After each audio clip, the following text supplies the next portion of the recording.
Some guesses are right, some are wrong. But either way, it's easy for them and hard for us. That's all for now. Bye bye guys. Bye bye. Và bọn mình là Gao Esports. Cảm ơn mọi người. Bọn mình đến từ Heavy. Itulah tebak-tebakan kita dan sangat mudah. Terima kasih semuanya. Jangan lupa like. Bye bye. Welcome to Booyahs All Access.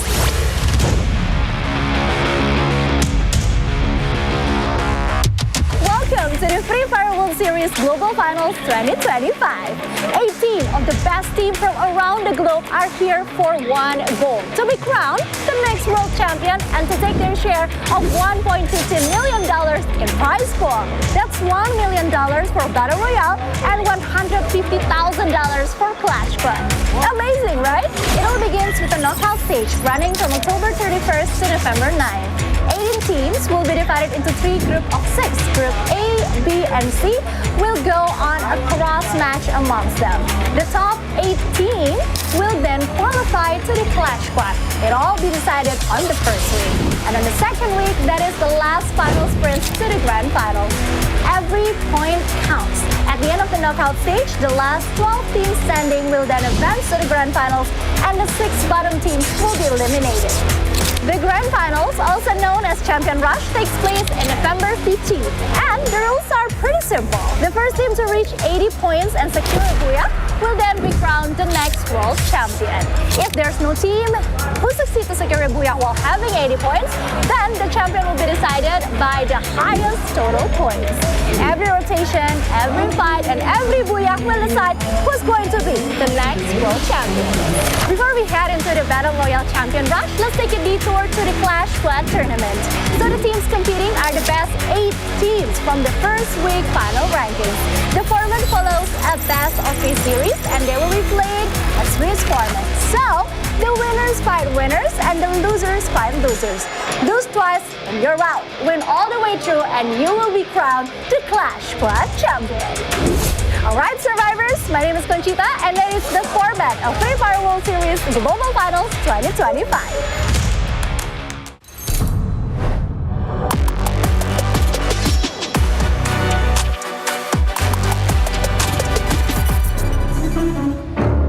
ก็ถ้าคุณจะลุ้นแชมป์ก็ถ้ามีผมอยู่ก็คุณก็ไม่ได้แชมป์หรอกครับ Pastinya songong banget.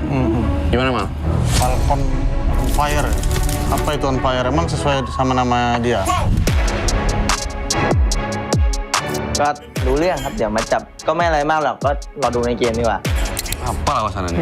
Ya, buat wahana fokus aja lah ke gameplay sendiri. Ini di Indonesia, hati-hati aja. เดินเข้าวงดีๆนะครับระวังเจอว่าผมดักตีหน้าวงนะครับ Dia mau apa? Hajar kita kan nanti di step map-nya. Ya kalau menang, kalau kalah gimana? Pikirkan tim kalian dulu aja. ถึงสบายครับถ้าอยากโหดก็กินเยอะนะครับเหมือนทีมผมจะได้โหดครับ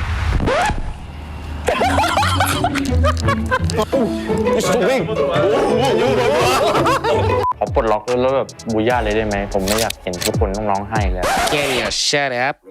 ทีมที่พูดเยอะมัวแต่พูดเยอะที่สุดก็คือ RQ ครับก็พูดไม่หยุดครับแต่ก็ไม่เคยจะได้แชมป์สักทีครับ Oi kalian, ini rumah kita Indonesia, jangan macam-macam lah ke orang tuh. Hati-hati, kita tembak nanti kalian, pecah kepala kalian. Buat semua tim, sampai jumpa di Grand Final. Good luck, brother.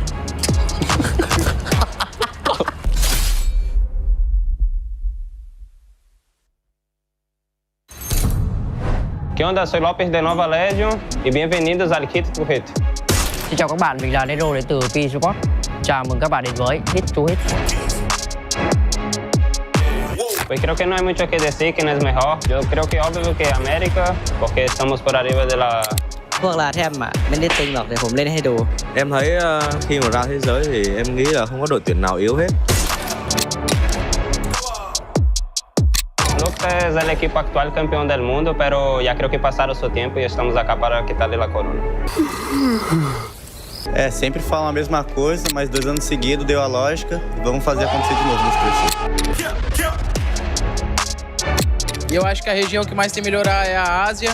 Acho que são poucos times assim que dominam e eles têm que focar mais no endgame. Với sự tham gia của 4 đội Việt Nam trong giải đấu lần này, Chúng tôi sẽ chứng minh cho các bạn rằng khu vực Việt Nam không hề yếu. เฮ้ยพวกเวียดนามทำไมตอบสวยจังวะเฮ้ยเราเป็นคนเอเชียนะ Y para todos os equipos asiáticos que querem aprender cómo se juega de verdad, yo doy clases los jueves, no cobro mucho. Hello teacher. Para todos los equipos ahí, pongan las pilas, vamos a salir mucho más agresivo que la primera semana. Y ya, soy López de Nova Legion.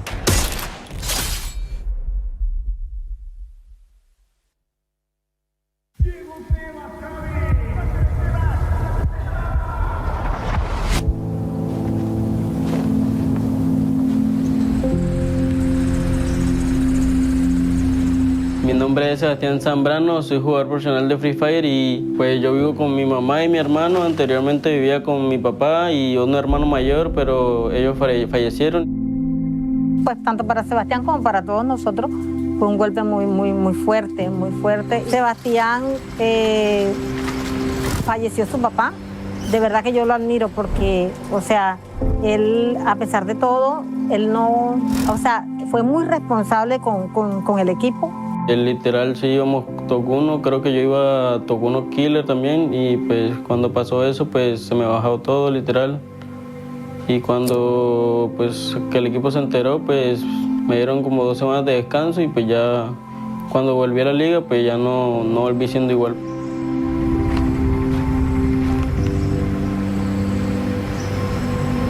Pues yo siento que sí maduré un poquito. Y también siento que mi vida pues, cambió mi mente porque ahora pues tengo que ayudar en mi casa. Antes pues no lo hacía, bueno sí lo hacía pero no tanto y pues siento que es eso que ahora tengo que estar más enfocado en las cosas de la casa, que antes no lo hacía.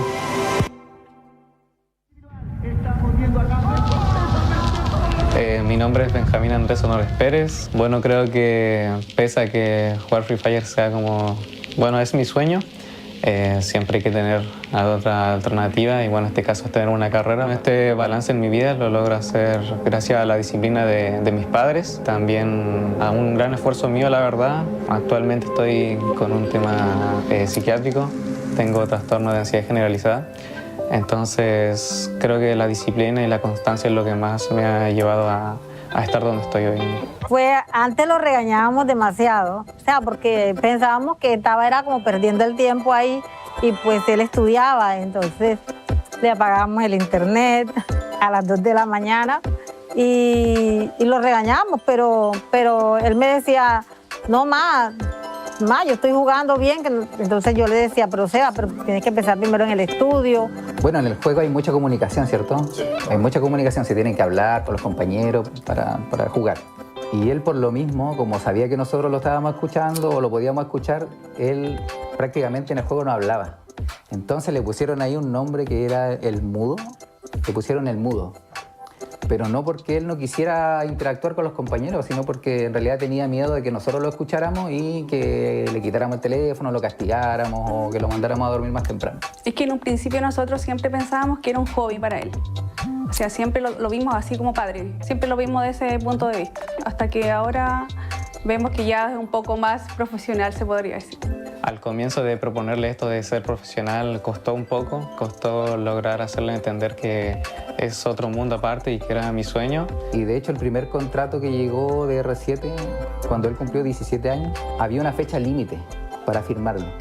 Y me acuerdo que estuvimos hasta el último día para firmar ese contrato, porque ahí le dijimos a él que tenía que asumir él un compromiso, de que tenía que cumplir con sus estudios y a la vez nosotros le íbamos a permitir que él jugara. Bueno, mi rutina empieza a las 7 de la mañana, me levanto, me baño, desayuno, me visto y ya de ahí a las 8 tengo que estar en el colegio, que empiezan mis clases.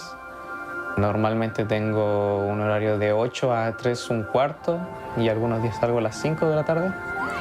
Después llego, como algo si es que me da el tiempo y si no ya directo a los entrenamientos o a los torneos que tenga. Media hora, 1 hora de estudio cuando tengo algún examen o algo y ya si hay algo más para la tarde-noche, algún torneo, pues lo termino jugando. Del día a día pues yo literal no salgo de mi casa, pues me levanto, pues me lavo la cara, me cepillo y literal me pongo a jugar, a entrenar y luego almuerzo después del primer bloque y almuerzo y me pongo a ver el segundo bloque y ya, eso es todo. Bueno, la verdad fue difícil elegir entre mi graduación y el viaje. Siempre quise graduarme con mis compañeros de curso, ya que llevo 14 años en el mismo colegio. Pero creo que viajar un mes a Yakarta no cualquiera tiene esa oportunidad, y más con todo pagado. Entonces veremos qué sucede allá en Yakarta.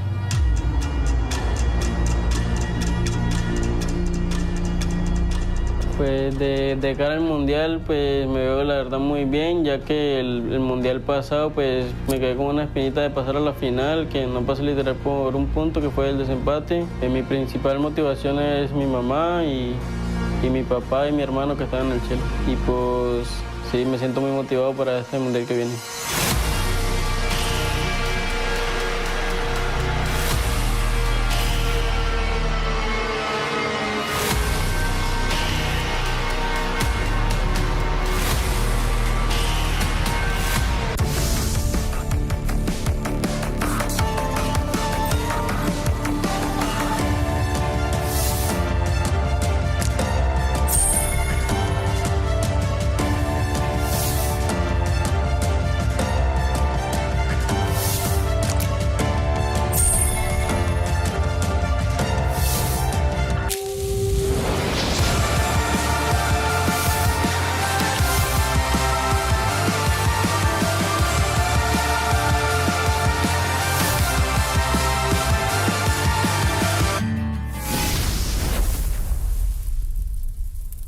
The battlefield of Free Fire is evolving once again. OB521 isn't just another update, it's a full-on meta shift.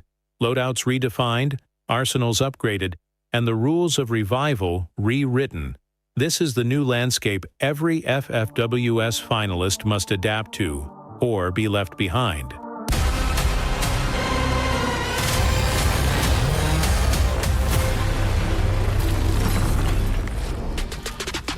Let's break down the ultimate game changer, Loadout 3.0. The shift from solo gear to team economy is absolute. Enhance Hammer lets you instantly upgrade a teammate's weapon. One red tier gun can determine who wins that early scramble. Tactical Market introduces Boltmaker zones for smart control, and the Super Leg Pocket combines essential survival items into one resilient tool. The old meta is dead. Coordination is king. Triple kill.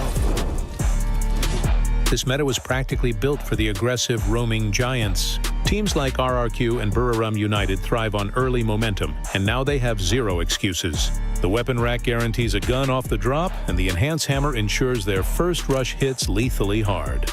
They will dominate the kill point race, setting the pace for the entire lobby.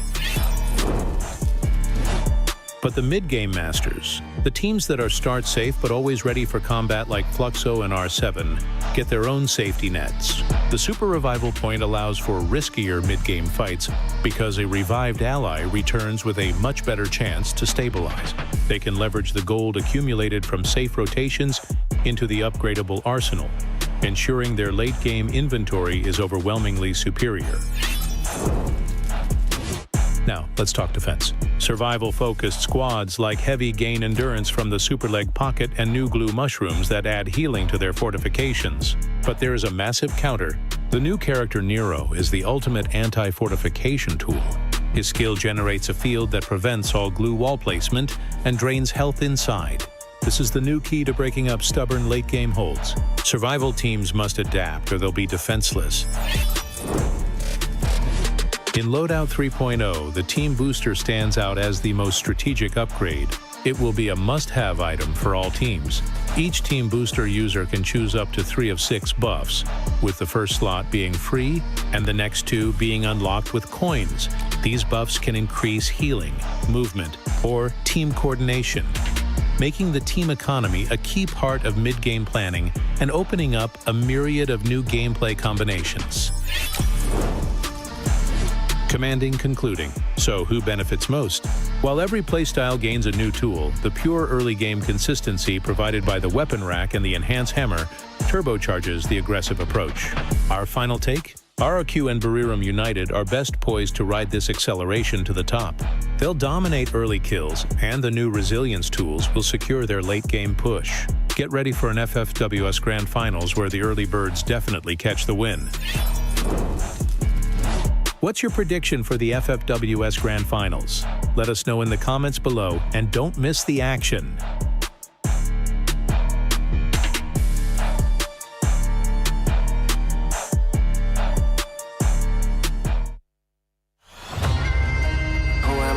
Now. Burn bright, I don't burn out. Crush styles, look at me now, huh? I can never go reverse now. But I'ma spin it back, A-jump. Wait from nada to the crowd, throw in their hands, base jump. I'ma hit the finish line no matter what. They front, first place, you a runner-up, thumb none but the red and the blues, going rules. It's 10 out of 10, 11, I don't snooze. I pursue, don't push it, put me in game that I don't lose. I stay cool, depending on my pen and pennants I choose. Ayy, I'ma show you how it work. Got it, nada, loudest. Wu-Tang, I'm a bird, love the competition. Told you only way is up, I don't go reverse. I can't entertain. Will you do the same? Cause I've been ready my whole life. Only see my back, I ain't turning back on them. Wings on me, I'm higher.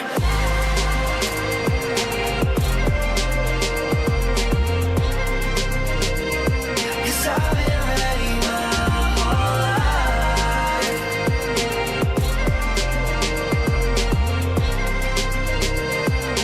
Wings on me, I'm higher. Who am I gon' verse now? Who am I gon' verse now? Show me what it's worth now. I pull up in the can't imagine. All these people wanna follow, missing in action. Paper planes, I'm a condos, made it from rapping. And I met role models. Thinking I'ma pass all the monogram on my body. This shit shout out to Virgil. Know that I'm gon' beat them like this shit that I put words to. Mama and the internet, two things that I just learned through. Hit it out of the park, so there's nothing to reverse to. I can't entertain. Will you do the same? Cause I've been ready my whole life. Only see my back, I ain't turning back on them. Wings on me, I'm higher.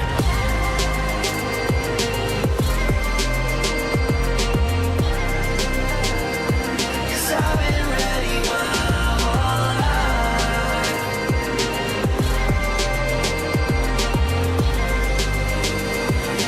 Wings on me, I'm higher.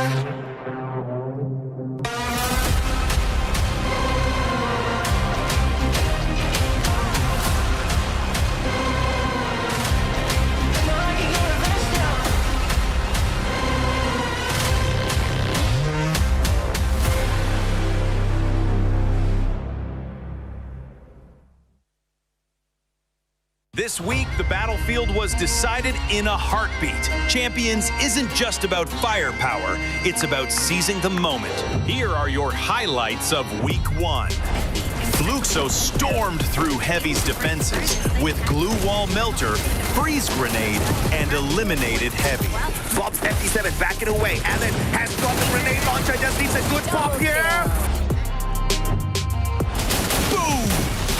WAG trapped Evos in a room of death, and X4's perfectly timed M79 blast erased them in an instant. Dudes turned RRQ's house into a horror show for AG, leading a perfectly coordinated assault that ended with his deadly triple kill. Heavy snuffed out E1's fire as Allen's perfectly timed M79 blast wiped them out in one calculated strike. What a name! Fluxo deemed Hotshot unworthy, raining Hellfire with the new Bolt Maker to chip away their health and secure a swift team wipe. Here is how the standings look. After another unforgettable Week 1 of FFWS 2025, the race for the crown only grows fiercer. Salute the teams, for they are the architects of history. And next week, new legends awaits.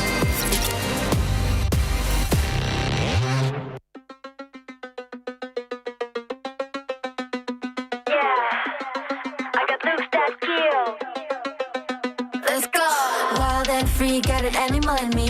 Once you see, you ain't never wanna leave. You think your eyes are fooling you.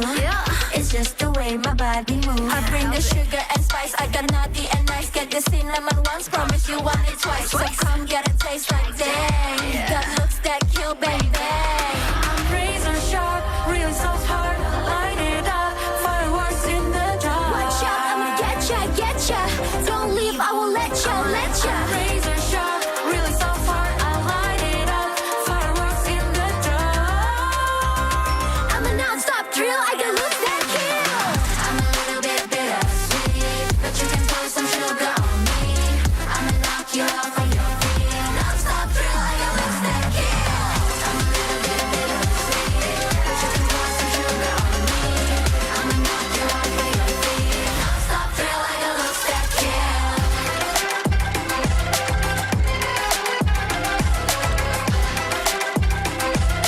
Non-stop thrill, I got looks that kill. Looks that kill. Bang bang, you dead. Looks that kill. Non-stop thrill, I got looks that kill.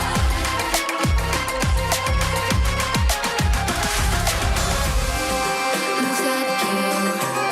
Bang bang, you dead. Looks that kill. Bang bang, you dead. Hands up, boy, I'm reaching for you. Can't stop now, I can't afford to give me more. 'Cause I adore your kiss, kiss, bang bang on the floor.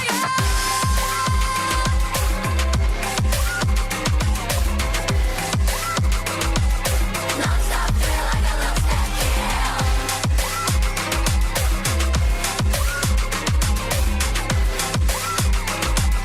Non-stop thrill, I got looks that kill. I'm a little bit bittersweet. Put some sugar on me. I'ma knock it off of your feet. Non-stop thrill, I got looks that kill. Looks that kill. Bang bang, you're dead. Looks that kill. Non-stop thrill, I got looks that kill.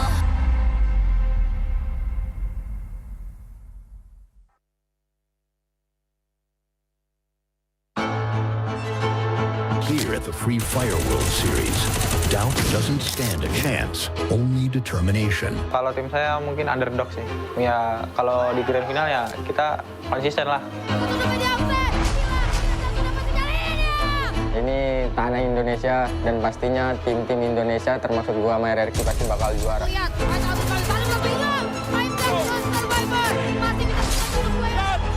Estamos hartos de ser la sombra de Brasil, ahora somos Latam.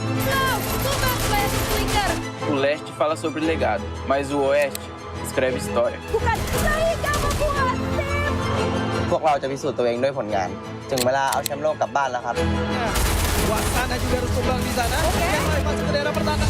Pressure can crush, pressure can crack, but pressure can also create strength. Only those who persevere can rise to the top. কিন্তু নিচে থাকার দিন শেষ, এবার ঘুরে দাঁড়ানোর পালা।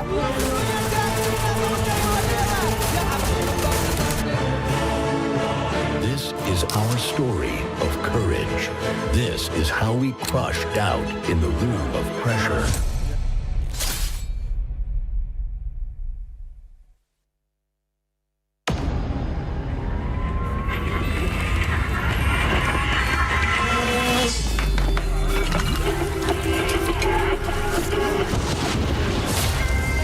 Who am I gonna verse now? Burn, I don't burn out. Crush doubts, look at me now. I can never go reverse now. But I'ma spin it back, A-jump. Right from Nada to the crowd, throw in their hands, base jump. I'ma hit the finish line no matter what. They front, first place, you a runner-up, dominant, but the red and the blues going ruthless. 10 out of 10, 11, I don't snooze, I pursue. Don't push it, put me in game that I don't lose. I stay cool. Told you only way is up, I don't go reverse. Wings on me, I'm higher. 'Cause I've been ready my whole life. Only see my back till it back on them. Wings on me, I'm higher.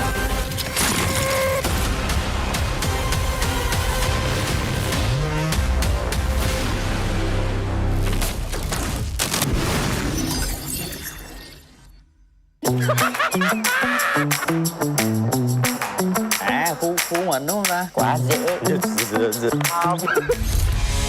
Welcome to Booyahs. All access.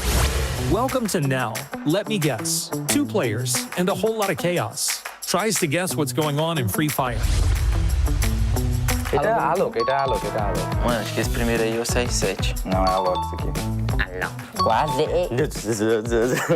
Xuyên giáp nha. Đúng, xuyên giáp. Hayato. Onegizi Hayato. Coba. Halo. Nah ini. Apa? Alvaro. Betul sekali. Dimitri. Hayato. Nisha.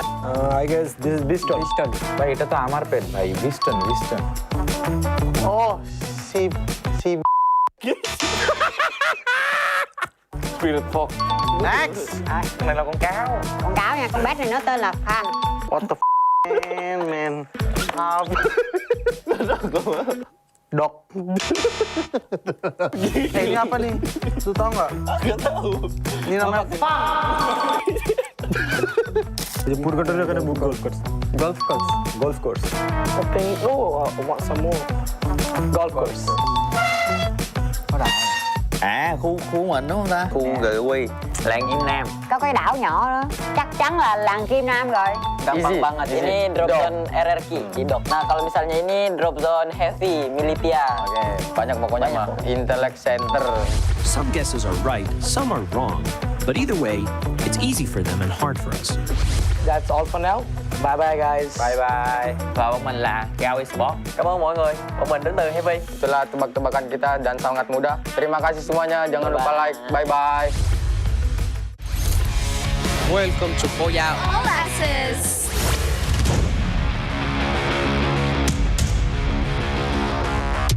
Welcome to the Free Fire World Series Global Finals 2025. 18 of the best teams from around the globe are here for one goal: to be crowned the next world champion and to take their share of $1.15 million in prize pool. That's $1 million for Battle Royale and $150,000 for Clash Squad. Amazing, right? It all begins with a knockout stage running from October 31st to November 9th.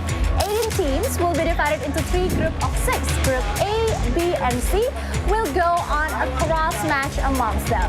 The top 8 teams will then qualify to the Clash Squad. It all be decided on the first week. And on the second week, that is the last final sprint to the grand finals. Every point counts. At the end of the knockout stage, the last 12 teams standing will then advance to the grand finals, and the 6 bottom teams will be eliminated. The Grand Finals, also known as Champion Rush, takes place in November 15th. And the rules are pretty simple. The first team to reach 80 points and secure a Booyah will then be crowned the next world champion. If there's no team who succeeds to secure a Booyah while having 80 points, then the champion will be decided by the highest total points. Every rotation, every fight, and every Booyah will decide who's going to be the next world champion. Before we head into the Battle Royale Champion Rush, let's take a detour to the Clash Squad tournament. So the teams competing are the best 8 teams from the first week final rankings. The format follows a best of 3 series, and they will be played a Swiss format. So the winners fight winners and the losers fight losers. Lose twice and you're out. Win all the way through and you will be crowned the Clash Squad champion. Alright survivors, my name is Conchita and that is the format of Free Fire World Series Global Finals 2025.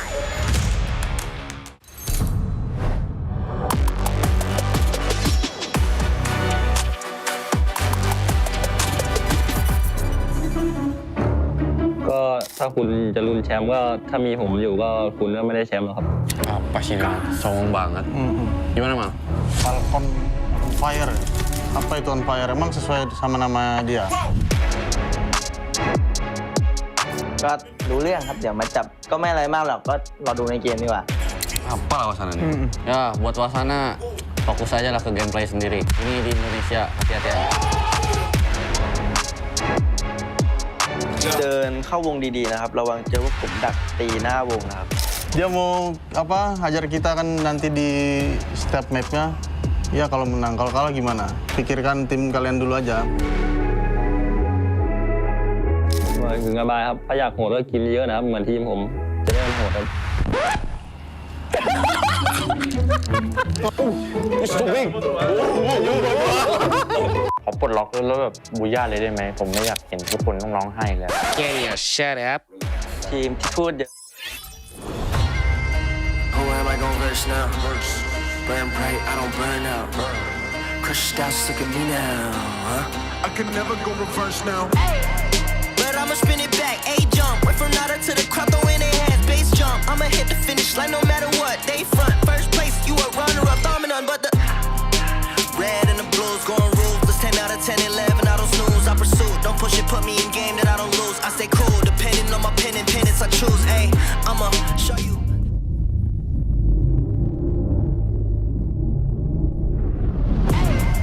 But I'ma spin it back, A-jump. Went from nada to the crowd, throwing their hands, bass jump. I'ma hit the finish line no matter what. They front, first place, you a runner-up, dominant, but the red and the blues going ruthless. 10 out of 10, 11, I don't snooze. I pursue, don't push it, put me in game that I don't lose. I stay cool, depending on my pen and pennants I choose. Ayy, I'ma show you high.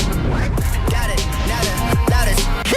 Wu-Tang, I'm a bird of the competition. Hit it out of the park, so there's nothing to reverse. I can't entertain. Will you do the same? 'Cause I've been ready my whole life. Only see my back, I ain't turn it back. Wings on me, I'm higher.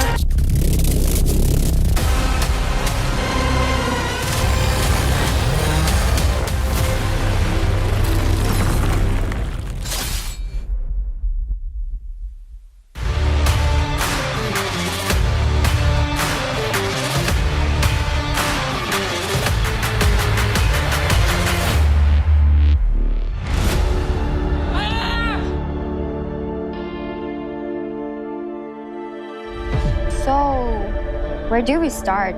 Well, a lot has happened in FFWS. Unpredictable upsets, unmet expectations, unfinished re-release. We have no time to lose. So, the defending champion Fluxo came to Jakarta with a statement performance, claiming 178 points in the first week and a whopping 34 eliminations from MT7.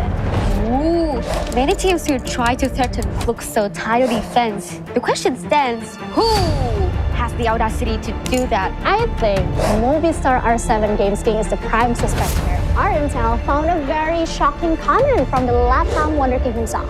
Fluxo, ya que en Liga una serie no fuera un rival para nosotros, entonces en la Free Fire World Series Finals Global tampoco será la excepção. Sobre o Games King, todo o time dele aí da R7, eu acho que eles falam muito e dentro de jogo eles não entregam nada do que eles falam, eles não foram campeões na região deles, eles não têm bala e não têm histórico pra falar de nós, eles são famosos star players que só falam e não fazem nada. Last year, not a single LATAM team made it to the grand finals. Now, they challenge the champions. Well, the West has certainly met their expectations, but the East, I don't think I could say the same for Buriram nor EPOS. Despite recruiting last year, the Wonder Kid might not be able to help EVOS escape their fate of missing out on grand finals again. Oh no, Indonesia already has one unlucky team. We do not need another. What is the possibilities of 4 Vietnam teams qualifying for the grand finals? Ooh, PE Sports is looking strong, while Gal and Heavy still looks pretty consistent. PE Sports Mirror is leading the Diamond charts, and we have 2 MVP Booyahs for Heavy's new recruit, Alan. Speaking of talent, I think his ex-team needs to reevaluate their tactics because WAG is struggling right now. It's unfortunate for the champions contenders, Thailand, Team Falcons, and Buriram. But all Gamers Global have been crushing all doubts. I know, right? AG earned a well-deserved Team of the Day on day 1. But despite all the upsets and surprises that is happening in FFWS, that does not change the fate for some teams like Red Hawks, Red Cliffs, Hotshot, and Clear Vision who are still falling behind in point. Well, 1 week for them. One last sprint to the grand final.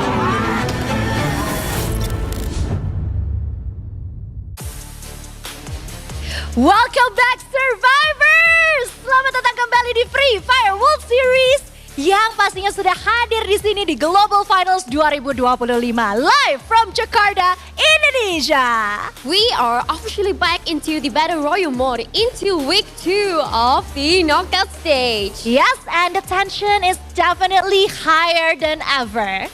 Every point, every round, and every decision now carries a massive weight. Yes, and today's theme is Hope or Havoc. For some, it's the hope to rise higher, and for others, it's the fight to survive the storm. Momentum is fragile. One great day can ignite a miracle run, but one bad day can destroy everything. Today, we return to one of the most intense combinations yet, the Monster Lobby, featuring teams from Group A and Group C. The top teams like Fluxo, R7, and P Esports want to keep their rhythm steady and of course secure the spot in the grand finals. Meanwhile, the mid-pack teams like E1, AG, Heavy, Go, and Team Solid, they need to stay consistent in this lobby to stay in the fight, Yunsul. For Booyahs United Esports and Team Falcons, the mission is clear. Find their form or risk falling off from contention. And for WAG and Red Hawks, it is now or never. They'll need something extraordinary to keep their dream alive. The community has been loud, from positive cheers to harsh criticism. Every comment adds to the weight of wishes. Hope or havoc, dream or disaster, choose your own fate. The stage is ready. The teams are waiting. Who will keep their hopes alive? And who will spiral into havoc? This is week 2, day 1 of the knockout stage. Free Fire World 3 Global Finals 2025. Casters, the stage is yours. Take it away and good luck!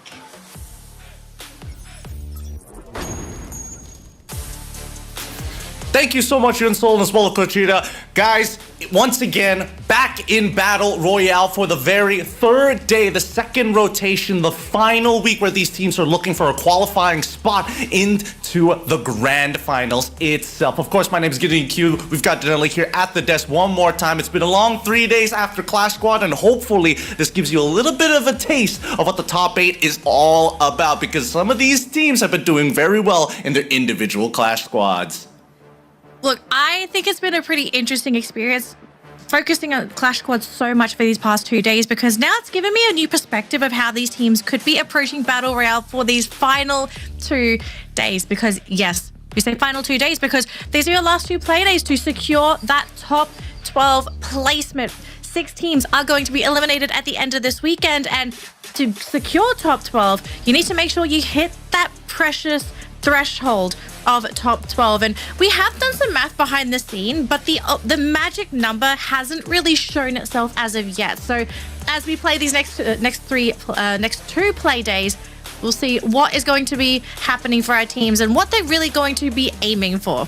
We are going to quickly flash our tournament timeline in case you are just tuning into the broadcast today and haven't been keeping up with our global finals. So we did kick things off last week with our matches on the 31st and the 2nd. This was just for Battle Royale, and obviously today we're kicking off our second stage for our knockout stage. So today, Saturday and Sunday are our final 3 play days to secure those points, lock in top 12 and a grand final spot on the 15th. Now let's look at our tournament format for all of the survivors who are just tuning in from across the globe. Whether you're from East or the West, we welcome you here today, because 18 participating teams have been broken up into 3 different groups. Each team will play 12 matches across 2 weeks. And the match format, of course, it's A and B, B and C, and then A and C. Currently, we are on A versus C here today, and only the top 12 will make it into that grand finals happening on November the 15th. And it's been quite the struggle overall, right? We've seen many different teams actually interact so differently between Group B, especially where we've seen the biggest diversity of play styles. But it feels pretty straightforward amongst A and C, because they're going to be competing for some of the biggest prize pools if it happens to be standards. Of course, in Clash Squad, it's a small sum of money in comparison to the 300,000 for the champions. Yeah, Battle Royale is where it's at. So the goal, top 12. That should be step number 1 for all of our teams looking to claim that champion title. and the Champions prize pool. Now, just a quick recap on our point system as well for the Battle Royale format as well. It is very standard for our typical Battle Royale Free Fire tournaments. First place, the team that gets that Booyah will be securing 12 points for the round. Second place will get 9. And as you go down the leaderboard, the last 2 teams in a round, they will score absolutely nothing for placement points. But don't forget, it's not just about placements, it's also about eliminations. Every head you put on the chopping block, you'll be able to get a point from that elimination. So there are ways to score points. It's not all about placements, but at the same time, it's not only about those eliminations. Yep, it's about placements as well. And how they're going to be looking for those opportunities is through their unique active skills. Of course, we've been playing this throughout the year, the one unique active skill sets. And this has really introduced a lot of dynamic play amongst the teams. Every single time a patch drops, you can see that teams are working extremely hard to find the next meta composition to bring into the global finals. Now, keep in mind, you're only one unique active skills. You can't stack one on top of each other every single time. Now, we have to look at the overall standings, because if you guys are just tuning into week number 2, you've been missing out on all the action, the introduction to how these teams have been battling out against each other. Because if you are from the West, you can be very happy to see that Fluxo is still standing in number 1 with a total of 178 points. RRQ Kazu's just behind them by 5 points, and then we have P Esports, who came out guns blazing on the 3rd day to Battle Royale to make it into Clash Squad. Yep, so we have our top 3 teams leading the charge with a huge point advantage over 4th place and every team underneath. But obviously, looking at that race at the top, we also need to look at the race at the bottom. And so far, occupying that final spot, 12th place, we have Team Solid. And we are starting to see a gap occur between that 12th and 13th spot, right? Because top 12 is where it's at. These teams need to grab points if they haven't already. And there are some very familiar names in that bottom 6. Some of them I'm quite concerned as to why they're even there to begin with. So anyone that is below 12, they are going to have to work hard this weekend to get those points and to push them just across the finish line to make it to the grand finals. Now keep in mind, 12th and 13th, the point differential is 27 points, and they need to find a big point total game in our game schedule, starting off with Purgatory, the next Terra, Bermuda, Solara, Alpine, and we end the day on Kalahari. So we're going to see a lot of standardized plays, at least for the first 3 maps, before we get into Solara, kind of break that mold. We've seen teams have those slow starts, and I think they can't afford them anymore, especially when you're looking at anybody who is within that 10th all the way to 12th position. Yes, there is a gap between 12th and 13th, but the scary part is that if they don't claim those points now, it's just more pressures in the following second last play day. Yeah, and effectively, if you think about it, Gideon, all it takes is for somebody to get a Booyah down there to really lock their spot for top 12. And this includes teams that might not have even made it into that top 12 yet, right? Even 13th, they are so close to getting them in that top 12. It's just, they've got to find a Booyah. They've got to find those points. And honestly, it cannot really come down to one round. We need to see consistency. We need to see more eliminations. I want to see aggression, and I want to see somebody take a risk. If you have everything to lose, just go for the risky plays. Take the gamble, because if you lose, you're going to lose anyway if you don't do anything at all. I totally agree with you here. And this is between groups A and as well as C, which we would have expected to be the more standardized players in terms of the way that they rotate and how they actually make decisions around the early to mid game, which has been a bit of a problem for some of these teams, getting constantly either hot drop or contested in those moments. BRU in particular has been notably jumped on so many times. But let's look at the full team lineups here in case you want to see the faces of the people who are trying to make it to that grand finals. Falcons, another team that I am a little concerned about, but that's the thing. During these 2 play days, teams like GOW, Team Solid, RHK, and as well as Falcons, they're looking to secure top 12, not necessarily be number 1, because that doesn't give you any advantages coming into the global finals. Yeah, it doesn't really give you an advantage, but I guess from a confidence standpoint, you'd be feeling really good if you do well during the group stage. So I'm not mad. I don't think the teams are mad if they do accidentally perform well or they just place very high. But I think for anyone that is worried about Falcons and Booyahs, okay, because Booyahs is also not looking too hot. They're in, I think, 10th place. Both these teams are at 10th and 11th place, so quite far down from where we're used to seeing these teams. But I think from a tactical standpoint, I believe this might be intentional. I think these guys are trying to keep their cards close and to take these targets off their back so that when we do go to grand final weekend, that's when they bring out the real big guns. So we'll see how everyone sort of reacts to some of these big guns not performing so well in that group stage, because I want to see if they continue to respect them or maybe their attention slips and they focus on a few other teams. I mean, Thailand in general, as of right now, the only one who's doing significantly well in their current standings, I would say. At this point, it's really all Gamers Global, right? Because these guys, they've been having a level of consistency, nothing too super outstanding, but good enough to make sure that they're in at least 7th place within the top 8 to qualify for Clash Squad. And now that they've kind of done what they need to do, I think they can start taking their time and really just maintain their points, because teams like Heavy, for an example, who's also been doing well. Vietnam, as a region, has been doing absolutely disgusting here at the Global Finals, with the only exception of WAG, who's had a little bit of a slower start. But that's not the only storyline that I want to talk about here. We saw at the very beginning, Fluxo, again, they have a particularly impressive resume, but they're competitors in R7 who's built confidence over the year, coming off of EWC, coming off of the Survivor Series as well, making sure that they can win against teams like Fluxo, coming into the global finals. I feel that there is a legitimate argument here for R7 to maybe try and take them over, but when push comes to shove, they first have to prove themselves during the grand finals to make that happen.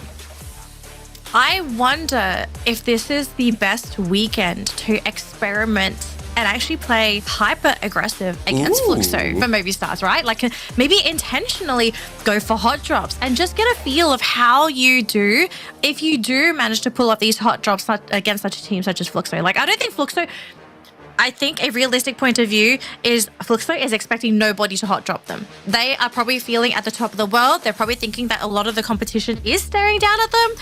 But I don't think, in their point of view, they would be expecting a potential hot drop from a team. But if Movistar pulls this off, I think they might be able to pull off some really cheeky plays, build up their own confidence, and maybe even shake Fluxo themselves.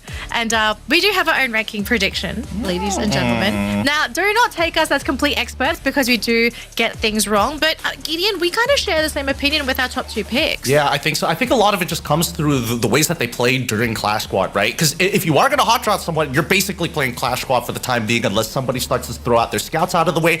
And then our 3rd place, I think we both had the same ideas. It's like, all right, everybody's going to be looking at those top spots. Some have a little bit of inconsistency, but the ones who need to perform today and we're expecting, who have the firepower and proven before, it was between BRU and Team Falcons. I don't see anybody else in that position unless Group B gets involved.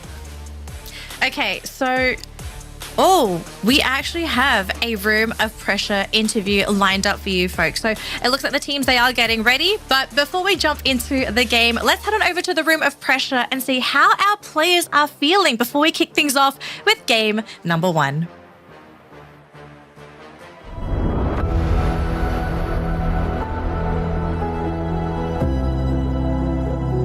Every wish has weight.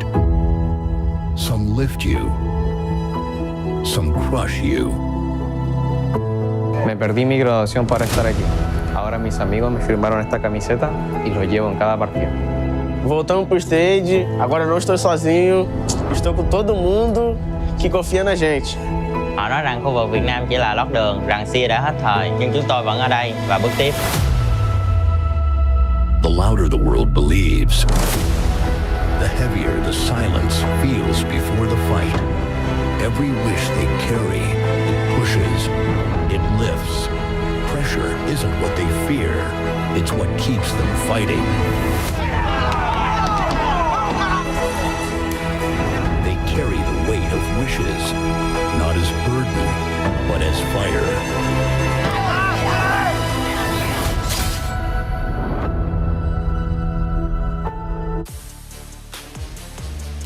Well, there we have it, man. Again, big stakes available, and more so, there's a reason why this was highlighted as the room of pressure, because again, as we stated at the beginning of the day, dreams can be built, but there's a very good chance they can be shattered at the same time. It's a scary thought, because even when you are coming in, you have the hopes and expectations of people, not only from our survivors from across the world, but people closest to our players, to these predators who are looking to score as many points as they can. I'm so glad that we're still seeing teams have high spirits. You know, they're still happy, they're excited, they're raring to go, rather than teams just sort of sitting there all stiff, nervous, maybe racking their brains thinking what they're supposed to do during those first couple minutes of the game. I do think there must be a lot, though, going through the teams and their coaches, trying to decide, okay, how do we approach game number one? Because I think one of the worst things you can do in such a high-stakes situation, especially for teams that are at risk of either falling out of top 12 or breaking in, is playing standard. I think we're past that point of where playing safe is going to keep you either in your spot or push you higher. I think now is the time for you to really do something different. You need to surprise.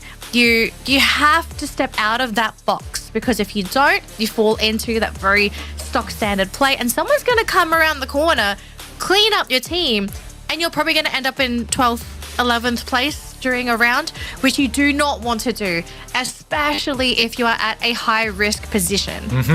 I think Vietnam as a region really, I feel like they're going to be the ones who are going to be a little bit more consistent here. And that's a funny statement to say, because at the very beginning of the year, we were thinking that, like, you know, Thailand is still going to be on top, that they are going to be dominating throughout the year with a couple of pretty big changes when it comes down to the patch. I wouldn't have expected them to drop off this hard after EWC, because those were the two regions we were looking for. We were looking at Indonesia and as well as Thailand, right, to be the top spot. But I think it's time.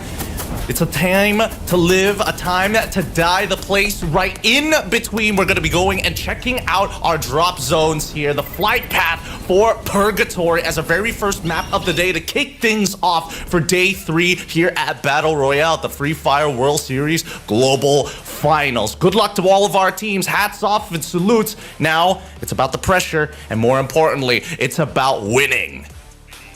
It's about winning and keeping your composure. Do not panic. It is game number 1. We are just getting started. You know, Gideon, I do have to sort of mention, you brought up a point earlier on saying that, you know, the first 3 maps are not so bad, right? The final 3 are definitely where things start to get a little bit weird, a little bit quirky. But I think Purgatory can be one of those dirty maps as well, depending on where the circle decides to end the match, right? And this one looks like it's going to be a filthy one, because we have a huge line of river going down, almost down the center of that circle. If it continues to pivot down towards the bottom of that map, and we might even go through that cross section, teams are going to be in a lot of trouble if they are in the wrong position. And I mean, that fly path was not helpful whatsoever. E1 already finding first blood. Vivid 9 already taking it off of R7. Hax goes down. It's a little unfortunate for R7, because again, they know what the drop spots are supposed to be, but the flight path has severely hurt them in who lands first. But they are not the only teams who are getting into these early engagements. On the north side of the ring, we're already seeing WAG and his Red Hawks fight against each other. Neja, he already has the HP advantage and takes out Tikoi, no problem. Oh, the car! Just to roll him over. Guess who's coming into the middle of the mix is more reinforcements of WAG getting involved into the fight. Keep in mind that E1 is creeping up behind him on the southern side. The longer this fight goes, the third is so very possible. And Red Hawks, they recognize this and they back away as E1 takes the engagement against WAG. As the backline tries to run away, Red Hawks are on the chase. Kind of insane to think that we have 3 teams within firing range of each other. Red Hawks still trying to apply pressure onto WAG, but E1, I'm actually surprised. I thought E1 would try and fight into that, but I guess after yesterday's games in Clash Squad, they are going to continue on with this trend of theirs, where they do like to play a little bit slower and focus more on their macro game. But Red Hawks, yeah, I don't think they're going to be given the option of playing slowly, because WAG, they want blood, and in particular, they want Blade. They want as many as they possibly can, especially especially in the earlier stages of the game. If they can weather the stone. Oh, no, I don't. Wait, are they going to be coming over? We don't know for sure because Kutosh is the next to fall here for WAG as they're looking to try and wipe this squad. And it's a high number of eliminations for WAG right at the beginning. 5 in the bag, E1. And they've already been able to set up kind of their post-game fight, right? They're making sure that E1 can't move out of position just yet as PLS1 needs to make sure that the movements are away from them rather than looking for the wraparound on the flank. Because keep in mind, they still have the circles on the southern side. Yep. So just a quick update on what did potentially happen on the other side of the map. I saw some Booyah names actually flashing on the screen, and it was GOW that was challenging them. We'll have to see if the team is going to be looking okay. But for Falcons, Kororo is not going to be looking too happy himself because he has an entire team of Heavy chasing him down. He does have a teammate nearby, but I don't think they're in a position to be able to bail this man out. So Kororo, he will fall. On Fire playing on top of the mountain. I mean, He's sticking around. I have to say, On Fire, the fact that you decided to stay here, very ballsy play. But if you want to try and go for the bait, you know, sometimes you just got to pull out the crazy play. So On Fire, can he fire them down? Goes for the dash, goes onto the other side. Can't quite catch anyone very fast. Able to get the jukes off, and nobody drops aside from On Fire. So Heavy, lock in 2 points. Nicely done by Heavy. And this is the playstyle that we're seeing them try to perfect over the local scene during FFWSC. And they've really nailed it down on their first engagements. Falcons, they had to play for survival, right? On Fire needs to buy as much time so that everybody else can actually look for looting spots outside from Fire Brigade. I'm not entirely sure whether they split off into Central and as well as Lumber Mill, because we did see a majority of the fights actually happening towards Central and as well as arguably just the edge of Brasilia. But now we look towards the northern side, towards the crossroads. E1 as well as R7, they haven't let it go just yet. R7 in particular, as they already find one in Vitten XP. They need to take out both the Vitten brothers before they have a chance here. Vitten, he can be picked up, but it's going to be a very difficult fight if they're going to play from that low ground. Games King holding well. Joker with a good headshot to kind of secure the position, allowing Games King to jump on in. Oh no! 1 HP, still alive. Leon still makes it through. Now, while this is happening, BRU are currently in engagement with WAG. As the ring continues to circle down, they've already used the Riptide Rhythm, trying to close the doors here. Time turners for both Chronos have been used. Della very close to winning this fight. I think he needs to start pushing forward, but he's worried about his back as Joker loses his head. Without being done for, GOW intervening in this fight. R7, they just got to back out of this, and they have to do it from the outside in the blue.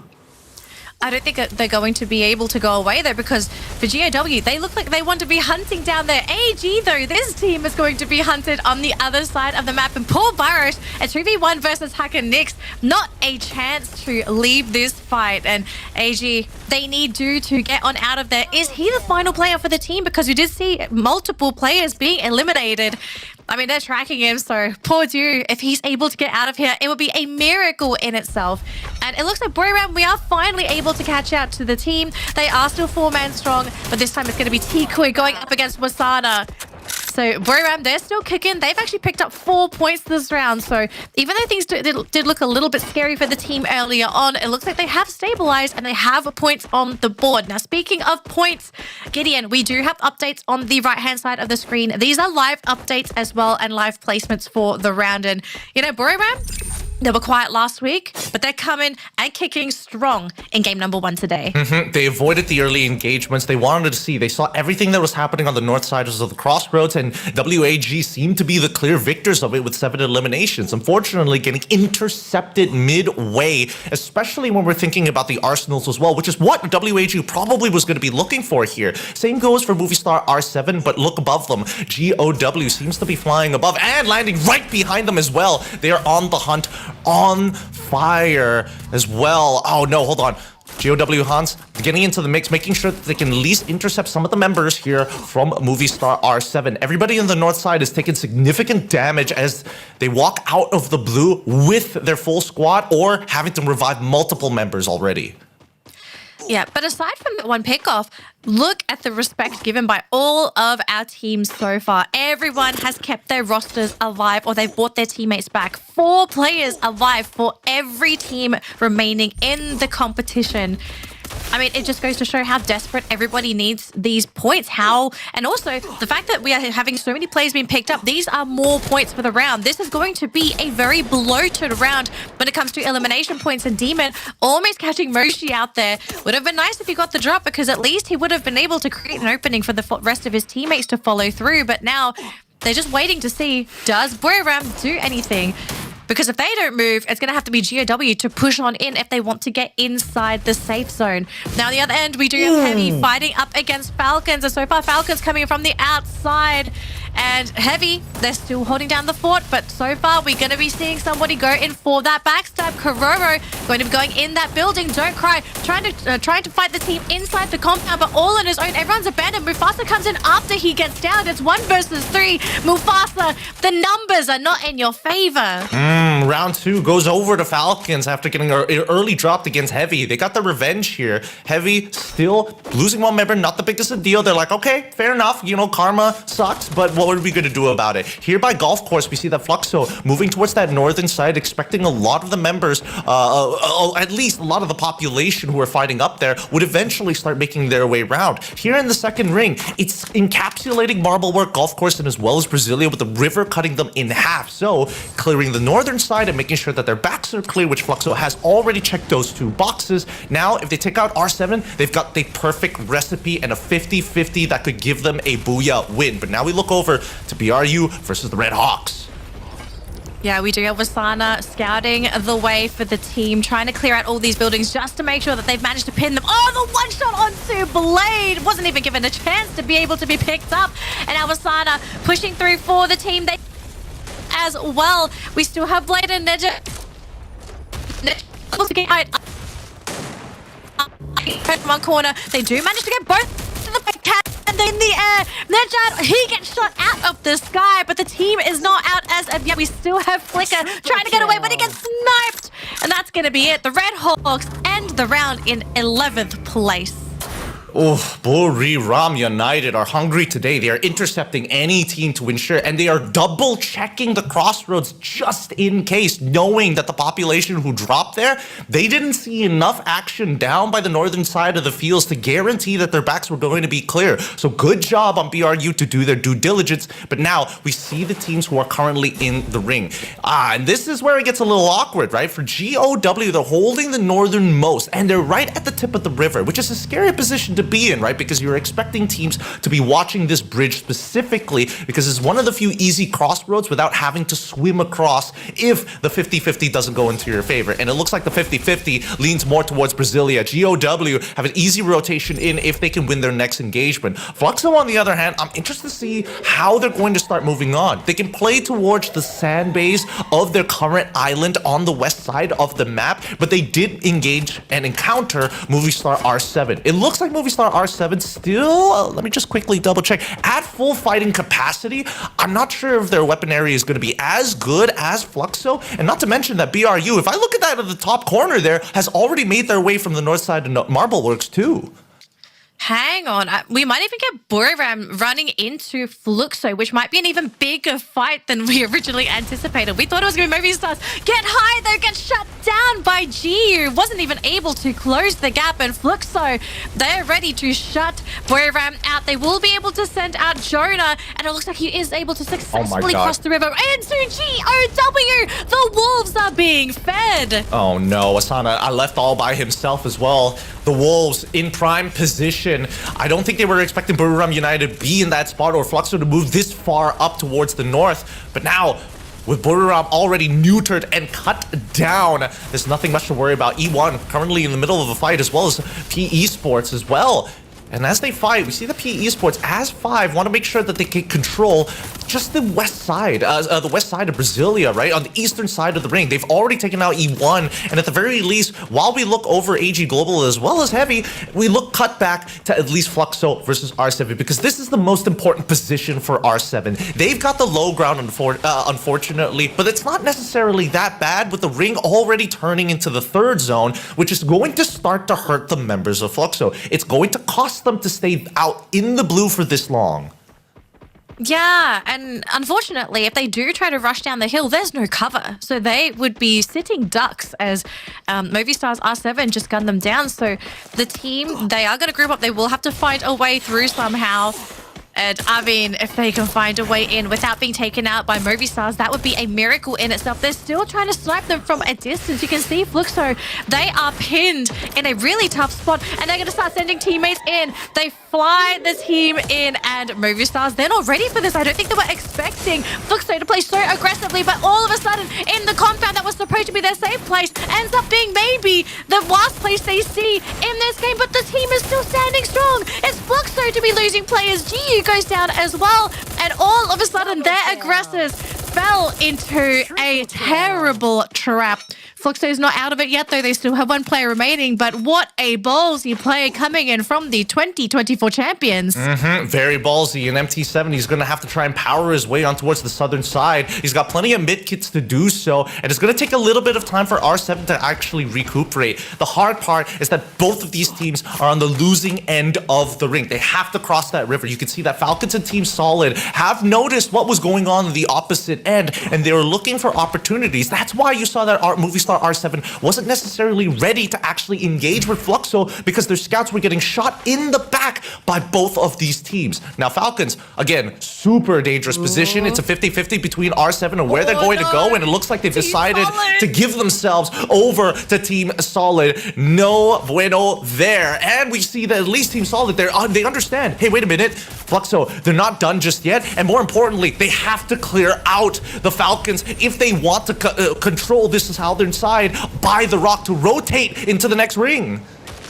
But it's so hard though, because they're all climbing up this cliff face, and there is no cover aside from a boulder that nobody has been able to occupy yet. But Falcons, they're taking critical damage. Team Solid's still looking very strong, and you can see Nyx, he wants to close that gap. Falcons, they're injured. They need a moment of respite, but you can see Nyx, he's not going to give it to them. Kororo's still on the ground. He rushes forward, but does get punished for it in the meantime. Hack is there, and the Falcons, they're gone. Their position compromised and given away to Team Solid. Wow, Team Solid, I thought they were running out of resources, right? You could already see that they, as they were trying to break through with the Valiant Dash, no glue walls, right? It was an all or nothing play, and Team Solid wanted out. Now they resource themselves back up and play on the low ground of where Heavy is going to be. They can take the damage for just a little bit, but they need to minimize it as much as possible. AG are just on the opposite ends, and they cannot expose themselves to that angle. If they have to hug the walls, they will hug the walls.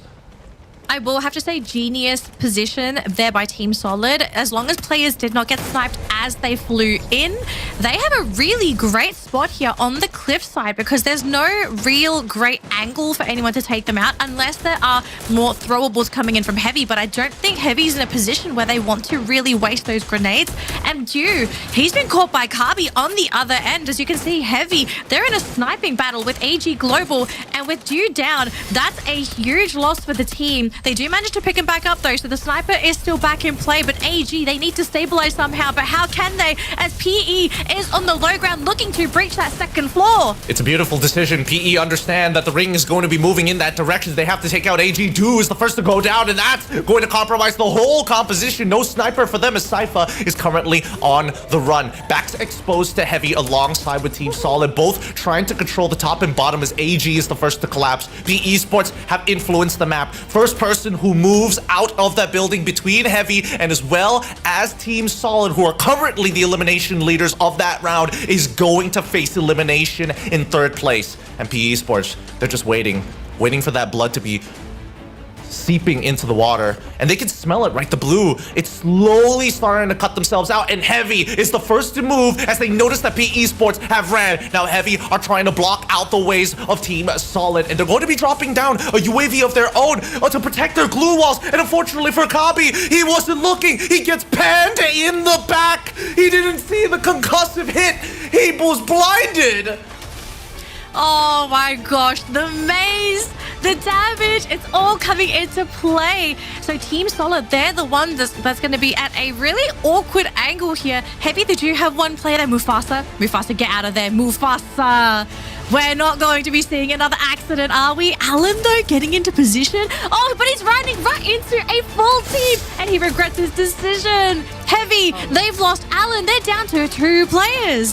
He should have preemptively thrown the cryo mine, but unfortunately, he was just going based off of the multiple sounds, right? He can't tell how close they realistically are, especially with multiple verticalities to work with, right? There's still 2 floors, the ground floor and the floor just above them, and Heavy need to hold out. As this blue is going to start closing in, Team Solid need to make some decisions because PE Esports, they let their hands off the wheel. They are on the highway with no guidance whatsoever, and they want to make sure that they are the last one standing. They're praying that Heavy and as well as Team Solid go at each other's throats and they can capitalize. And all 3 of these teams recognize whoever makes that first move is going to get punished.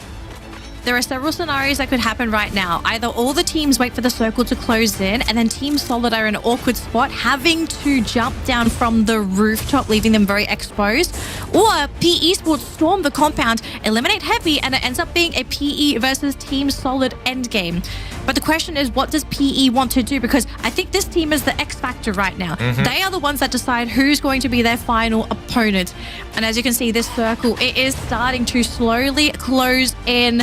And Team Solid, I mean, they have a monster truck on that bottom ground floor. Are they thinking of trying to go for a very crazy maneuver? We've seen this before where things get extremely dire. We see Monster Truck Gaming. At the moment, though, both teams holding their ground. PE waiting for the final moment before they jump through that window. Because once they do, that's going to be a bottle. Beautiful. They're going together. Already losing Nira right off the bat. Lauho and LBT, though, going to be starting the fight here for the rest of them. They do manage to pick up Nira as they are back to a 4-man strong roster. Team Solid shooting from the rooftop, but they haven't been able to get any major elims.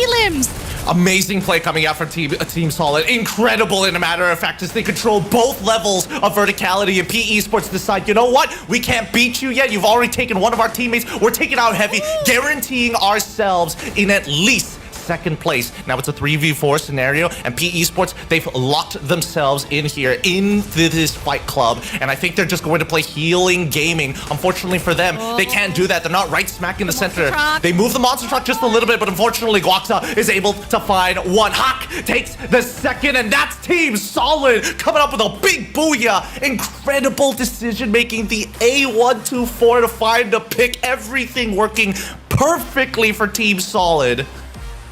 That was a really tough decision to make for PE Esports, and they decided to try and play the long game. They were hoping that Team Solid were the ones to make the move first to claim that central area of that circle. And I kind of feel like that was a mistake, because I think at some point PE realized we have to jump through a windowsill that's in the blue zone. You're going to be taking damage before you even get into that firefight with Team Solid. And moving that monster truck, I don't know about you, Gideon, but I feel like that might have been one of the main reasons as to why maybe the team fell. They put so much emphasis in pushing that monster truck away that the rest of the team completely exposed. They were shot through the windowsill because it was a very easy bottleneck to predict, and either you lose your teammates as they climb through the window, or they're coming through with barely any health to begin with. So yeah, Team Solid, patience paying off. I think for PE, do you think they would have had a chance if they made their move a little bit sooner? Oh, it's all about timings, right? And the windows was really, really awkward. I understand where PE was coming from. They were expecting Team Solid they had to kind of give them that first initiative, right? They can wait out until the blue starts pushing them before they make their decision. And I think that Team Solid caught on very quickly to what was going on, which is why we saw them preemptively throw the A124 to maximize the amount of time that they're going to be stuck out in the glue. They knew that they had the cryo mine available, so anybody, their 2 members who are playing the 2-2 on that ground floor would be a lot of trouble, or at least the top side who are forced to drop down glue walls unnecessary when PE decide to peek out. So in both scenarios, we see that at the end of the day, if the A124 was not on the side of Team Solid, I think this would have been a more playable scenario for PE, because Heavy, they were completely out of question. They were like, we already lost a member to Team Solid earlier for moving out first. We paid our dues. We don't want to have to evade taxes any longer. Yeah, unfortunately, paying taxes still hurts in the long run. So look, I think Heavy did the best that they could in that situation, right? Just hope that the other 2 teams start that firefight first and you come in as the dark horse to try and clean things up. But that just wasn't a scenario that ended up happening. So Heavy best that they could have done. But for Team Solid, already going to be feeling really good taking that first map of the day, because I mean, it's not just Team Solid. I think a lot of teams are going to be very pleased with their results after this first map, because we had an influx of elimination points. So many teams were reviving their teammates, and we were constantly seeing rosters. We saw so many elims on the scoreboard, but we kept seeing full 4-man teams up until, I want to say, that third, fourth circle. Teams were just buying back their team members as if they were just candy. So I am keen to see what the elimination scoreboard is going to look like for a lot of our teams. I think it's going to be all over the place. Maybe this round alone could be the deciding factor in determining either someone staying in top 12 or actually making it through. I know we want to see the scoreboard. It's still being calculated though, so hold your horses. But that was just game number 1, Gideon. That was just game number 1. We still got 5 more games to go. And to see everyone be that bloodthirsty in our first game today, it's only going to get worse from here on out, which is a good thing. Okay? Worse is a good thing. Well, I mean, maybe if the flight path wasn't so dog water, as some people may call it, I think that things could have been a little bit better, because by the time we started to get into the mid game, things started to stabilize, and then we saw the traditional ways of actually playing the game. And not to mention that BRU and as well as Fluxo were making some smart decisions about intercepting and clearing their backs. I think that BRU in particular were doing their due diligence. But at the end of the day, it seems that Falcons and as well as R7, even though they took a couple of casualties in the earlier stages of the game, actually placed higher than them when we look onto it, especially coming into Ring 3 and Ring 4. Okay. Are we seeing any underperformers for game number 1? Oh. Do you feel? Is there anyone that you feel like should not have been eliminated and taken out so soon? Because every team competing is looking to try and get that spot, but not everyone's going to make it to top 12. There are going to be some teams, I think, that won't even be able to scrape on by. Oh, that one's a really tough one. I think my fairest assessment would probably be E1. I think they really couldn't be able to recuperate themselves. There were like, what, 5 teams within the northern side by Crossroads itself, and each angle was kind of already taken down, even after taking like a third engagement, after dealing with their first initial one against R7, and then after that fighting WAG, and then eventually getting shot in the back by RHK alongside with Booyahs United. It's pretty difficult to recover from that spot, especially since everybody is taking casualties, so I don't really blame them necessarily. I just feel that if after their second, third, they called it quits, I think they might have been able to find a position. Okay, I think it makes sense for me to sort of mention this. Red Hawks. I know a lot of fans, they're rooting for Red Hawks. They want to make it through. This was a tough round for Red Hawks. They ran into the wrong team at the wrong time.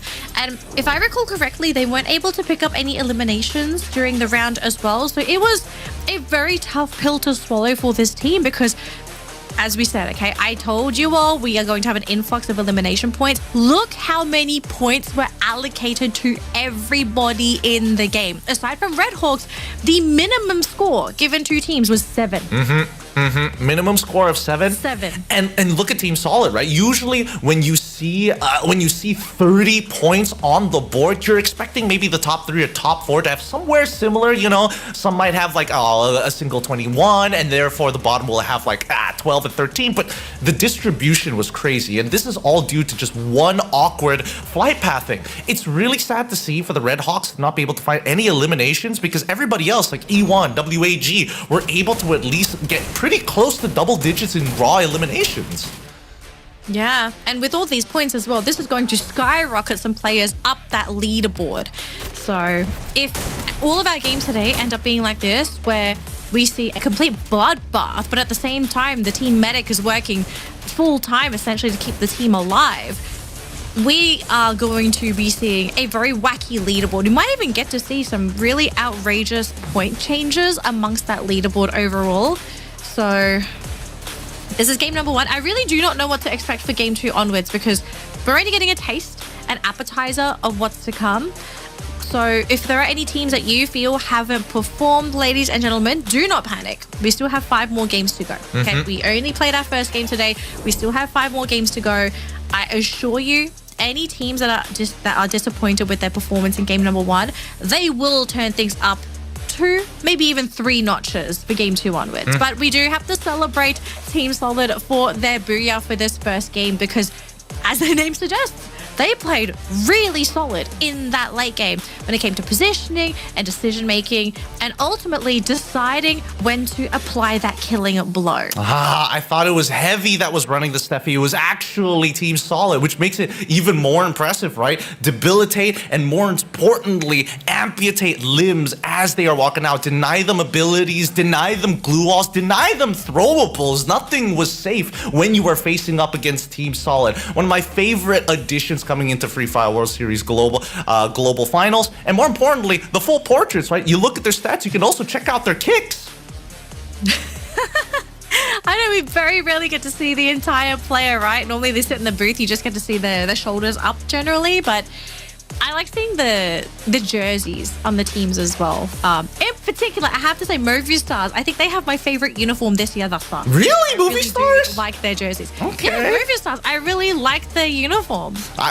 For me, I don't have a particular favorite, unfortunately, unless, you know, one of these teams decide to donate one or hand it on over. I'm very easily bought in those cases. But I think that generally the West, if we're talking about the kicks game, they have been looking up. Their footwear has been amazing. And no doubt that our MVP coming into this game just has to be Nyx, right? Again, he's holding on to that lower ground, but he's making sure that initial pick on Kabi was after his Valiant dash with the Oscar to break through 3 glue walls despite the maze being thrown out initially by Team Heavy, who tried to lock them into the compound on that bottom floor. And without this Oscar, it would have been impossible for them to actually cut on through, because then you have to worry about UAV glue walls that are reinforcing them, making it twice as hard to cut through.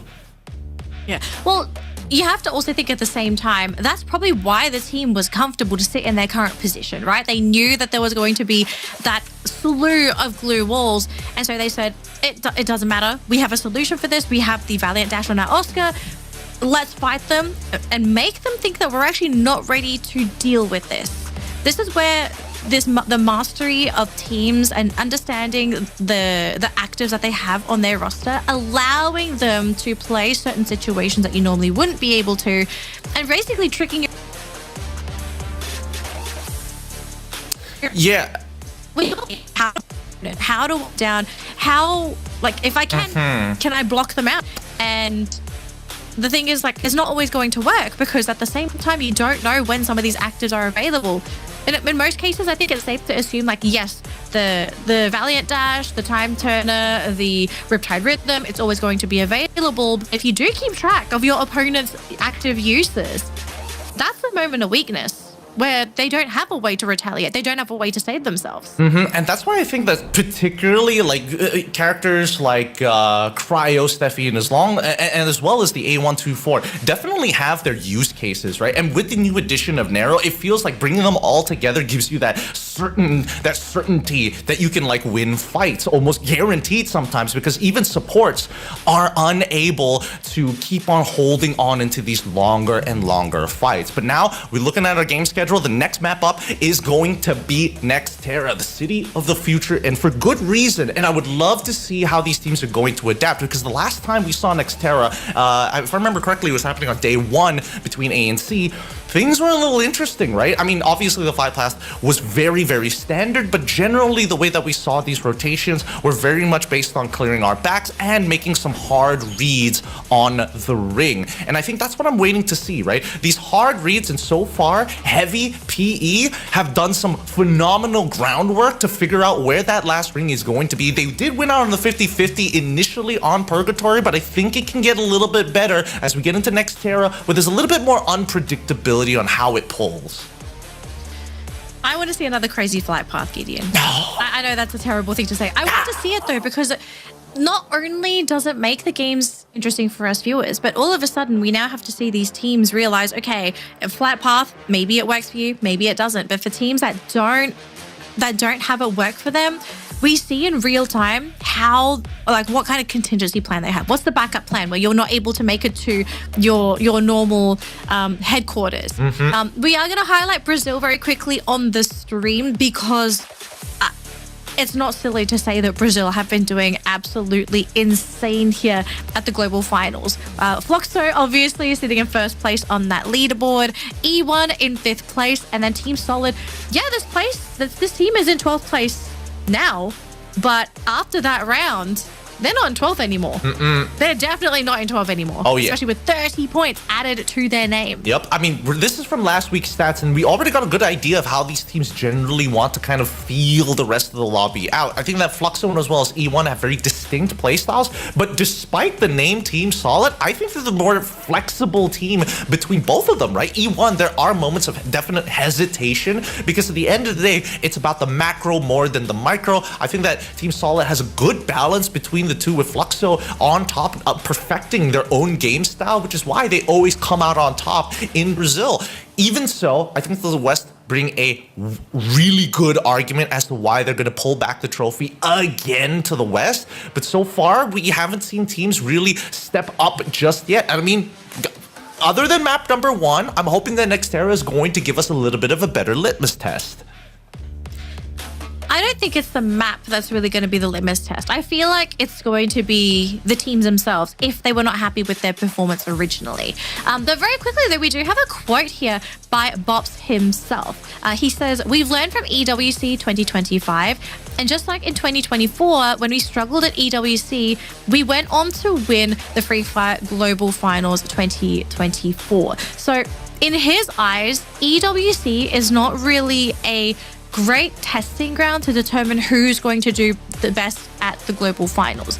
The global finals is its own thing. EWC is its own thing. And for anyone out there that is genuinely curious, who are the favorites to win the global finals? Like at the moment, it's Fluxo. Even though if you tuned into EWC, Fluxo were nowhere to be seen at the top of the leaderboard. It was a different time, a different patch, right? And I think that's why these patches really, whoever adapts better to the patch generally has a huge advantage coming into these internationals. And I think so far, the international meta is slowly being integrated. We're seeing that teams are, after week number 1, are slightly tweaking their builds and their styles of compositions. Even on a macro level, we're looking at some more precise interceptions. BRU in particular have been able to find these big interceptions, which netted them a good amount of elimination points, but it's coming at the cost of the ring, right? Usually we expect BRU to be thinking about the mid game, hunkering themselves down, finding their spot on the map, but I feel like right now, as they play interceptions, it's keeping them under the radar at the very least. But it's time to look to the skies, to look to the future as we start making our way into the one and only Nextera. Game number 2 is now officially underway. But what's this flight path, ladies and gentlemen? Is it something that is going to shake things up a little bit? Or are we going to maybe have a bit more of a stable early game for all of our competitors today? And everyone's locked and loaded. They're all ready to go. Let's have a look and see what that map is looking like here so far, Gideon. And it's a generous one. It's a generous one. I mean, Heavy, they still make it to Intellect Center. I think they are pretty happy that they can still make it to their home base. But are we seeing any crazy plays? And at the moment, it looks like for map 2, everyone's going to tone it down a little bit. They're deciding they don't want to go for any of those surprise hot drops. Ooh. They want to focus on their macro in the early game, and then they'll start looking for those fights once they have something that they're comfortable with. I don't know. I'm looking at that southern side, and AG has a very interesting spread. Now, if anybody decides to attack AG at this stage of the game, they have a very high likelihood that they can actually wipe out the 2 scouting members, right? Because they've gotten north and south of Plazaria. They know exactly who's in Farmtopia, Gravlab, and as well as Deca Square. And speaking about high possibilities of engagements, it's on that southeastern side between Mudslide and Deca Square, plus Boxing Gym, because there's so many teams who have kind of decided, you know what, we just need one guy to start scouting out the other areas and maybe slow down their rotations before we can start hunkering down in our own individual areas. And now we see the first couple of eliminations come through. We cut back to Esports, who was hovering around Mudslide, but this is the one that I've been wanting to see. Team Solid facing off against RHK. The Red Hawks have already lost a member as Team Solid is taking their time Healing UAV already dropped down as Trap with a Winchester in hand, trying to make sure that Ninja is going to take some more punishment. These kill contracts have been very good in the earlier stages and also will help them with their economy moving into the mid game. Yeah, poor Red Hawks. I mean, they have had a terrible start this round, unfortunately. I think Kutish is the last player left standing for Red Hawks. So if they do get successfully chased down by Team Solid, they are going to be ending the round again in 12th place. So we'll have to see if PE Esports ends up being the ones to maybe saving Red Hawks' lives in this competition. Because you can see here, Team Solid, they see a team coming, and I think they're now realizing, okay, we have a new target, we have a new focus, let's try and grab these eliminations, because they're riding a emotional high right now, especially after securing such a convincing game number 1 of the day. It's just a question now of, does PE overstep their bounds? And Kutish, he is right next to Lauho. But Lauho is going to fly into Team Solid, but onto the highway. So I think all of a sudden he has scouted out some crucial information for the team. And PE Esports, this is a team that's hungry. They love eliminations. We'll see if they want to try and go for that one. Team SR from AG, though, not going to be happy himself because he gets shot to the ground. But Demon, the counterplay, is there thanks to Cypher. Diana gets finished off by Dew. And all of a sudden, GOW not going to be looking too happy. Oh, the Wolves, they got a little too hungry here for some AG, but unfortunately AG were managed, after having such a wide spread across Plazaria, they ended up deciding moving towards Deca Square's side, right? And now taking that engagement has already netted them a lot of profits because they're very close to the engagement that's about to happen by the mudslide here between PE Esports and as well as Team Solid. Resources have been used though. Lauho is the only one sitting on top like we saw earlier, but you can see the rest of Team Solid. Nero, with LBT! Nero gets gunned down to the ground and so does LBT! Where did the communication break down between the two? Lauho could not support and even he goes down. PE Esports with...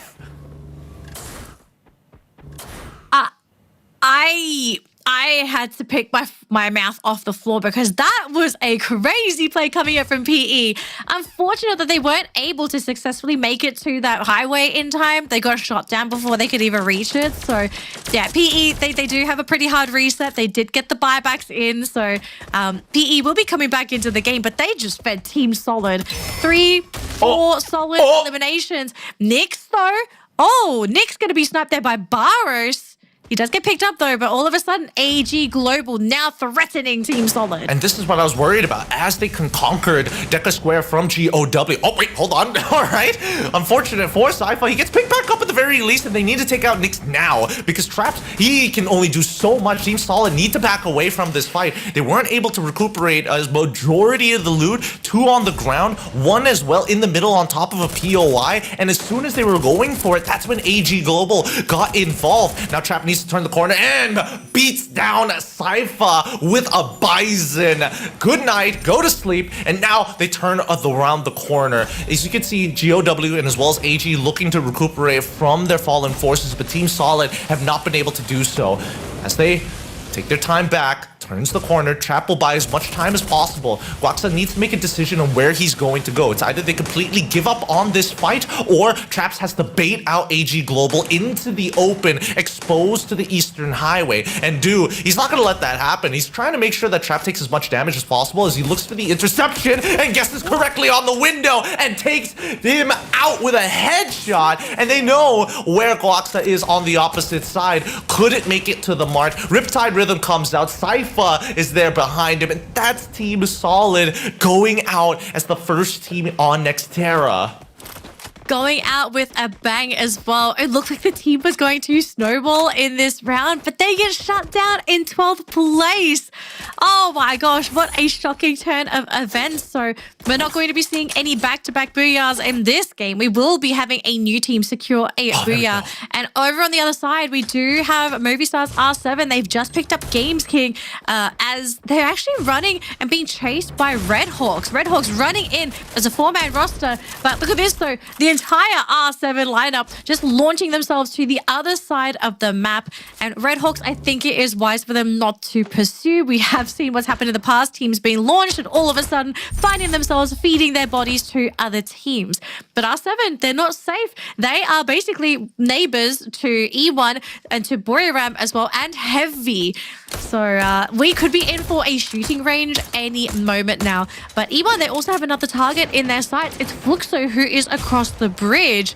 Man, there are so many teams here, Gideon. It is not funny. I kind of feel bad for whoever has to leave their compound if the circle takes an unexpected turn. Yeah, I think that right now, E1 is an extremely dangerous spot. Look at that pull to that northern side. This is why you see so many teams here. And it looks like, if I'm seeing this correctly, WAG actually, they've already used their binoculars to scout out the northern side of E1. They give up the museum to go even further north into the open play space area, which is a good and bad thing for a couple of reasons. One, they know for a fact nobody's there, so why not hold on to museum as the ring starts to close in? They've got plenty of space to play for, unless they're worried about whoever is coming in from Intellect Center. Now, besides that, RHK, even though they decided to give up on that fight, they were able to take some eliminations against GOW, and they meet them once again. They backed away from R7 to face off against GOW one more time by Turbine. Ooh. Oh my gosh, Tian getting a pick up there onto a Flicker. Nejat is still stuck onto his teammate though, still thinking if they want to go for Hans, but I think after losing Flicker there, they are hesitating to go into the fight. But who isn't hesitating is Heavy running into Booyahs. This is only a 3-man roster. Moshi already down to less than half of his health. On the other end though, we are seeing E1 being jumped on by WAG. Jonah though catching out Mufasa himself and getting a very crucial drop. And now Heavy not feeling too confident about this fight at all. Wasana dropping low, fighting into Kabi, but he goes down. And all of a sudden, Booyahs not looking too healthy themselves, but neither are Heavy. 2 versus 2. Alan looking for his next target. We still have more. Kabi, though, getting caught by Jonah in the nick of time. Huge play for the team, and Jonah, he eliminates Kabi. Heavy, they've lost the fight. They started with 4 versus 3, and now it's 1 versus 2. Man, they got grief. BRU got grief heavily this time, and even though the Heavy makes it out of here, we'll see whether they're able to make the full recovery, because GOW and as well as RHK, this has been a bloody war between the two from Turbines for quite some time, and it hasn't ended just yet. The recovery game keeps on getting disrupted because these two teams think very similarly of how to actually pull themselves back. Now resources have been blown, and oh no, Dian, he goes down to the launcher coming in from Nedja, and they also secure that elimination. GOW with only 2 eliminations need to make it a play, and it looks like they will go in for Kutush as he hops back out with a valiant dash. He's expecting somebody else to jump out of that window, but with 25 HP, Nedja takes him down. Demon gone as well. Hans trying his best to cover it. No, he ends up going down as well. They managed to get the revive at the bare minimum onto Demon, who's coming down with Dian, but I think that the damage, it's already done, right? There's nothing much that they can do from this point onwards. RHK finally should end this fight sooner rather than later. Yeah, I think Rip already knows that there's no way he gets out of this. No! Essentially, you can only really waste time, but Team SR from AG, they actually catch out Red Hawks, and they might have to go for a bit of a skirmish before they make it into that next circle.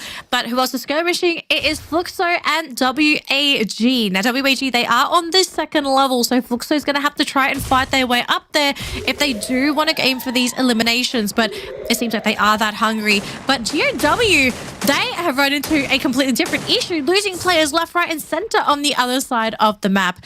But back here, Fluxo playing with this window, with these blue walls into WAG. They're trying to find an angle, and Butson, he may have just found one on that 2nd level, but he can't find that window. Policeman has blocked this one too, so he is stuck there until something opens up. And Gio, he is considering going on that 1st floor window. The team, they're still there. They're camping it out. WAG, I hope they're ready for this push because it's coming from our previous world champions. WAG, they gave up Museum to try and make sure that they could gatekeep on the northern side. And Fluxo really taking a long time from Intellect Center to get to this point. Didn't come with much punishment, but WAG have been preparing for this. They were prepared to take on a team at this stage. And from this building specifically, look at the beautiful fortifications that's come out. But how many glue walls did it take? The A1 has already been thrown towards that 2nd floor. 2 members already caught in between. Cluster grenades, with the help of the Alvaro, is already going to open things up. Counter nade back. Again, it's a numbers game. How many pieces of util do you realistically have as RHK fall back into facing R7 after being chased by AG Global from the southern side up in towards Museum, and finally RHK gets beamed down in 10th.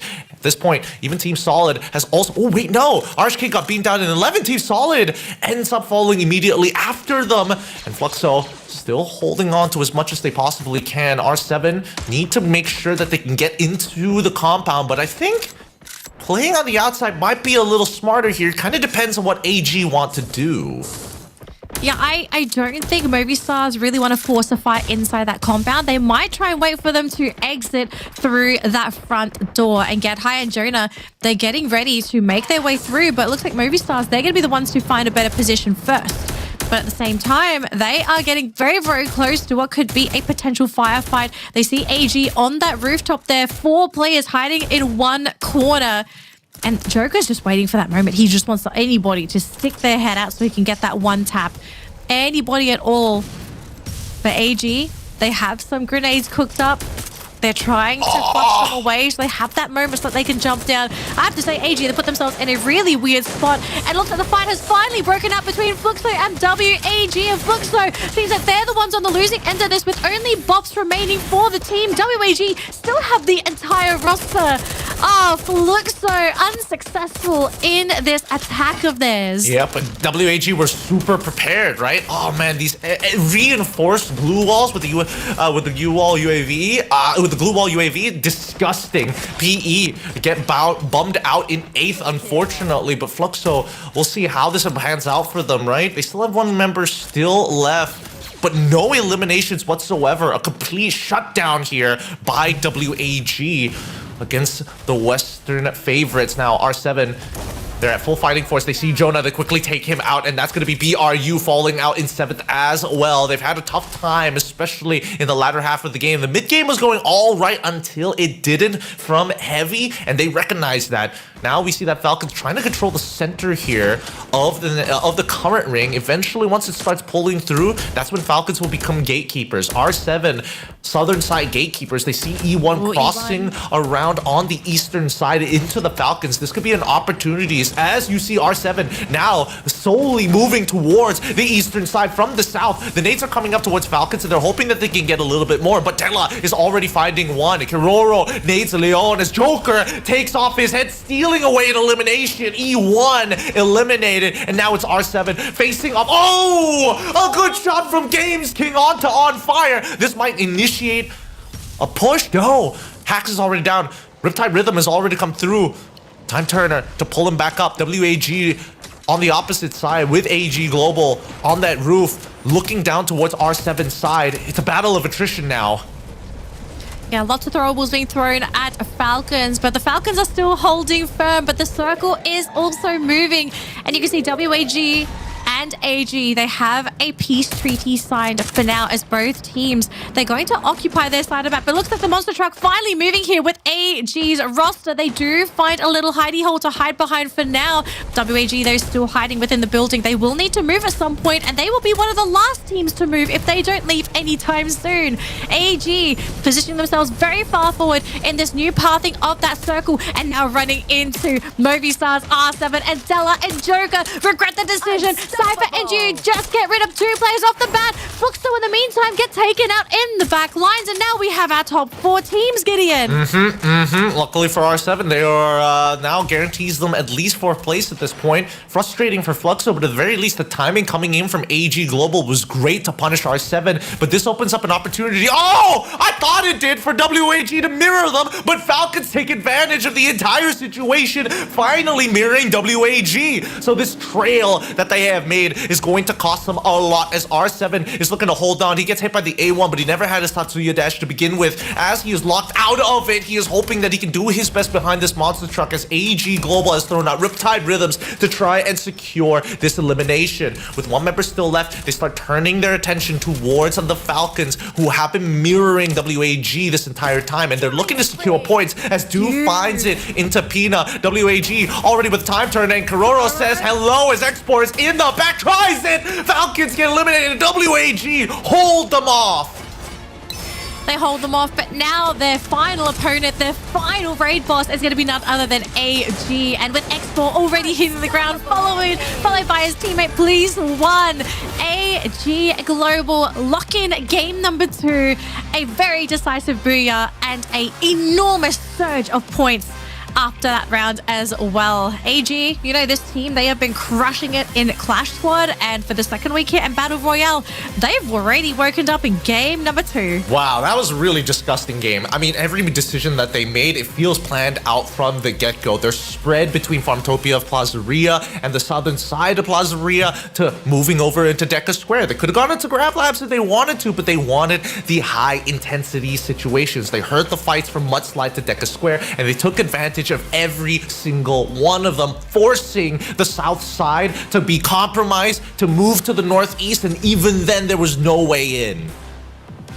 Oh man, AG, I am wondering if this is going to be AG Global's day. Is this team going to take the lead, and are they going to cross that finish line in first place? Because if they play the rest of the games today like they did just now, we have a top contender.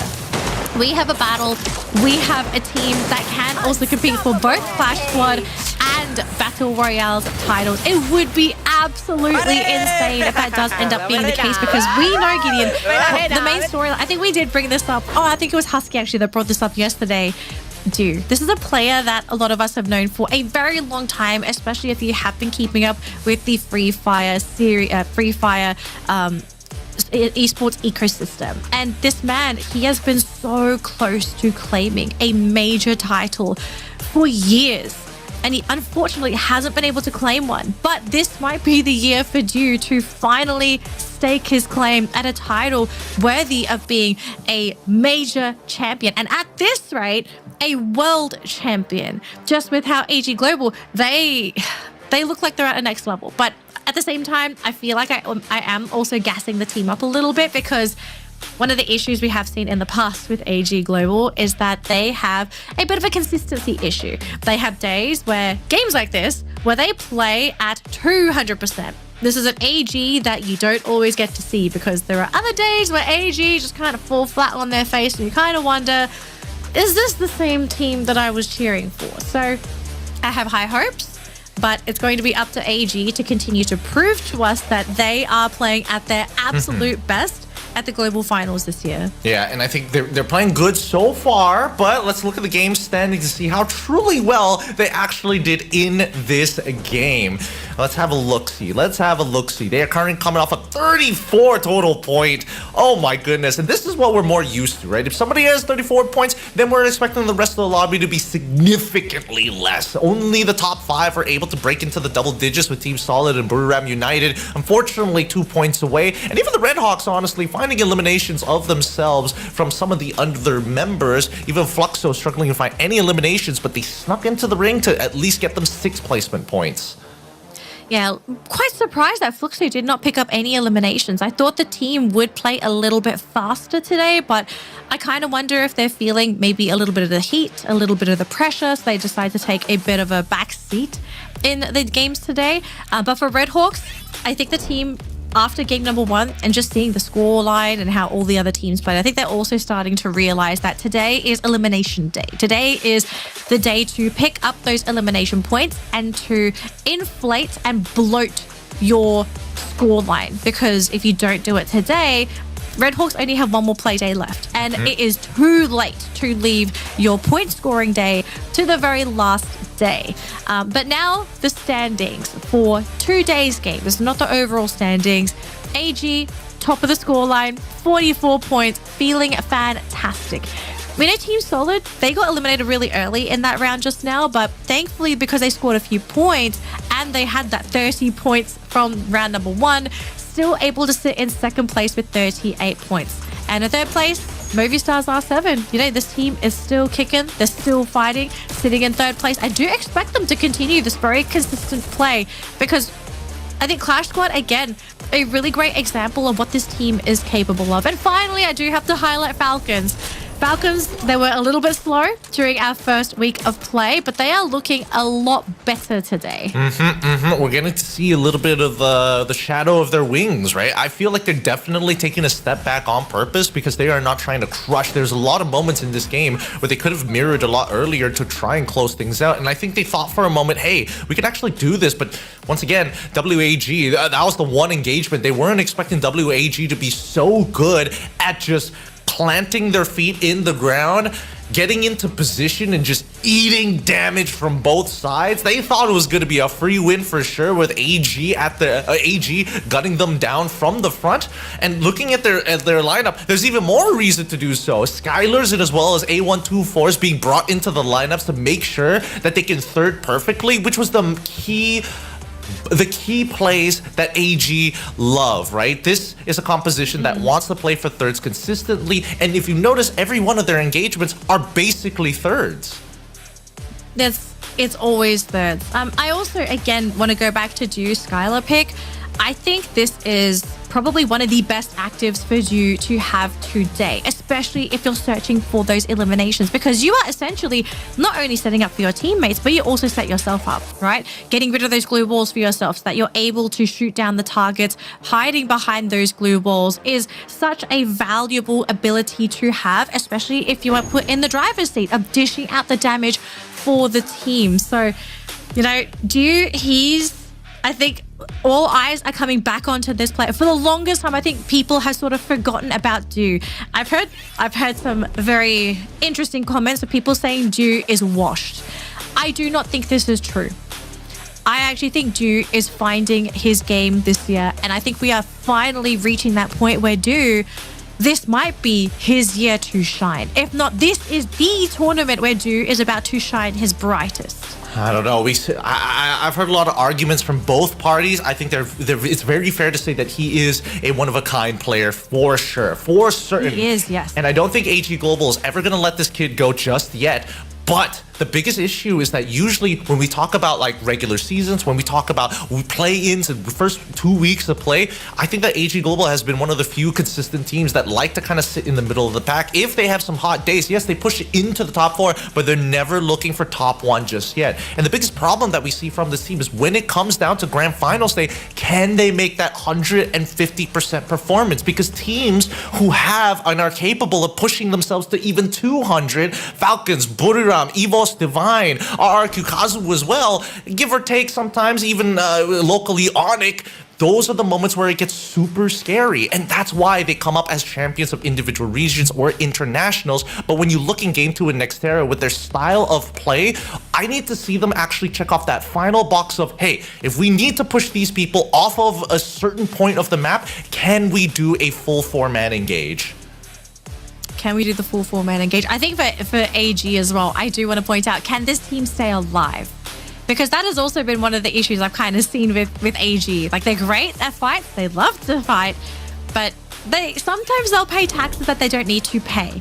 I want them to play a little greedy. I don't want them to pay the tax man. Grab those kills and get them for free. But look what they have gotten for free, Gideon. All Gamers Global are sitting at the top of the leaderboard, 1 point over Fluxo. And if you have a look at the point distribution between these two teams as well, I think this is it tells an interesting story between Fluxo and AG.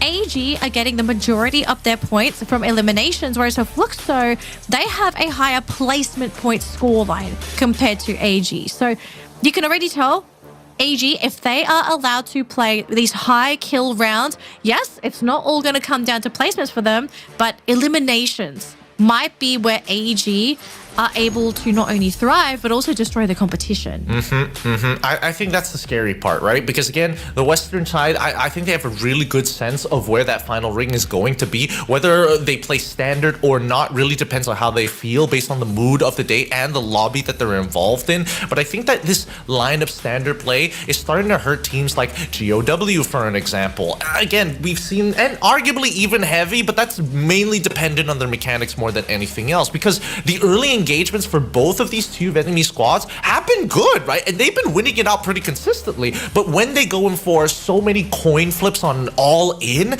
that's when the tax starts to add up. Oh, I lose one member on the very first engagement, but we at least take out 3. That's not bad. Second engagement, it's a 2-2. Okay, it's a net neutral, not the worst, but then the recovery game, consecutively having to fight immediately as you drop, it's starting to become a problem. Yeah. All right, ladies and gentlemen, we have wrapped up 2 games for our first day for week 2 for Battle Royale. And as you can see, our first Booyah of the day was on Purgatory, locked in by Team Solid, and our second Booyah secured by All Gamers Global on Nextera. And map number 3, I think this is a map that everybody is looking forward to. We're going back to Bermuda, folks. We're going back to where it all began.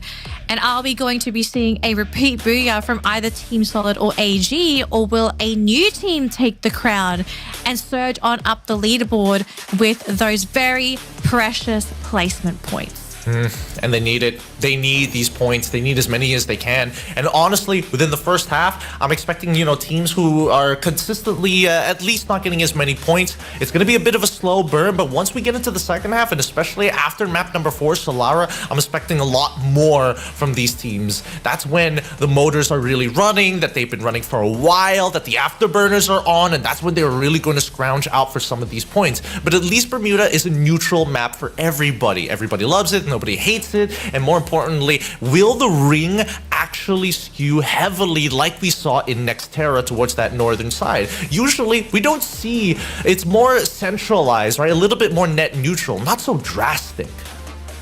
No, not drastic at all. I don't think the circle on Bermuda matters as much as some of the other maps. We saw on Purgatory, it matters a little bit more on maps like that because you sometimes have those water circles, or you have those very terrible terrain circles where it completely favors another team or another. Bermuda doesn't really have that, but when it comes to certain areas such as compounds and such, I do think that's where Bermuda could be, it could pose an issue for teams that do not find a spot to hide in.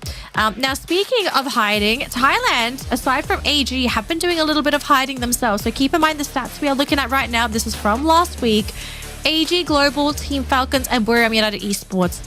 If we saw these 3 names 2 to 3 years ago, they probably would be occupying 1st, 2nd, and 3rd place on the leaderboard. But in 2025, they are in 7th, 11th, and 10th. This was last week's score lines, okay? I think a lot of people are questioning, are these teams done? Are they washed? Are they just hanging around because they are barely scraping by? I don't think that's the case for these teams. I do think they are playing a mental game with the competition. I said this before.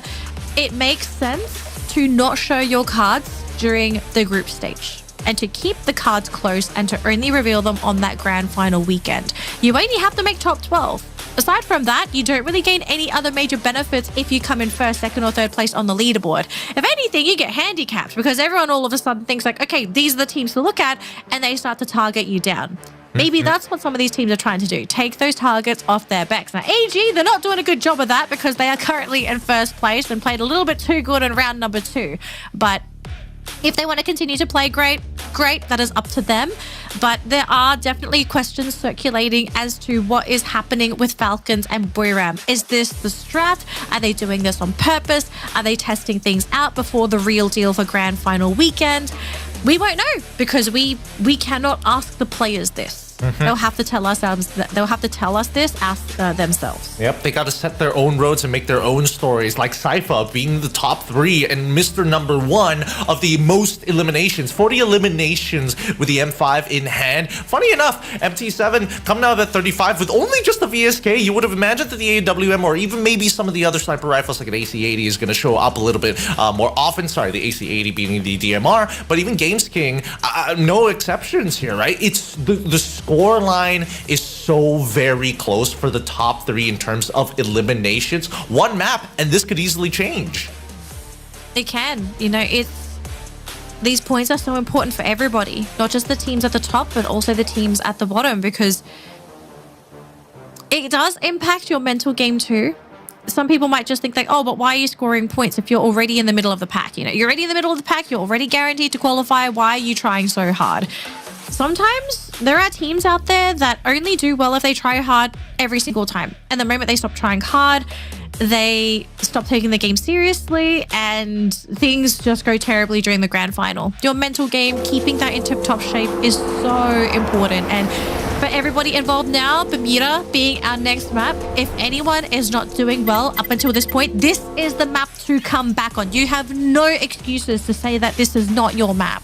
Yep, and we're also hoping that at least within Bermuda itself, it's going to be a nice flight path alongside it. Really, let's take away all the fluff, right? Ooh, I think so. If it's the most standard, you got a nice one. Oh, I mean, we'll see once we start getting into it here. And now, more importantly for our players, let's see what the early situation is going to look like. Now, based on what we've seen and unfortunate history, every single time a team is able to claim that #1 spot, they aren't able to do that well in the follow-up game. So all eyes are going to be on AG Global as we get a beautiful right in the middle cut with the flight path.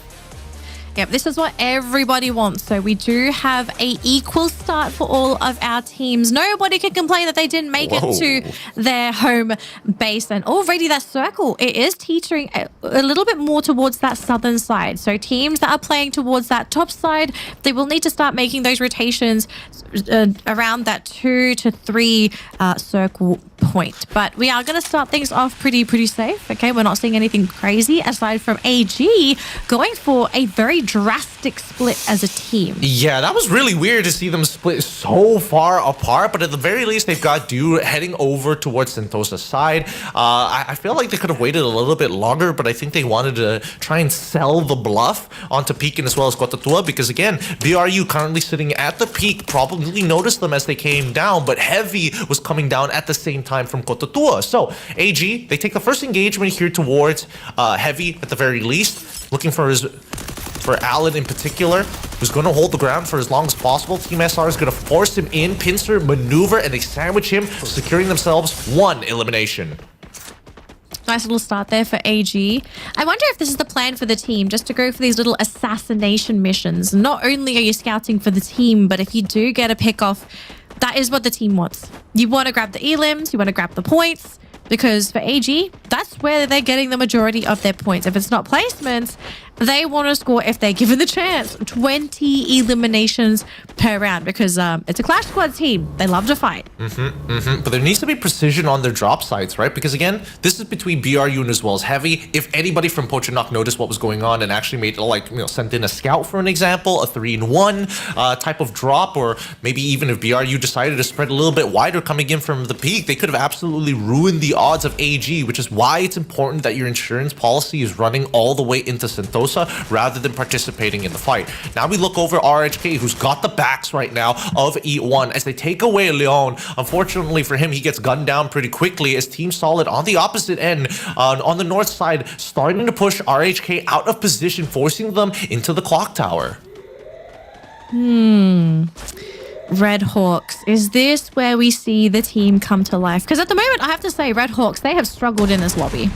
They have struggled. They have not really been able to make it into the middle of the pack in terms of scoreline. But Games King losing that 1v1 versus Kororo. Now, unfortunately for Kororo, he did not get that final pick off. It would have been nice to grab that elimination before going down, but that's already a little bit of a threat here for R7.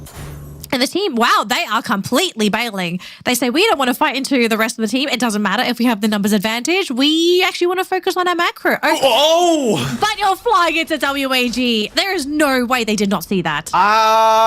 It was a very fast decision being made here. It's an interesting call because Observatory is already right at the edge. I think that R7 understood that if they kept on fighting Falcons, it's a do or die scenario, whether they have to fight them to the very last man. And they want to just make sure that their backs are clear, but really is it worth the time?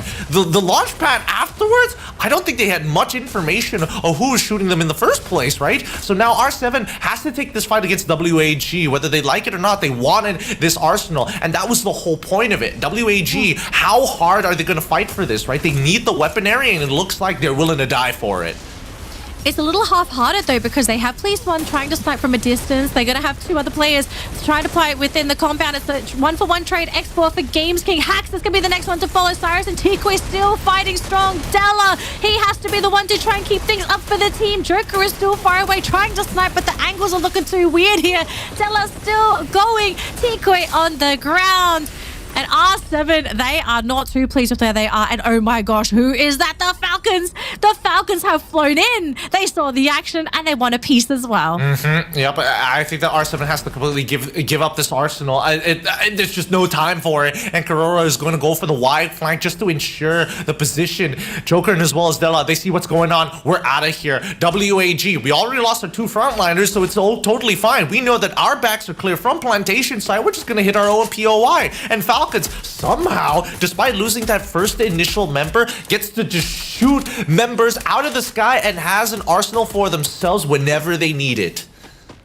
Oh, WAG. They just had a terrible fight and they're about to lose 2 of their players. Export happy to be brought back again. And Tikui, he is at the mercy of one more if a sniper is able to connect, but it looks like he's too far away. So the damage has been done, but at least WAG are able to now stabilize. But a little unfortunate for the Falcons, though, not able to get any more from that skirmish that had previously happened.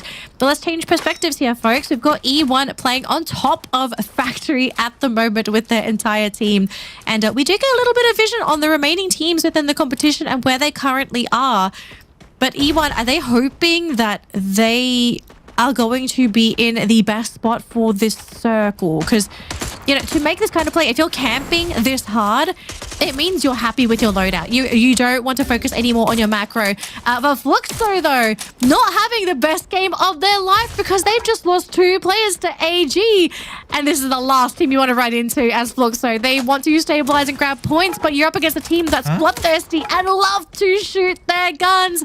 MT7 and GU flying away, but instead of shooting, the teams, they're just going to try and chase them down. I don't think they're getting away because look at that. We see a player from Red Hawks there. It's Nejad. Nejad is already in a pretty awkward position here. When you look at the stats coming from Dew, AG's 34 in the last game is the highest single round score that we have so far at the tournament. And 34 is going to be the number to beat. At this point of time, AG once again making their way into Mars Electrical on the further south side of the map.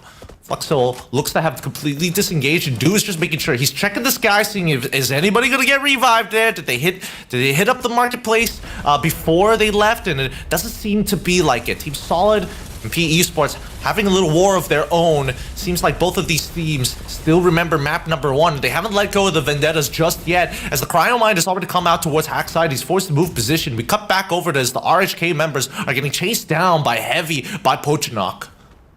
Red Hawks losing players left, right, and center. They just are struggling to stabilize on map number 3. And Heavy, they're just looking for this final play. Back on over to PE versus Team Solid. And at the moment, PE Esports are still keeping up they're still keeping their heads above water in this team fight, but now they just have to figure out what's the angle. Do we react? And they're trying to be the ones to force the fight here. Nick is going to come down with his teammate as well. Nero having to go for the jukes, but no, Gua has managed to catch him out, so they've lost the captain. The captain is down for PE Esports, and LBT, he's out of there, but Lao Ho wanting to run back into the building. I mean, he's there to provide support there for LBT and Nolan. But now Lao Ho all on his own. Hack in the meantime getting caught thanks to Lao Ho snipes. And now the jump, GOW want to get involved into this. You can see that Team Solid, they sent one of their members to go and hit and quickly get to the marketplace, the vending machine, to make the purchases. And Guaxa is finally down. A good play from Team Solid to get themselves back in the game right at the cusp. Because GOW, they've been creeping up here. And unfortunately for the rest of the map, that kill contract is kind of revealing their positions here. And that's why you can see that PE, they're holding their ground here by Clock Tower. And also why GOW didn't decide to pounce even though it was almost the perfect time. AG, whoa, my goodness! We cut to them getting blown out of the waters by AG. The launchers coming into play. E1 also contributing as well. Oh man, that was very painful to see. But again, AG, they are so bloodthirsty today. Their hands are, they've got that itchy trigger finger syndrome today, Gideon, I swear. As soon as they see anybody, they just go after them like bloodhounds. They're up to 7 eliminations. They're leading the eliminations charts, but knowing this team, they are not content with this score. If they can and if they're given the opportunity, they will look for more. So this is the team to look out for if they're able to survive into that late game again for map number 3. Well, let's see, because the next ring is about to reveal itself, right? As ring 2 comes down to its close, E1, they've been sitting by factory for a very long time. And now they're starting to make their way south to ensure that they can at least clear their backs. And when we look at Mars Electric, right, only Heavy is the one who's trying to make it out of there, while Fluxo is going out their way into the blue to maybe find a way into the ring from the north side of Pochinok, possibly.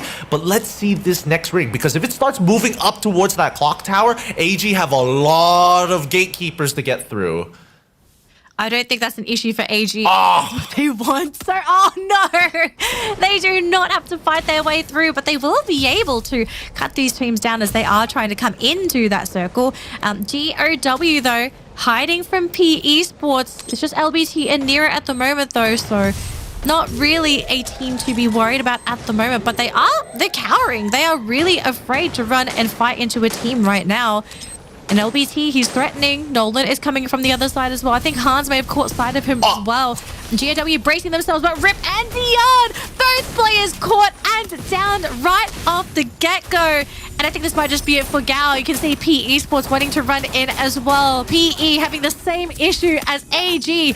No kill is enough. PE played that well. They saw them trying to set up for the fortifications, but there's just too many windows and doors, entry points for them to get through. 2 doors, there's at least 8 windows from many different sides. It's just too many to cover, especially after finding that key 90% pick from Lao Ho's side onto Dion, putting him low to let people like Nolan and LBT start working the sides. And that's when they were just waiting for the right moment to go for the Valiant Dash after throwing the glue wall melters. Now, with PE Esports on the side of Clock Tower, they've got a pretty good position for themselves, but now we start looking towards some of the other teams like R7 and as well as BRU, both of which Heavy have made contact with in the past, but now more than ever BRU are thinking, oh man, are we just gonna let this happen? How much space do we need to cover as Fluxo with the full fighting force coming in on that northern side? Listen, Moshi actually sniping Bussen, and Bussen is a huge player on the team here for Fluxo.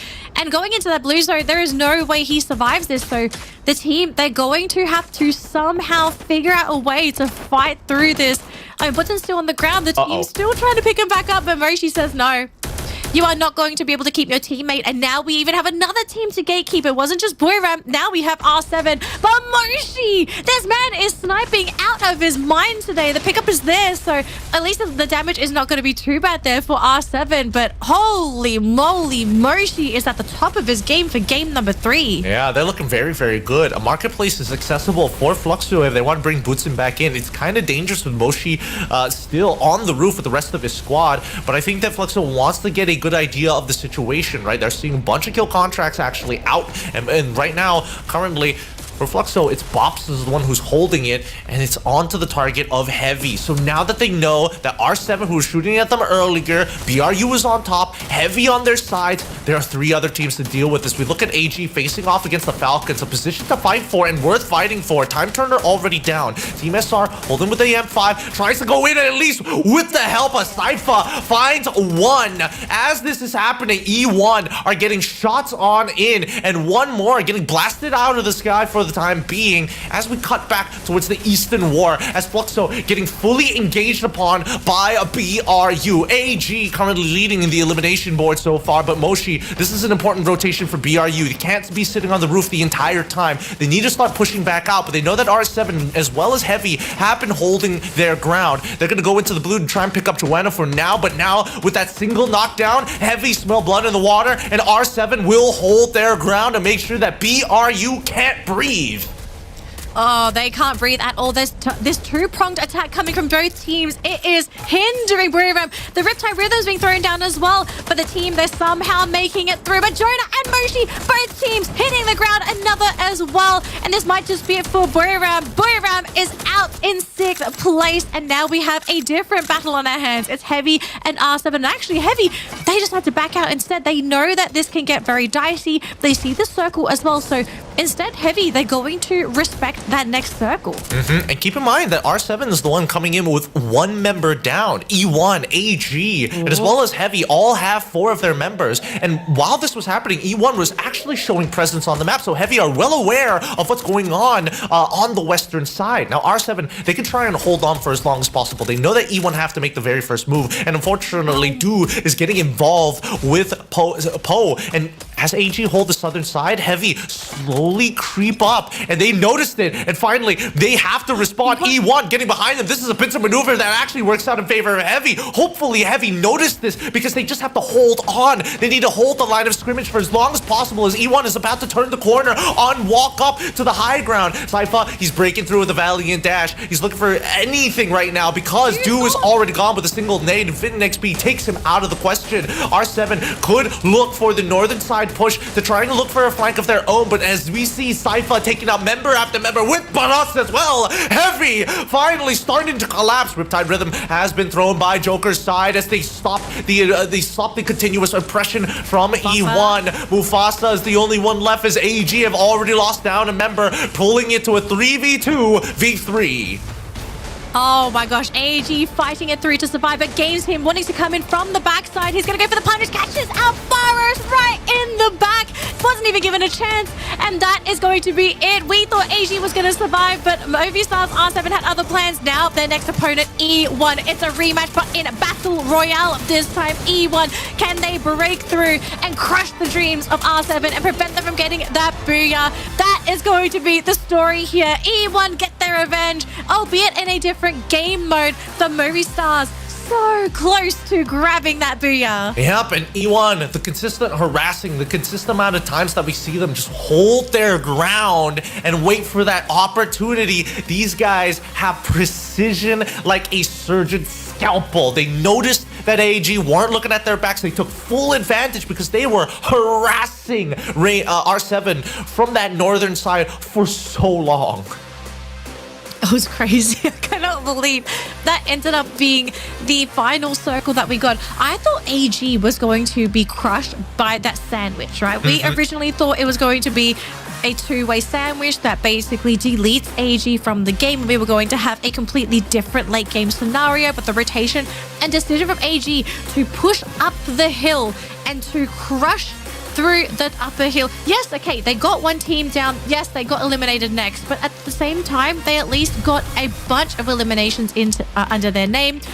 I want to argue, I actually think they still may have gotten the most points this round, because I think almost for the entirety of the game, maybe even till the very end, they are our kill leaders. They were leading for a very, very long time. We'll see once the final scoreboard has been tabulated whether or not that's going to be able to kind of keep them in their positions, because so far, I think that E1, they did a very good job at playing for the Booyah at the very end. So, based on what we've seen so far, the southern side teams and teams who are actually mirroring AG to a certain degree actually were coming up on top, right? E1 was initially at Factory while AG was in Mars Electrical before they moved closer towards the clock tower towards the very end there. And even as we see these southern sides get more and more popular, these rotations from AG have not been punished just yet in the earlier stages. Well, to be fair, right, how do you really punish AG's rotations? Because you can see, I think we're starting to see two distinct play styles from our competitors today.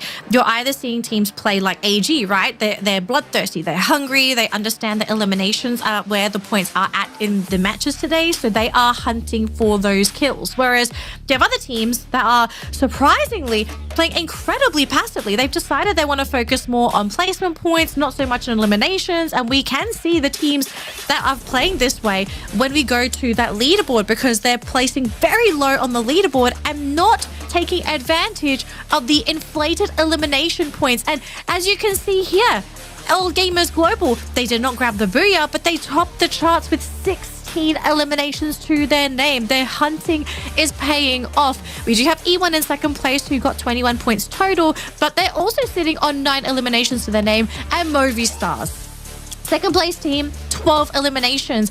I think these teams need to start waking up, because if you are not picking up these kills yourself, you are missing out. I think that Movistar R7 being only second in the elimination board in comparison to the 16 coming in from AG, a lot of it is just positioning well, right? And again, we saw some like pretty funny moments coming in from Movistar R7, sneaking out a member from Team Falcons, jumping to the opposite side, and guess who's there? WAG. And this causes a catastrophic fall of dominoes, knocking each other over again and again and again, allowing Falcons to consume the northern side of the map. And I think these small plays and these plays from aggressive teams to cause that chaos, to start getting, allowing these teams to break out of their shells, have really helped the lobby in terms of finding those eliminations, especially if you are scavengers and more so thirders like AG and Movistar R7. Yeah, now have a look at today's standings. We are halfway through today's games, and if you look at who is currently in 10th place, you know the matches have been rough. Fluxo, our leader for last week's matches, has dropped to 10th place. They are struggling at placement points. They are struggling to get those eliminations. And then even in the middle, it's Falcons and Booyahs. Yes, they're still not playing towards the top of the leaderboard, but we know these are great teams. They are struggling. The lobby today is monstrous, and we can already see at the top who's thriving. All Gamers Global, Team Solid, Movistars R7 and E1. Like, these guys are feasting. And PE Esports, I kind of feel like I have to give these guys a special mention, because they have been constantly on our screens. We are seeing them constantly run into teams, or teams trying to fight into them and regretting their decision. Yeah, I feel a little bad for PE Sports, right? Because I think they are still keeping to their own game that has been, again, giving them a lot of success, especially from Battle Royale day number 3, if I remember correctly. Because that's when they were on their second play day, is when they got one of the most amount of points a team has ever achieved so far within the day, as they have set the record.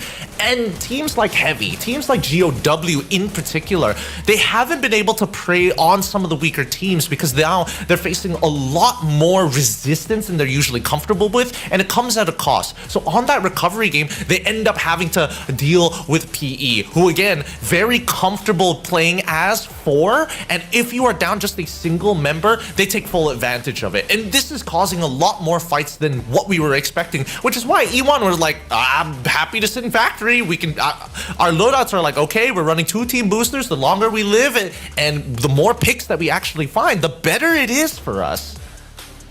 Yeah, I mean, we also have to mention, I think in that last game as well, E1's natural play style of being very patient, I think in that situation paid off. They could have, if they really wanted to, push up onto the high ground and put them at risk of having players being knocked down unnecessarily, trying to fight into AG. But the fact that they decided to wait, let AG finish their business at the top of the hill, and then come in at the last moment to finish R7 and AG at the same time.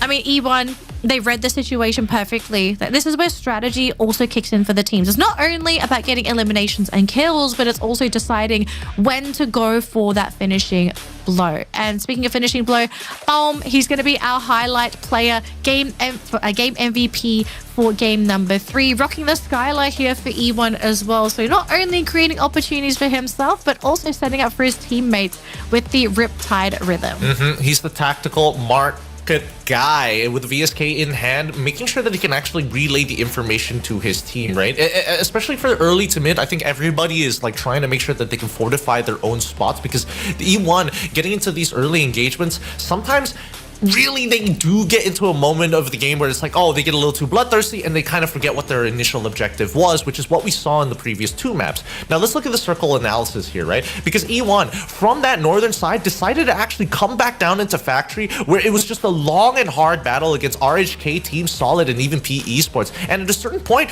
actually, based on what we've seen, I'm surprised that E1 wasn't able to get more eliminations, because each and every time they found a way into the ring, secured themselves a position, and even found that final zone and pushed at the right moment as AG were about to win their fight against Heavy.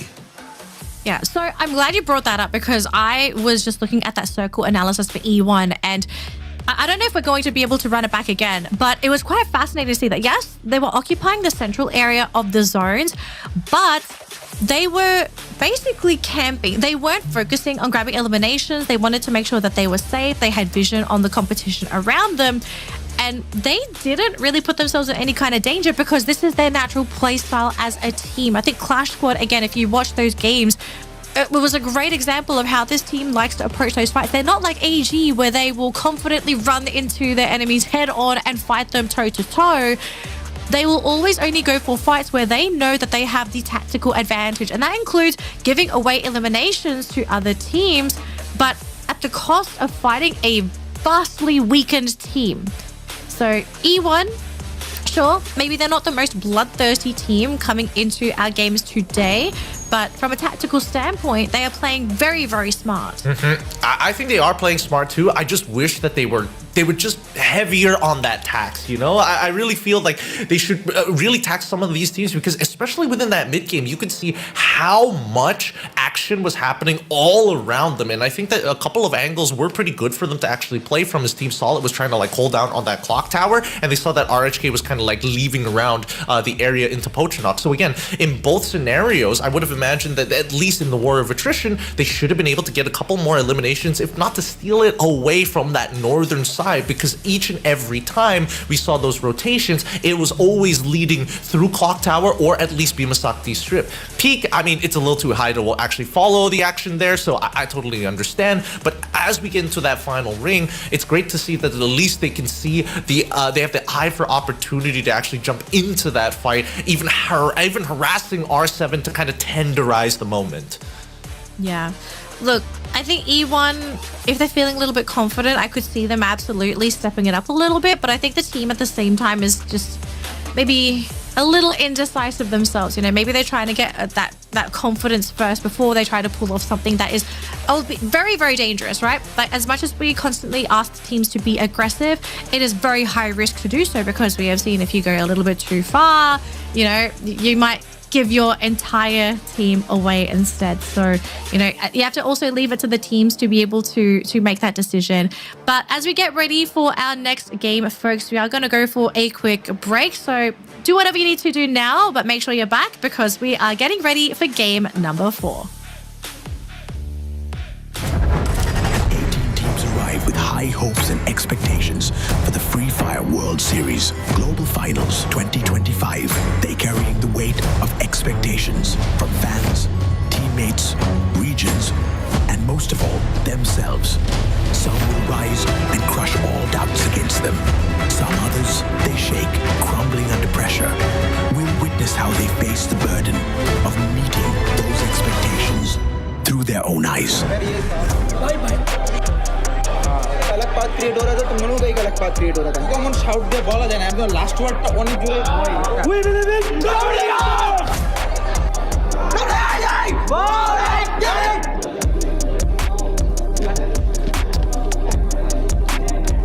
एक साथ देखो ना एक साथ हमसे अरे अरे जाओ chạy chạy anh em bắn anh em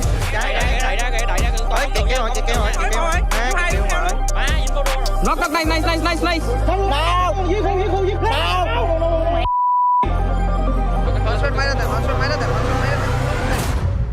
WAG and Red Hawks came in with massive support from their fans, but ended the day at the bottom of the standings. For some teams, day one was a harsh reality check. For others, it's just a smooth start beginning of their campaign.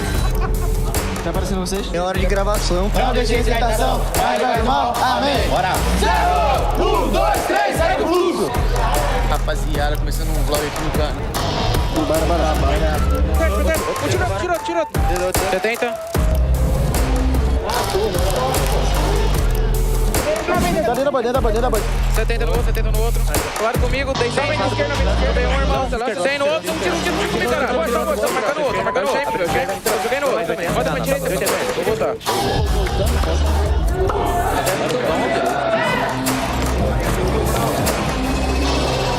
Brazilian defending champions, Fluxo crushing all doubts against them with a 178 points performance. Fluxo dominated day 2, and now it's up for everyone playing in day 3 to keep up. ไปดูงานระดับโลกมันรีบติดอะไรอ่ะ We have a gift to you, so it's gonna give you lucky today. Oh, really? This is our gift for you. Esse é o nosso presente. Oh, thank you so much. I hope You like it? Of course. All right. Say hello. Ya. Untuk in-game nanti akan dijelasin sama Lim, jabarin sama Lim di stat. One day, one voice, one body, Eagles, go! มีสกิลอะไร2อ่ะสกิล2อ่ะมีอะไรนี่กูกดอันนี้ได้นะอันนี้ได้นะเข้าใจปะ Bilang kita lewat, so! Ingat, tidak ada orang yang cuma punya satu tugas. Apa yang terjadi di 3 minggu ini itu juga karena kau. Viva! Ayo! Ya udah gua ambil sini aja.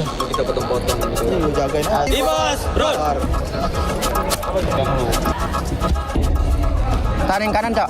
Kanan naik, Cok. Fokus Arsenal. Fokus kanan lagi. Oh, beda tim. Winning kanan banget 3. Atas. Santai, brother. มาซัดออกมาเป๊ะโดดมาเจอเลยซ้ายอะไรอย่างกันโมโหโดดเล่นกับเพื่อนหน่อยแกเฮ้ยโว้กูเล่นอยู่แกกูเล่นหน่อยแกพอดีป้านตัวหน่อยช่วยเดี๋ยวจับแล้วโดนแข่งให้กูช่วยได้ไหมช่วยเยี่ย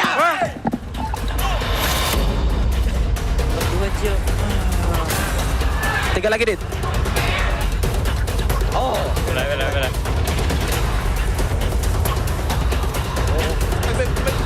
Sedang.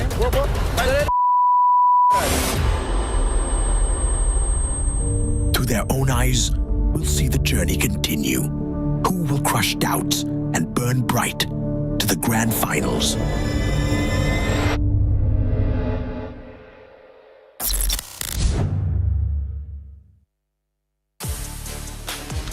All right, survivors, we're halfway through today's matches, but to spice things up a little before we continue, let's have a bit of a chat with one of AG's players. We have Du over here. Hi, Du.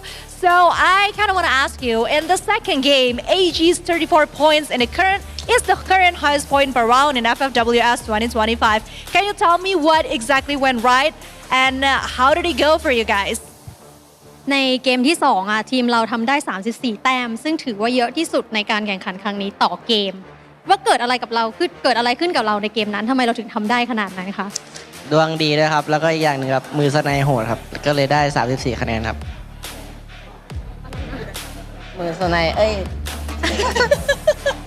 Sorry, I cannot hear. No, it's fine. เพราะว่ามีมือสไนโหดครับก็เลยได้คะแนนเยอะแล้วก็ดวงดีด้วย Because we have a good teamwork, good sniper. Yeah, we have the best sniper. That's why we got a lot of the points and also lucky. Oh, so are you confident that AG can secure more points than just 34 in upcoming matches? เราคิดว่าเราจะทำได้มากกว่านี้ไหมในเกมที่เหลือ ได้ครับได้วันนี้ได้แน่นอน Sure, I can guess that. Yeah, sure, of course. Sounding very confident. Okay, on to the next question, which is also the last. AG is currently number 1 in the overall standing. How confident are you in maintaining that spot for the knockout stage? ตอนนี้คือทีม AG อยู่อันดับ1ของตารางเรามั่นใจแค่ไหนว่าเราจะรักษาอันดับจนจบการแข่งขันในรอบน็อกเอาท์คะได้ครับเพราะว่ามันเป็นเบสิกพื้นฐานครับ Yes, of course we can do it because it's just a basic standard for us. Oh my God, the confidence is pretty high today, but I'm liking that answer. Thank you so much, Du. Thank you once again. And survivors, we're gonna go back to the casters. Take it away, casters.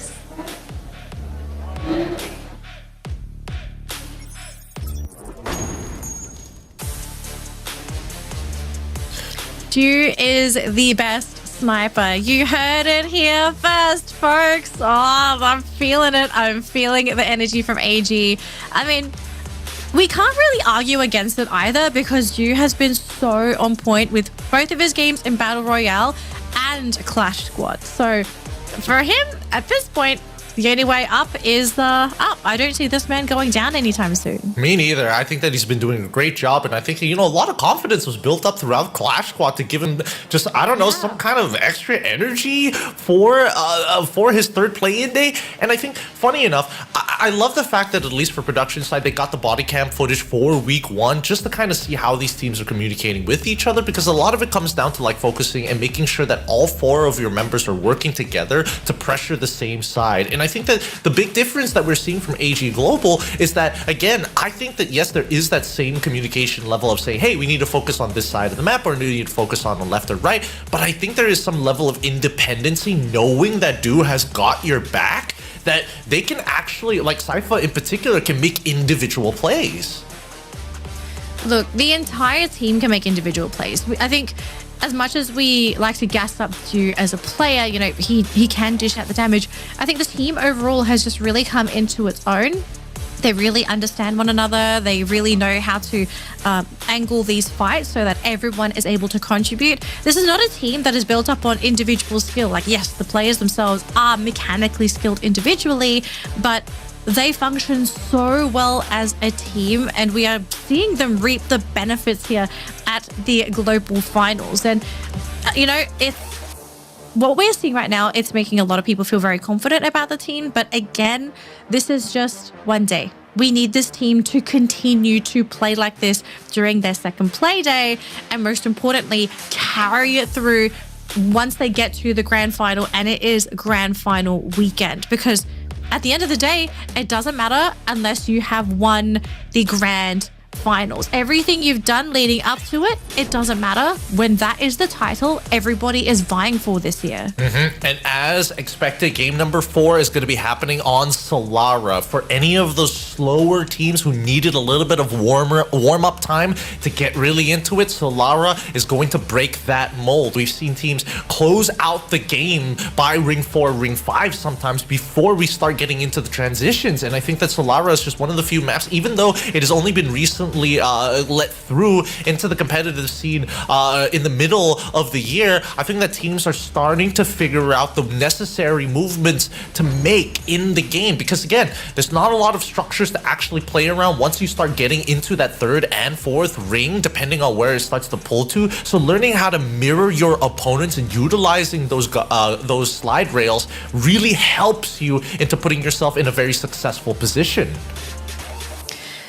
I'm glad you bring up the slide rails. I still feel like a lot of teams are kind of experimenting with the slide rails overall. I know originally when Solara originally came out, right, people thought that the slide rails were just from getting from point A to point B. But now we're starting to see players get very creative with the slide rails, using it to bait teams into thinking that they are going from point A to point B, faking usage of the slide rails as well. So it's been pretty fun watching everyone sort of adapt and learn to Free Fire's most recent addition to its map pool.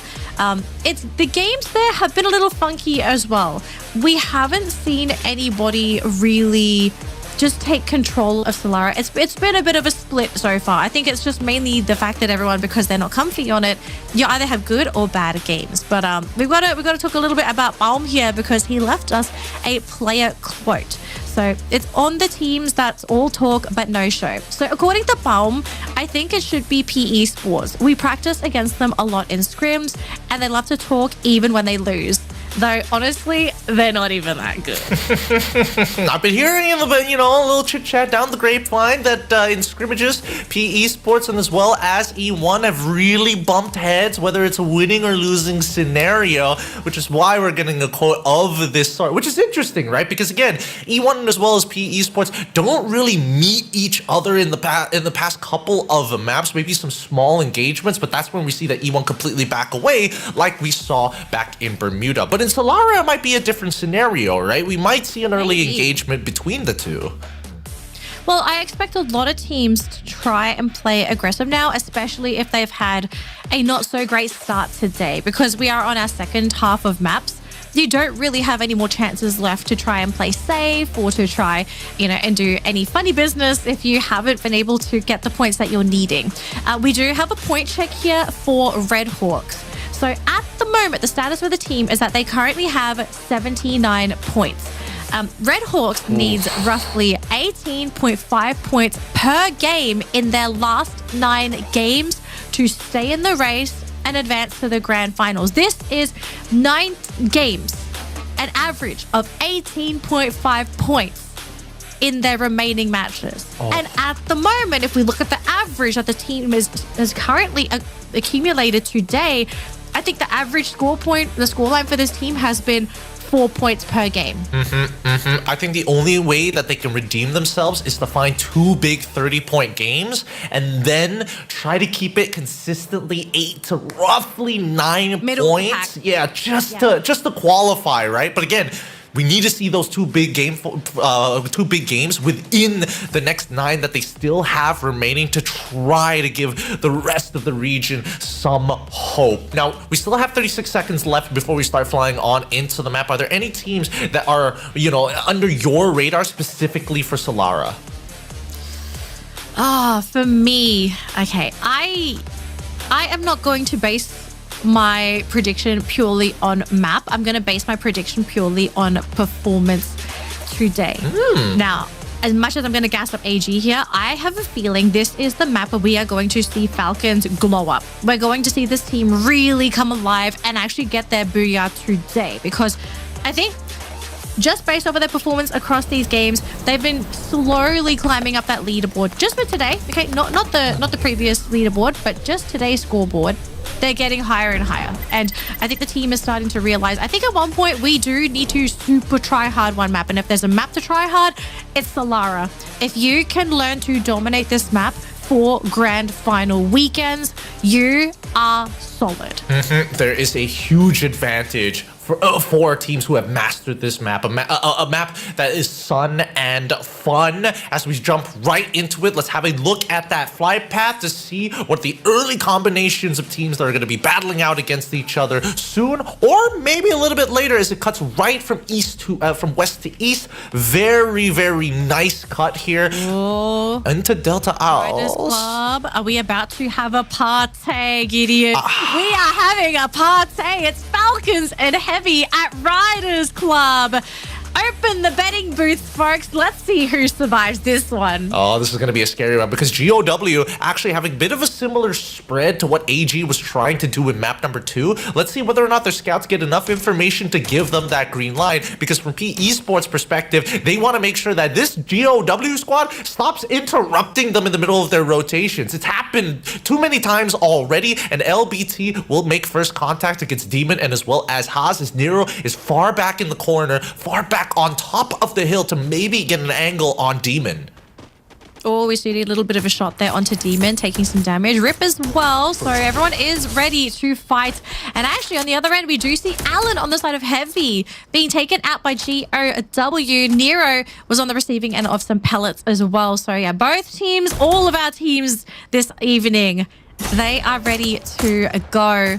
And Lauho, Fluxo, they want Lauho. I feel really bad for this, man. This is going to be a really tough game if Fluxo starting to target you. Absolutely. And worst yet, GOW, because they had a similar spread to what AG was trying to accomplish, right? The problem right now is that they have nowhere to fall back to. Hans as well as Demon were supposed to be the anchor of the team. They weren't expected to get jumped on by PE Esports this early on, as RIP is facing off against the Falcons and has already been downed by them. So now they really have no way but to fight. And Don't Cry is reviving Alan in another battle, as Nero has been taken down at the very least. Demon fights a 1-for-1 trade, but unfortunately, Nolan is able to get a little bit more as LBT with Winchester in hand takes out Demon. And as this fight is happening, Falcons not only take out the scout coming in from Gao, but worse yet, have to face off against Heavy, which I think they're doing pretty okay with. As we look on over to the Heavy side, it looks like they have a little bit of a split. Don't Cry and Mufasa very far away from each other, as Jonah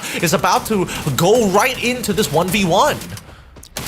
Yeah, this is going to be a really tough matchup for Don't Cry to win. Jonah just trying to get on out of there, but he gets the final laugh. So Booyahs picking up their first point in the round rather early, but look at this though. We do have a slight 1v1. Moshi is away from the team, being chased by Mufasa.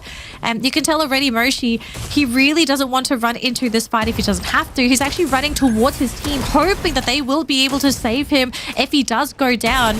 And unless Mufasa finishes soon, he is going to go down, but he loses the 1v1. Moshi coming in with the better headshot. Oh boy, Mufasa thought he had that one, but Moshi turns the tables. Yeah, I mean, it feels bad because initially Moshi was just trying to sell, hey, I got a Winchester, I don't have anything else, but even with the Winchester in hand, he finds and secures an elimination onto On Fire. Falcons, they thought maybe this was going to be a free fight, but they didn't realize that the sniper Moshi was so far on the high ground on the western side. Jonah now making contact against Kirora and as well as Pina. Hopefully they're able to cross on over safely because now they're lobbing the nades to try and block them off or push them out of position a little far, but still gets enough damage. Now they have to worry about their left flank as Get High has to face off against two of their members. Wasana is already down. They win out the fight against Pina at the very least with the help of Jonah on their flank, on their right-hand side to cover his back. But they need to go for this Mart and pick up Wasana as soon as possible because they're coming out of this with plenty of eliminations and some very good gear. Yeah, and Falcons, they have been horribly crippled this game. Thankfully for one more, he will be able to bring back Herrera and On Fire, so he's not going to be lonely for too much longer, but they will have to play catch-up for the next few minutes. Now, speaking of catch-up, Red Hawks, they need an average scoreline of 18.5 points per round. It's a huge ask for a team that unfortunately just hasn't quite been able to find their footing, but you need to stay motivated. You need to keep fighting. They can't afford to lose this just because of a really bad day of gameplay. Now, the problem is they're running into a really tough opponent in R7. We know this team is really scary to deal with in a team versus team situation. So unless Red Horse can surprise them or they're able to get a few cheeky pickoffs before the fight even begins, I don't really expect them to be able to come out of this fight unscathed. They might be able to slip out with one and buy the team back, but that's going to set you so far back in this set. And Najad already being targeted by Della and Haxus. And they're going to take their time here.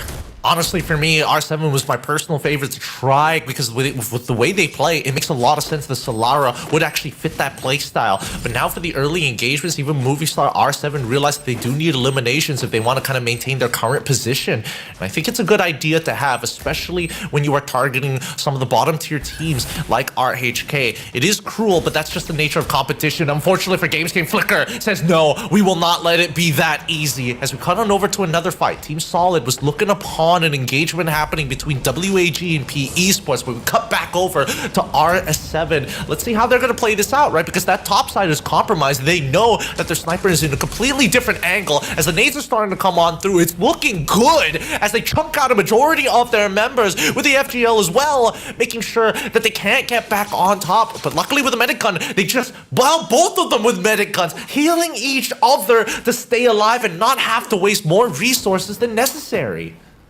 A little unfortunate there for Red Hawks. It would have been amazing if they could somehow cut down R7, but they basically got going for a little bit of a reset.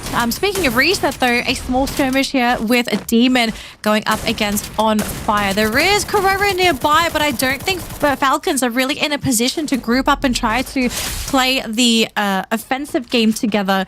And again, Falcons going from 3 players back down to 1. They'll have to try and buy their team back yet again. But now R7 back to fighting up against Red Hawks. And, you know, Red Hawks, they're so difficult to take down so far. And Della ends up being the one being taken down by Kutish. But now the opening is here. R7, they're starting to get these downs. And Red Hawks slowly being picked off. There is a player actually able to get away from the fight. So they are not down and out yet.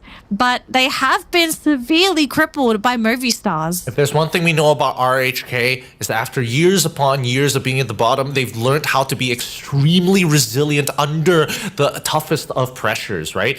And then as we come back, as Team Solid has backed off from this standstill between WAGP Esports and Team Solid, there's one more team in the wake.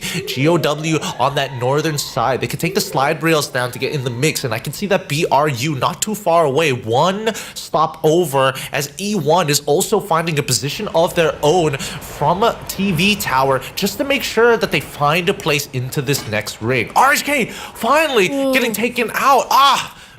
Unfortunate for them, they bow out at 12. Yeah, I think the team just really struggled to find their footing after being picked off there. You know, sometimes you just get unlucky and you're not able to bring your team back. So Red Hawks, they're going to be on the sidelines yet again. And really, that their dream of theirs making it to top 12, it's just growing further and further away.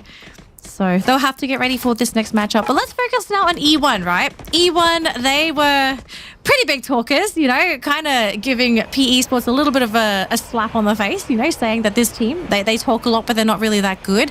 But overall, if you look at the standings and the gameplay between these two teams, PE Esports have been putting in the work. And, you know, PE Esports is actually ahead of E1 on that leaderboard, sitting in 3rd place compared to E1, who's in 5th.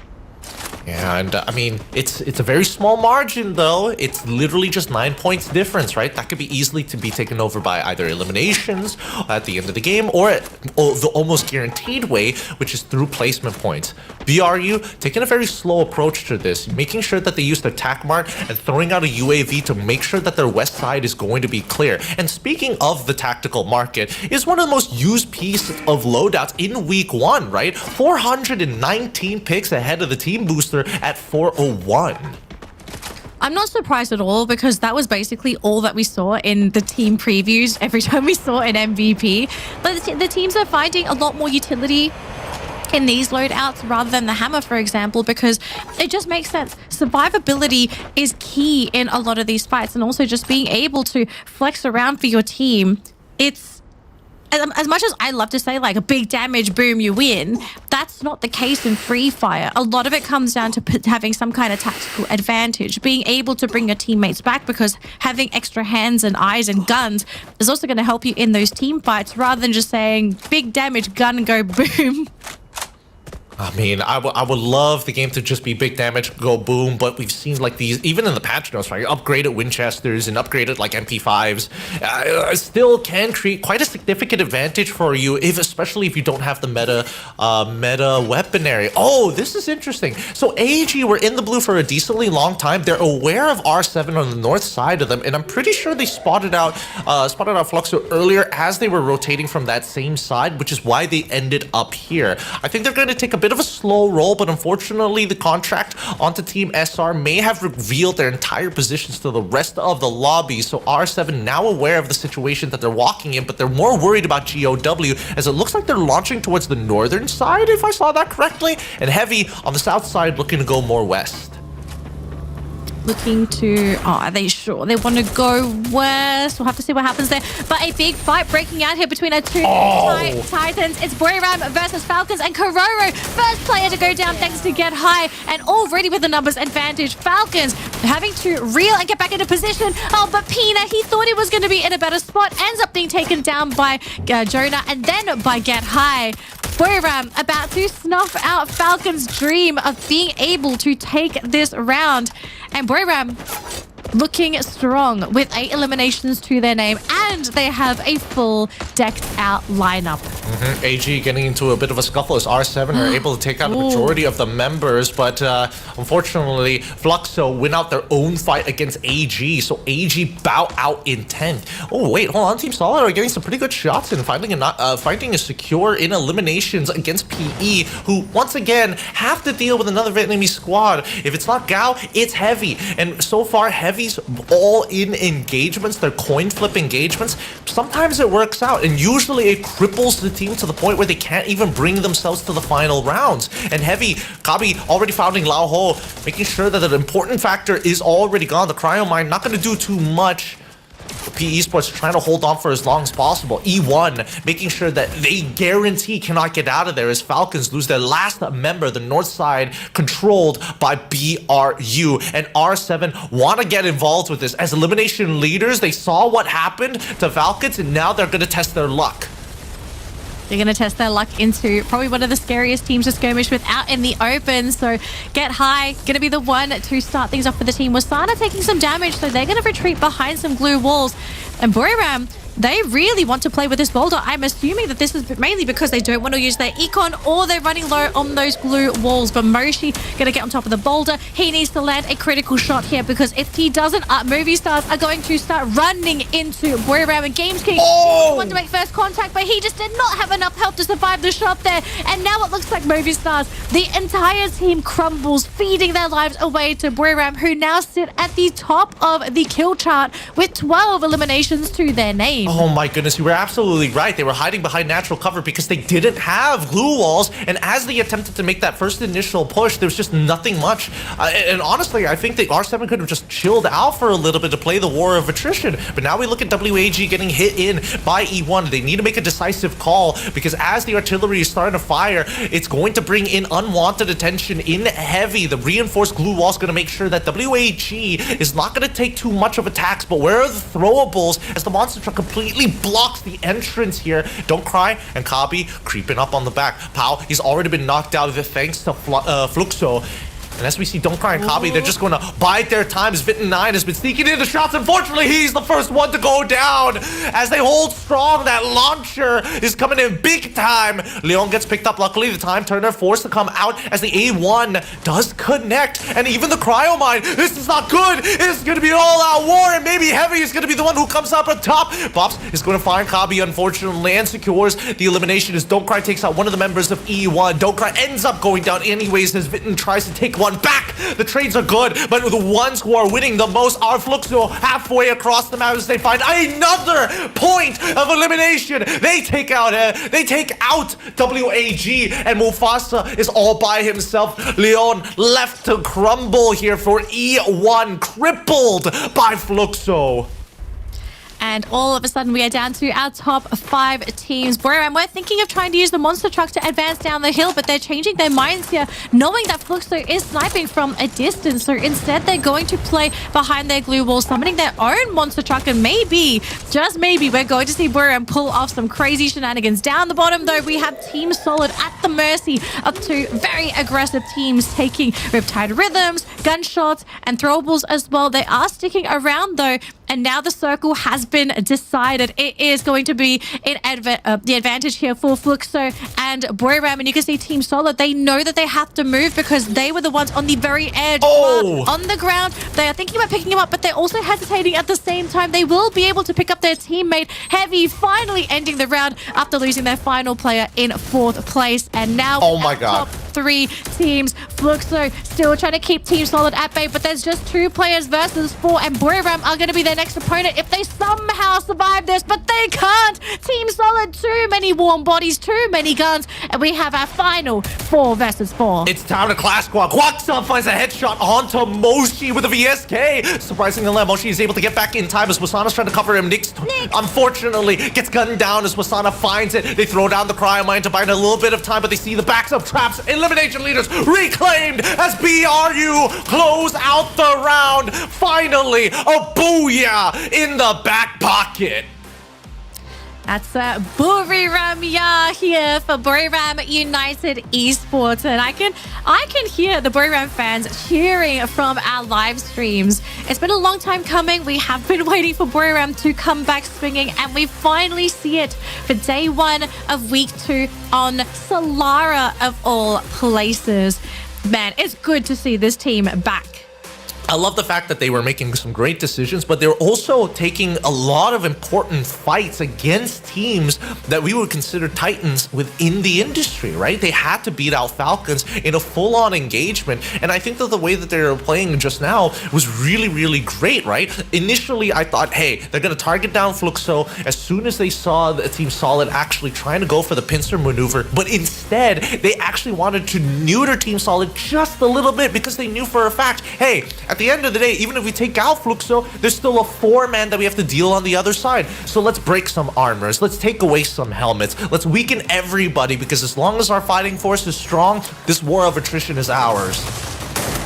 Yeah, it's just the patient play, really, paying off for the team. I think the Team Solid, maybe things could have been a little bit different if they were able to more successfully engage into Fluxo, right? The team was injured. They had to deal with an attack from two fronts from both Fluxo and Booyahs. So by the time they did come down to the final Clash Squad round, they weren't able to come into it at 100%. You know, maybe things could have been a little bit different if they were able to have a little bit of a fairer end game, but there's no such thing as a fair game in Battle Royale. You earn your wins. You're not given them. Each time that they're put in these positions, I feel like after, especially for any of the survivors who've been watching from day one itself, that BRU is like, those moments definitely felt like they were losable, but they managed to recover extremely well. I thought that once Team Solid took down Moshi, that things are going to get real interesting, but they found the instant revive and the pick off the following trade after on towards Nyx. But regardless, let's quickly look at the standings to see how many points did they actually get, because they were leading in terms of eliminations. It was going back and forth between Fluxo and Team Solid as well. 29 points at the very end with 17 eliminations. Fluxo actually pretty big here in this game with only 2 members for so long in that final zone. 21 points. We have so many points being allocated to our Western teams in the match as well. Yeah, Booyahs was the one that got the lion's share, but Fluxo, Team Solid, Movistar's R7, E1, these teams also bathed and were able to get the majority of the points from the lobby, and everyone else was just left picking up the pieces. It was not an easy round at all for our Asian squads, but maybe this is a weakness that we are starting to see between the two regions. Maybe the Western teams have figured out how to play Solara, and our teams, unfortunately, from the East, not quite there yet. But Booyahs going to be shining a spotlight on the region, you know. I mean, to be fair, it is also Booyahs, so I don't think it's a regional thing. It's just a Booyahs thing, you know. This guy, this team, if you let them come out swinging, they're going to come at you with everything that they've got. But I think at some point, Booyahs also needed to not acknowledge themselves, but I think to reassure themselves that they are also on form to be able to crush the competition. Like, there's only so much that you can do to try and play mind games and to be like, okay, we're not going to take it super seriously. We can guarantee top 12. We're going to save strats for grand finals. I think at some point you have to have a good round so that you guys know, like, okay, we're not bad. We are good, and this round proves it. So congratulations to Booyahs. It's good to see them again. This does also push them into 4th place because of that Booyah. So Booyahs off to the races, I guess. Are we going to be seeing 2 more rounds of Booyahs waking up and proving to everybody that they are not washed? Possibly, or maybe it could be Falcons' turn, because again, we haven't seen like a big game coming out of Falcons just yet. Like, they get relatively close to the final rings, but most of the time they're not ending off with like huge points at the end of the day.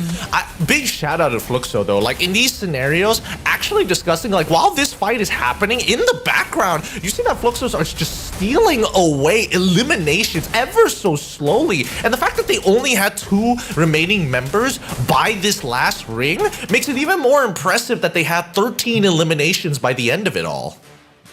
Yeah. Look, more. Give me more eliminations. Okay, I want to see game 1, but for our last 2 games, Gideon, because I do feel like when the games get this bloodthirsty, obviously there's more points to go around for everybody involved, but I think at the same time you see teams have to balance aggression with thought, with strategical thinking. You don't simply run into a team, run and gun, and expect your team to come out of it unscathed. If anything, you're going to probably lose half your roster. So I want to see game 1 again, even game 2.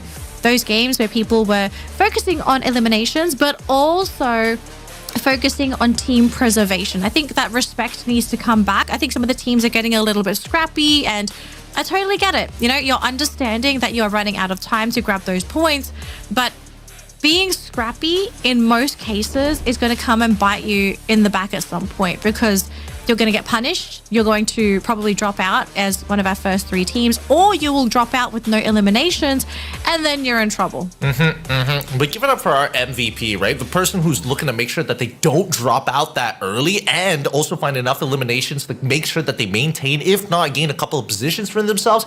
It's Joda, because he played such a big role in actively trading for his team while winning his own individual 1v1s, which again, this is coming in from team captain, the IGL as well. So I feel like the responsibilities are being redistributed amongst his members so that he can actually get into the action for once. Yeah, look, Jonah's a special kind of player. You know, he's a shining beacon for the team. He sets the standard and say like, hey, if I can get the eliminations and I'm the captain and I'm helping guide you through this game, you better get more than me. Okay, he's the baseline for Booyahs. If you can't outdo your captain, you're probably going to get a little bit of a finger wagging when you go back to that team house. So, Booyahs, can you keep things going, or are we going to be seeing another team shine in game number 5? Because yes, ladies and gentlemen, we've just wrapped up our first 4 games of the day. We are getting close to ending things here for week 2, day 1 of our Battle Royale stage. Some of these teams, I mean, everyone involved here, if you mess up this play day, you've only got 1 play day left.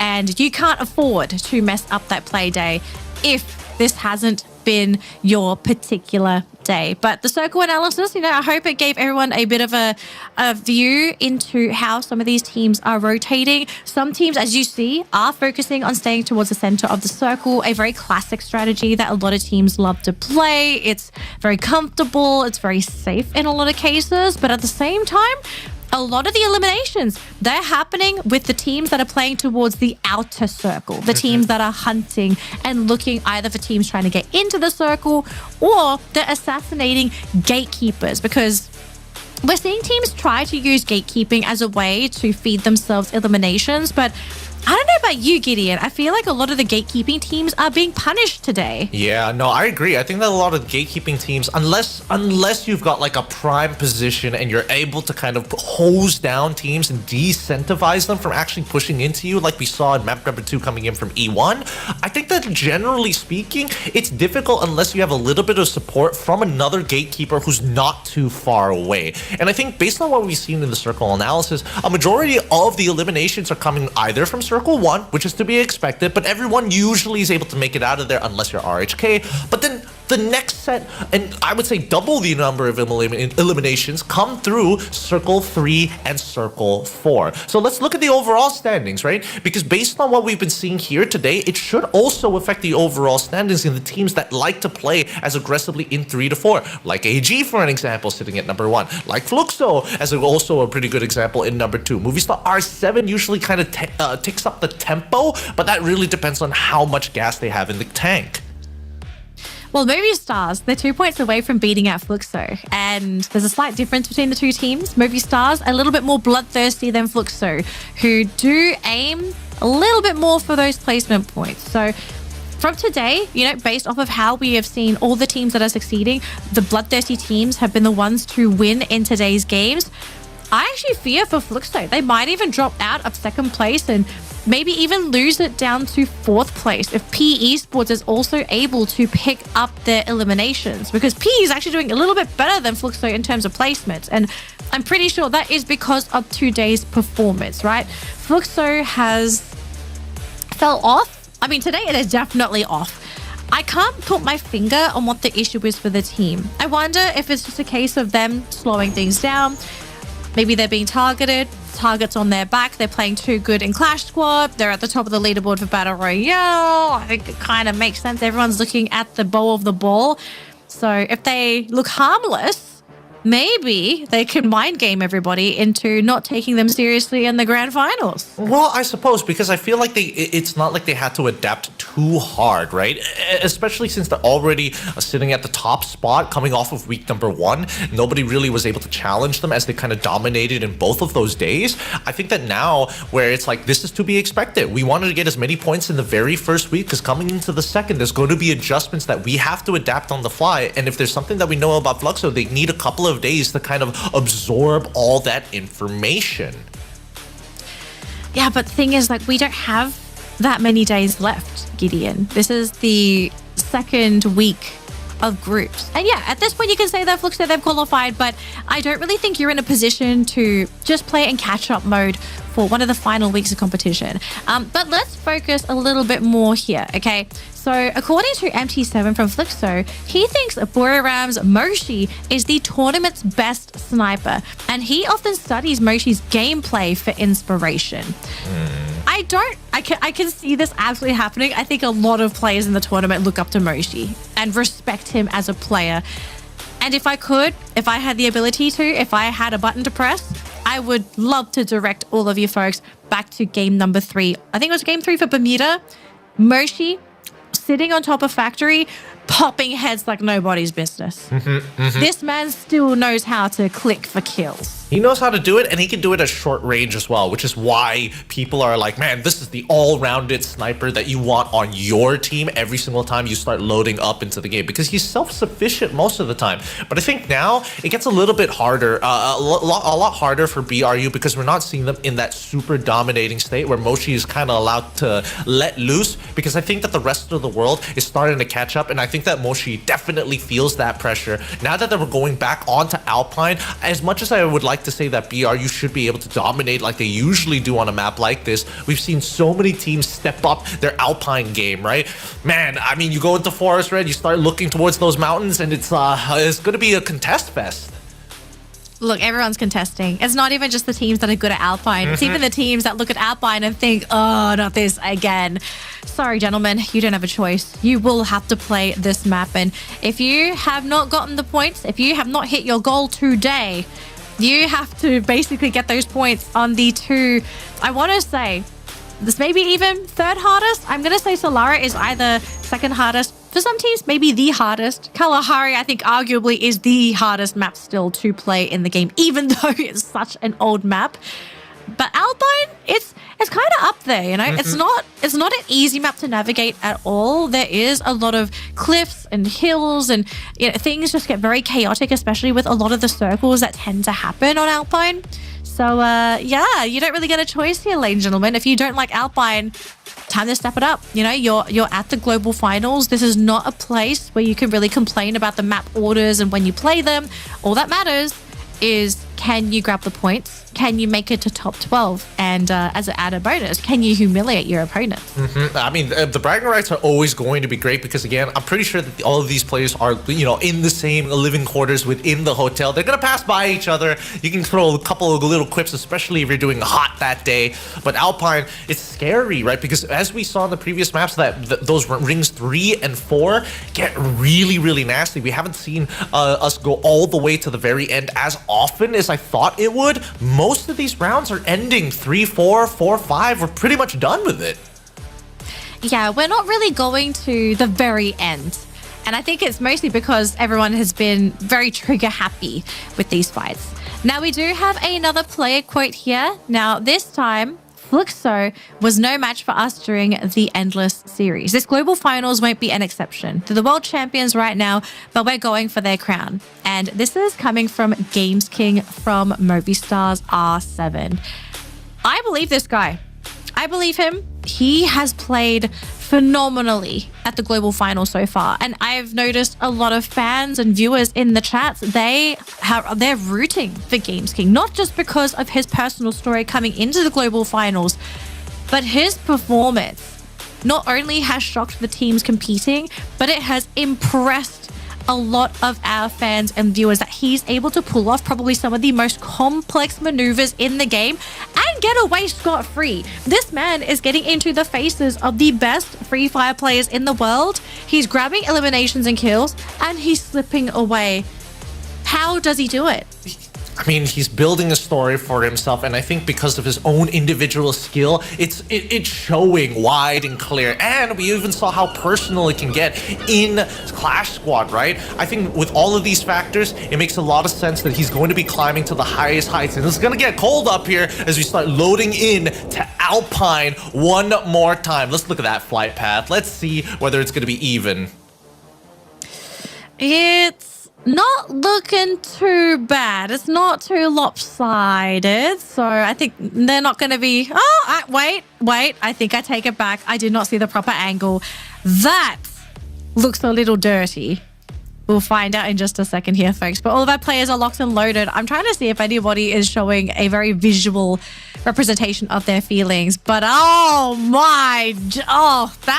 was worse than I thought. You wanted guns blazing, and this is one of those moments where it's like, you better fight, because Railroads were already seeing first engagements. Look, at this rate, the devs may as well make one flight path in the ocean. Okay? Don't give people land. Just go in the ocean. Let's just have some fun. But Movistar is going to be jumping in with P Esports. Now, this is a very serious battle because these are two teams that are currently towards the top of the leaderboard. They love to sit at the very top.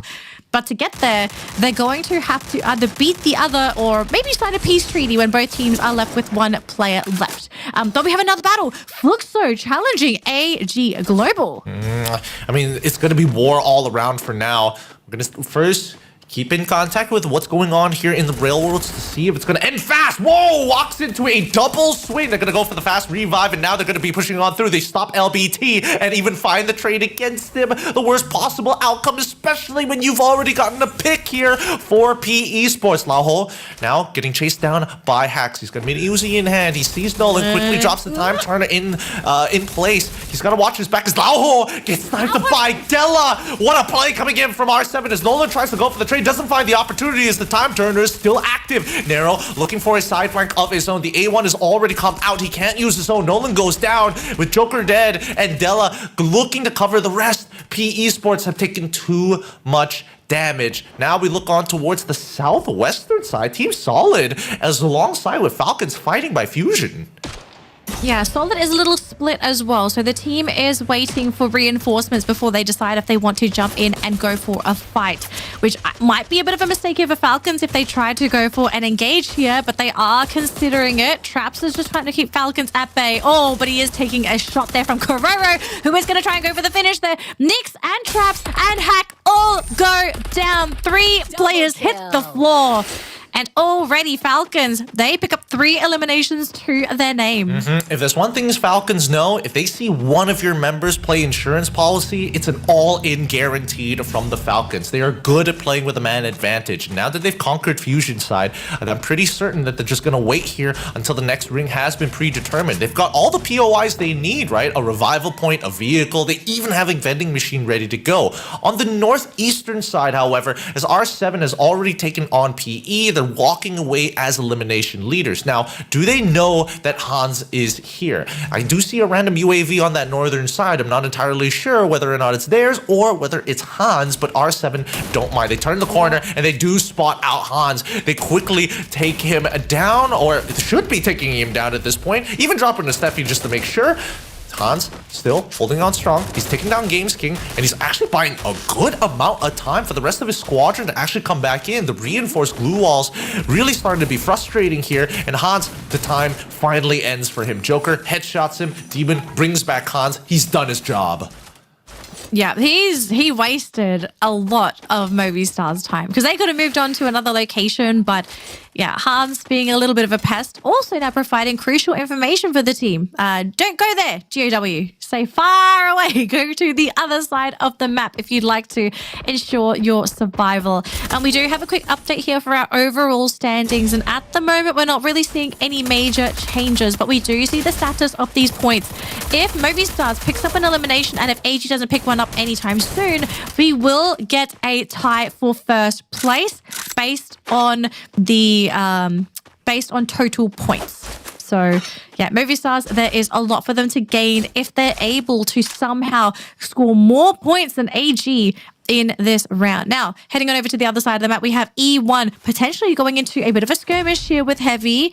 And both teams, they're just waiting to see who wants to make that move first. Vitzen and Leon going to be the ones to start pushing here as Don't Cry, Mufasa and Alan. They are running for it and nobody has been taken out yet. I think this might be a mistake here for E1. If they aren't able to get a one tap here, it's going to be problematic. Vitzen, first one to be taken down, eliminated by Don't Cry, and boom, going to be dropped here by Nero from P Esports. Oh man, you wanted to see that one tap and Heavy were able to do it, and now they're getting hit from every angle possible. The A1, the cryo mind as well, even having to deal with a Steffi of their own. Oh my goodness, Heavy, they back away from this. They realize that P Esports have more angles than they would have liked, and despite E1 taking a good amount of damage, Heavy is going to back away towards their arsenal. This is what they were looking to fight for anyways, and they can hunker down here for a little bit, can quickly loot up what they need to, but they probably need to make a move soon, or just try and hold on, because they're just waiting for E1 and P Esports to finish each other off. They find trades on both sides, but Mufasa is the one who secures the eliminations. This is what they wanted. Move away, let the dominoes fall in place.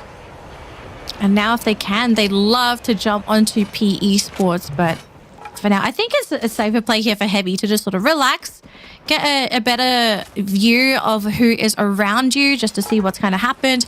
But we have our first elimination, folks. It's E1.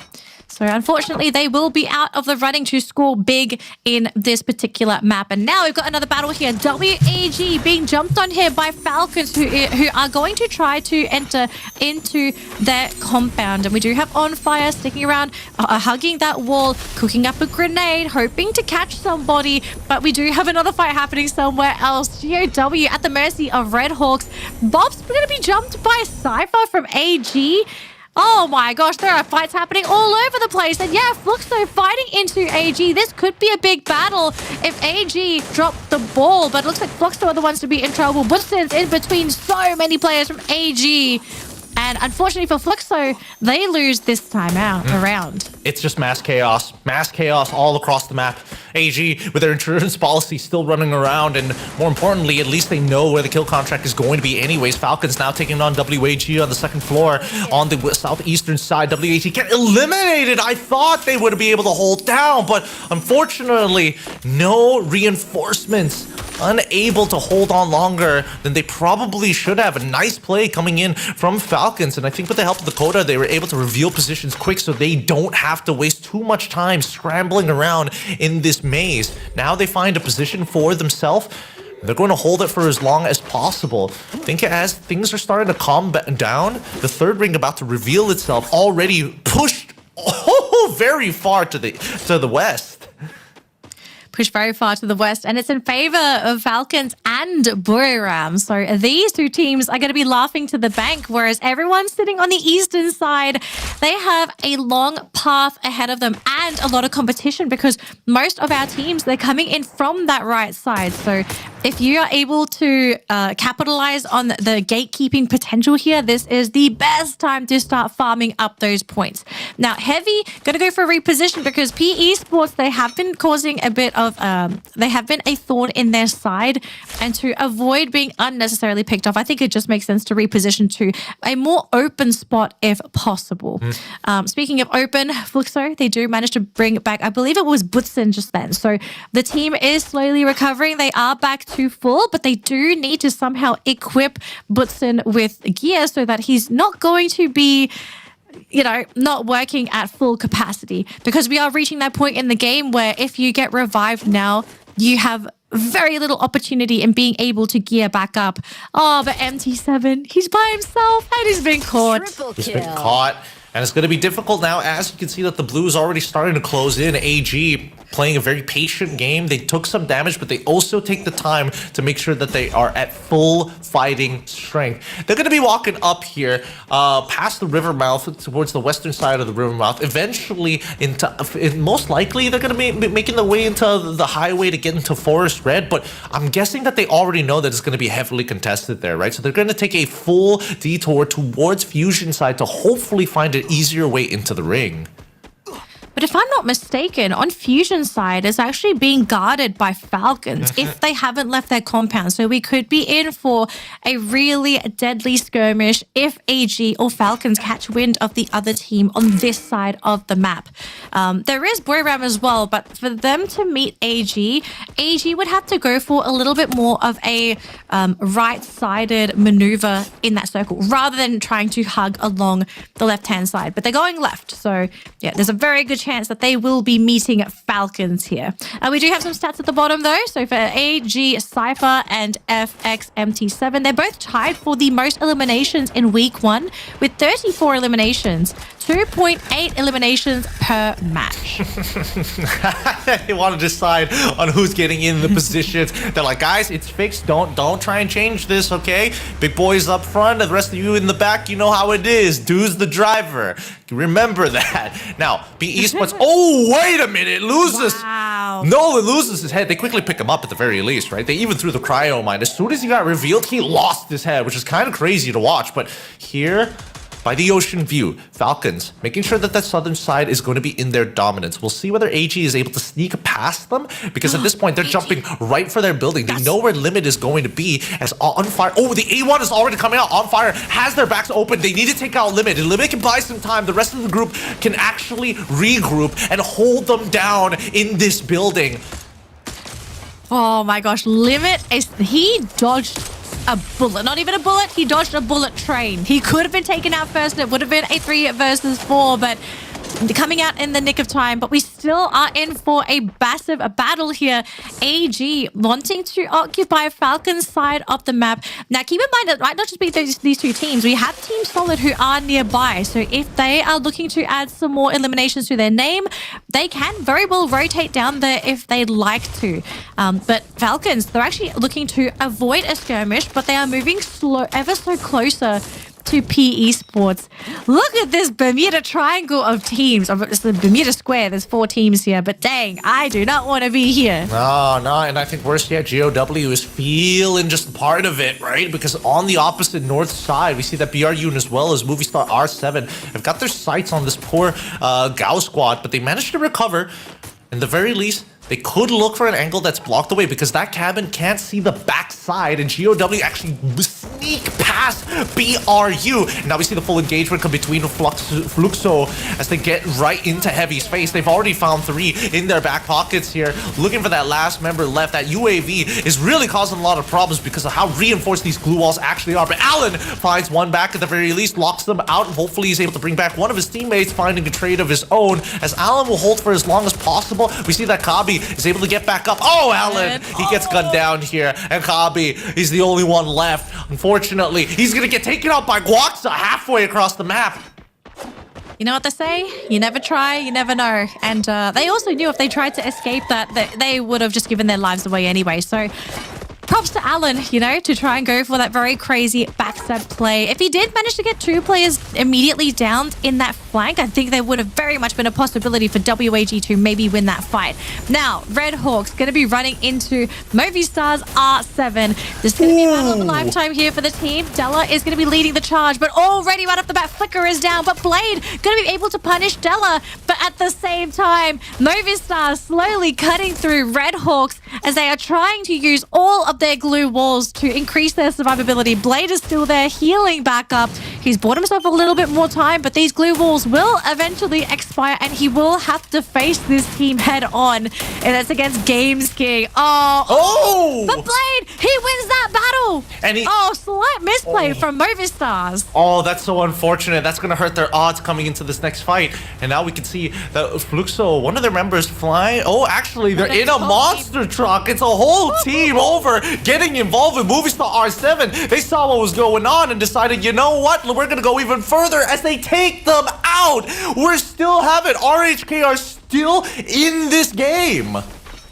They're still in the game, all thanks to Fluxo's drive-by. So now we're down to our top 8 teams, folks. 28 players still alive, but MT7 going to be spiked by Moshi from a distance. Lauho also going to be catching out Dew. Now Booyahs hiding behind this boulder. They are going to be assaulting Fluxo, who's on the low ground that doesn't really have anything aside their glue walls to hide behind. But if they can successfully wear out Booyahs, they might run out of those throwables. P Esports, though, not going to be so lucky and will be taken out. But look at this, though. Fluxo running out of gas. I think it's just GU and MT7 left here for the team. Fluxo, it would be a miracle for them to be able to get on out of this, especially with a team such as Booyahs on the offense. Now, we are still having a bit of a fight here with AG and Falcons, but it looks like Falcons are the ones to be able to slowly glide on out of the situation. We still have Barish, though, hiding, but he's in the blue. He needs to find a way out, and he has to go for the punish. He actually gets the buyback for AG. Manages to make it happen. Barros, savior of all. He could have gone for 2 eliminations of his own with the cryo mine being thrown towards Falcon's side. Everybody turned in their direction. But right now, the best odds are looking so good. GOW, they've taken a lot of punishment, but this rock has been their savior as they snuck behind BRU. Now they're in a prime position to try and take this away. BRU must have recognized this, but more importantly, Team Solid, these snipes, these eliminations coming from them have been immaculate so far. Hans finds one into Cypher at the very least. Oh, the cryo mine was a little short there, and unfortunately, they just want to prevent anybody from walking over. The counter cryo mine on the opposite side is going to cause a little bit of damage, but they're going to drop down the glue walls as well, the glue wall melters, to slowly whittle them away. Gao is making sure that BRU have to engage with Team Solid. And now, luckily, the ring is in their favor. It's actually going to be pushing to their side everything that they've been looking for. Now they just have to throw glue wall melters towards Team Solid. But the punishment, Moshi finds one, and Guaxa counter sniping already successful. They are locking themselves in here.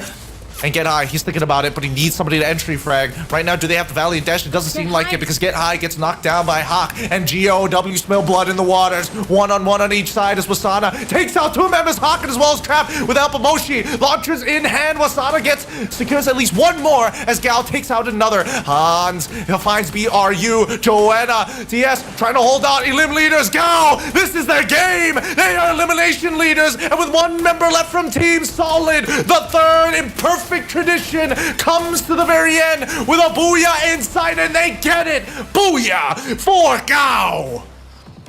GOW securing a huge Booyah over 2 Titan teams, and they did it in a beautiful fashion as well. They realized it came down to a 3-way confrontation between those teams, and for them, they got so lucky because they probably had the best position for that circle rotation, and so they left everyone else to fend for themselves. And once they realized that fight was well underway and that attention had been completely taken off of them, they came in from the back and basically cleaned up both of those teams, securing a bunch of eliminations and giving themselves that Booyah. GOW, we are so used to seeing this team normally pick up those Booyahs on Bermuda, but they've got to be absolutely thrilled to be able to grab one here on Alpine. Absolutely, especially with the amount of punishment that they had to go throughout this game to find the second half and the final few rings working in their favor. They were already in a pretty good position, but once the ring wanted to pull towards their side, it was a guarantee that Gao was going to get exactly what they wanted.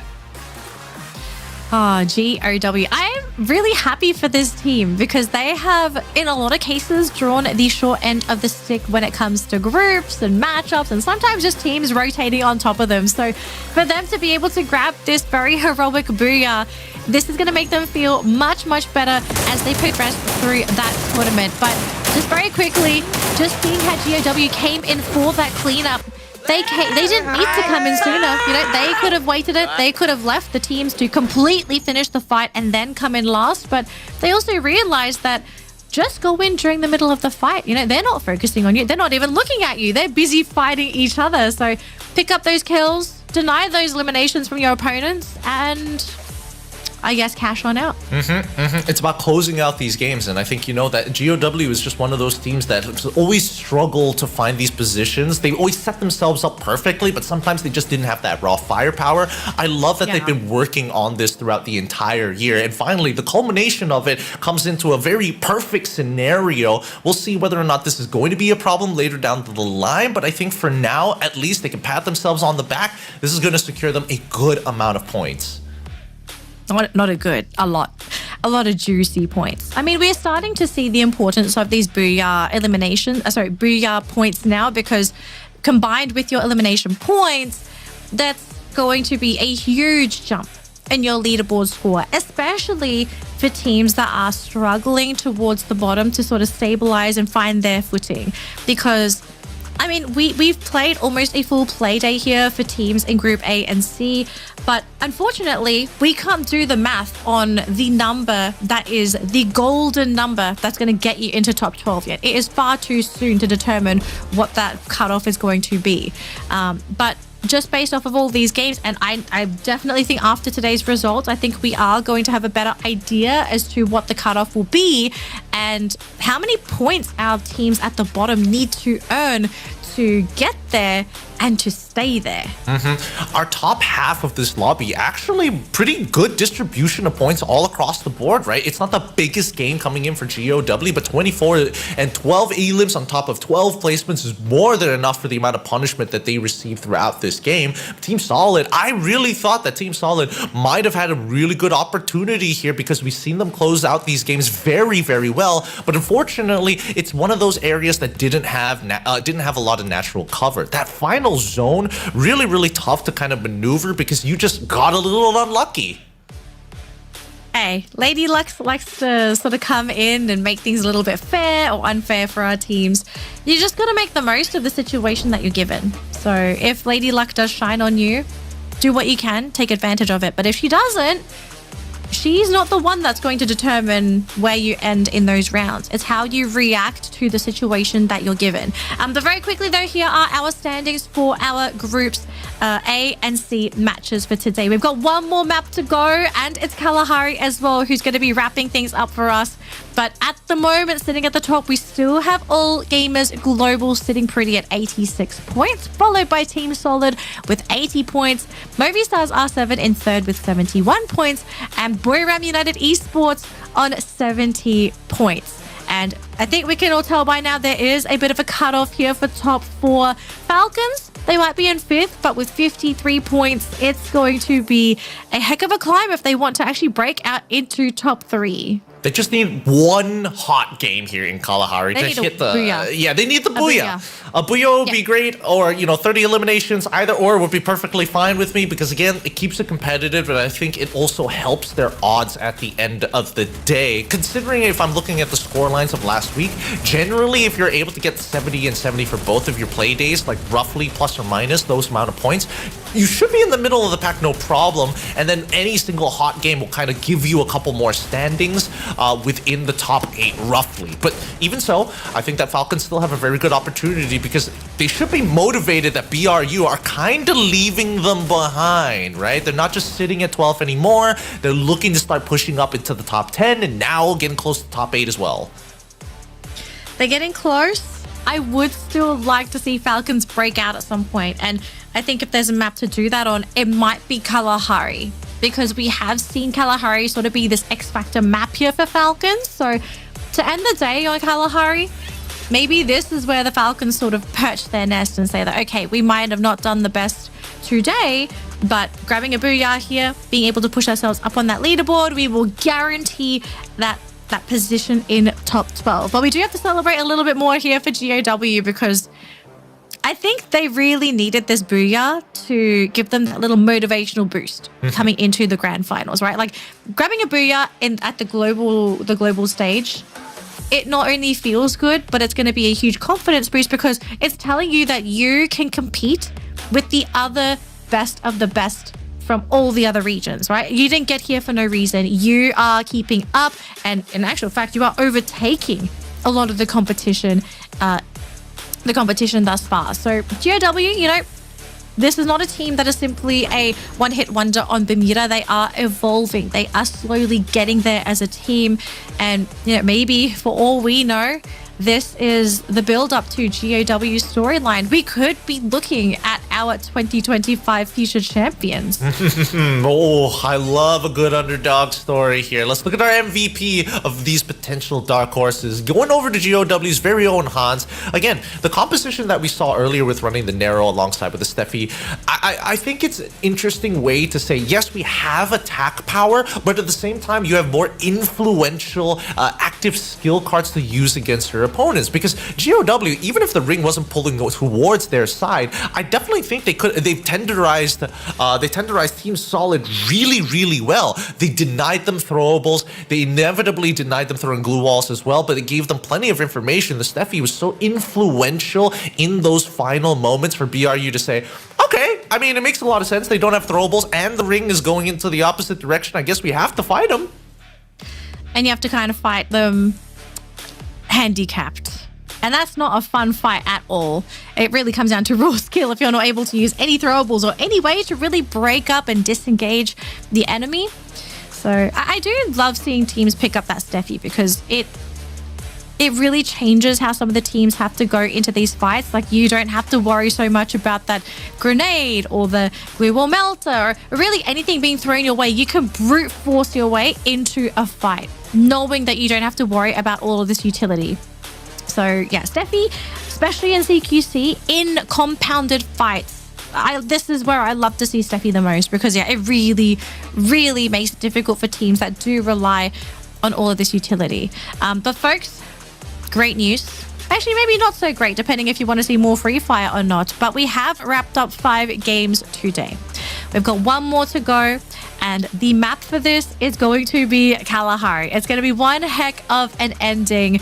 But before we jump into our final map, we have to highlight Vietnam. Vietnam this year has popped off, Gideon. I think this is one of the first years that we've seen Vietnam do so well in our group stage matches. Yeah, I really think when they didn't have any representatives going into EWC, that hurt them on a personal level. I think they were just screaming the entire time while EWC was happening, and even after the postseason for spring. Coming into fall, we saw a brand new look to what Vietnam was able to lay out on the table. And this is why we're seeing a lot of the quotes from these Vietnamese players saying that, hey, you know, we need to be part of this conversation of being some of the best in the world when it comes down to regions who play Free Fire. They are getting this information from somewhere, and for all intents and purposes, we could be looking at just scrimmage gods sitting here in the arena. Yeah, we could. I wish we could see the scrim results because, you know, some of the smack talk from some of these players would make a lot more sense.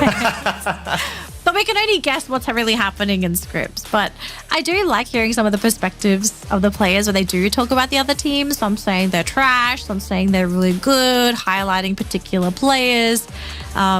I don't know if they're going to share much more of that stuff with us until after the tournament because I think some of them would also consider this trade secrets, right? It's like you don't want to reveal too much to your opponents because I'm pretty sure the coaches are sometimes keeping an eye on the broadcast to hear if there's like, you know, some any tidbits on the competition. But we have been given the update. We are counting down. It's 1 more minute for us to load into our final game. And we've got memes, Gideon. Yep, well, Crush It Down, let's drop the memes. This one's from the community, man. Vietnamese fans, they're looking at PE Sports, they're looking at GOW, they're looking at Heavy, but deep down, they're like, man, WAG, what happened? What happened? And even WAG is like, no, the fans, they're taking our fans. They're taking our fans. It's all the fans. Oh. They gotta prove themselves again. They gotta earn them back. What happened in this relationship? It all starts with communication. I mean, in this case, it's not really a communication. It's performance. It's when they lost Alan. It's when they lost. It's when they lost our boy. Oh, yeah. Not Alan. Alan, my boy.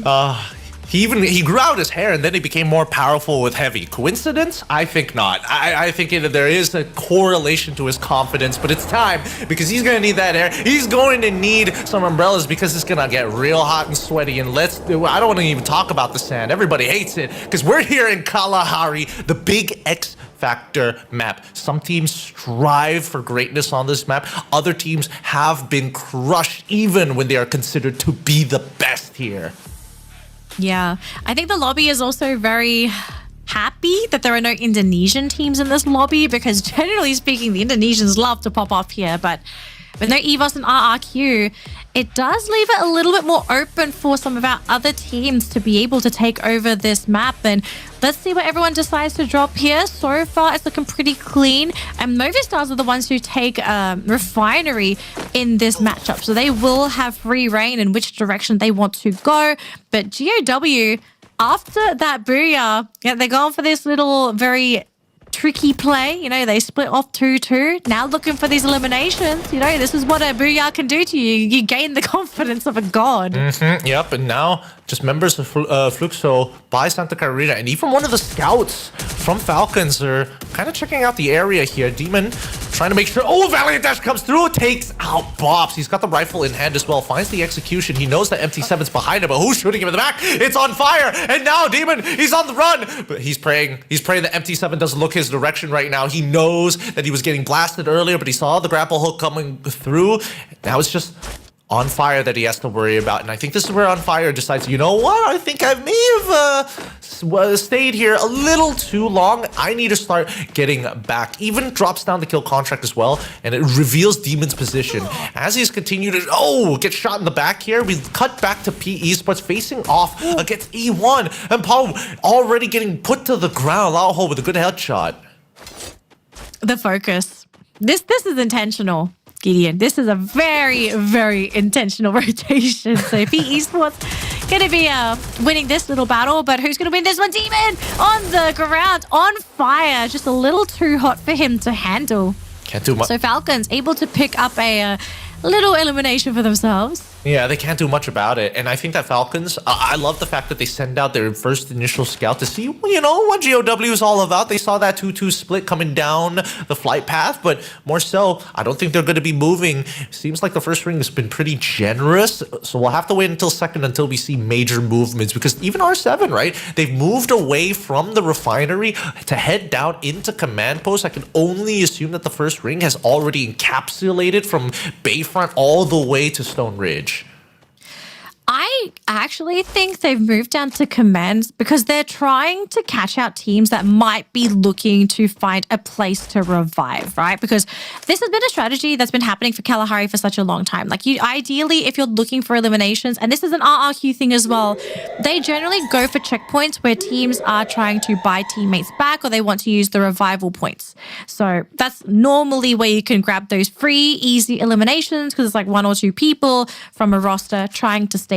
Now, unfortunately for them, they didn't manage to find anything. And whilst they did this, we have Booyahs hiding on the sub, trying to use this high ground vision to find any teams coming in this direction. But so far, looks like it is pretty clear. So, yeah, Booyahs just going to continue with the macro game as Jonah going to be ambushed by one of the players from GOW. Ooh. And he gets caught. Yeah. Demon. Being a demon today. Yeah, but there's still a very easy revival point there. A bit of a waste that they had to use it. But now that they know that both Riptide rhythms are out of the way, they can just look to finish up, trade upwards, take what they need, and start moving on. Because by command center, command post, we are already seeing the WAG getting eliminated, getting caught in the middle of their rotation by R7. Really good jump coming in from R7. Oh, that meme hit WAG where it hurts. I swear it must have been the meme effect. Unfortunate for them, but they're going to be out for today, so they will be spectators for the remainder of this match. Speaking of other teams, you do have E1 still engaging into P Esports. This is just a never-ending battle between these two teams, and I'm very sure this is a grudge match now for both of our competitors, but I just saw one of the players here from AG fly on through. Vincent, though, first player to drop on the side of E1. And all of a sudden, this might be where things start to drop and fall here for the team. We have another separate battle here. Leon running into Cypher. The glue wall is going to go down into 1v1, but Leon is going to be losing this one. Cypher comes out victorious in that particular but Nero caught by Cypher. What a shot. Dang, that was a nasty one. He quickly needs to switch on over to his rifle to take out Nolan. Nolan makes it away. He had the trajectory, and he's not done with it. He's going to go for the chase onto the P Esports member.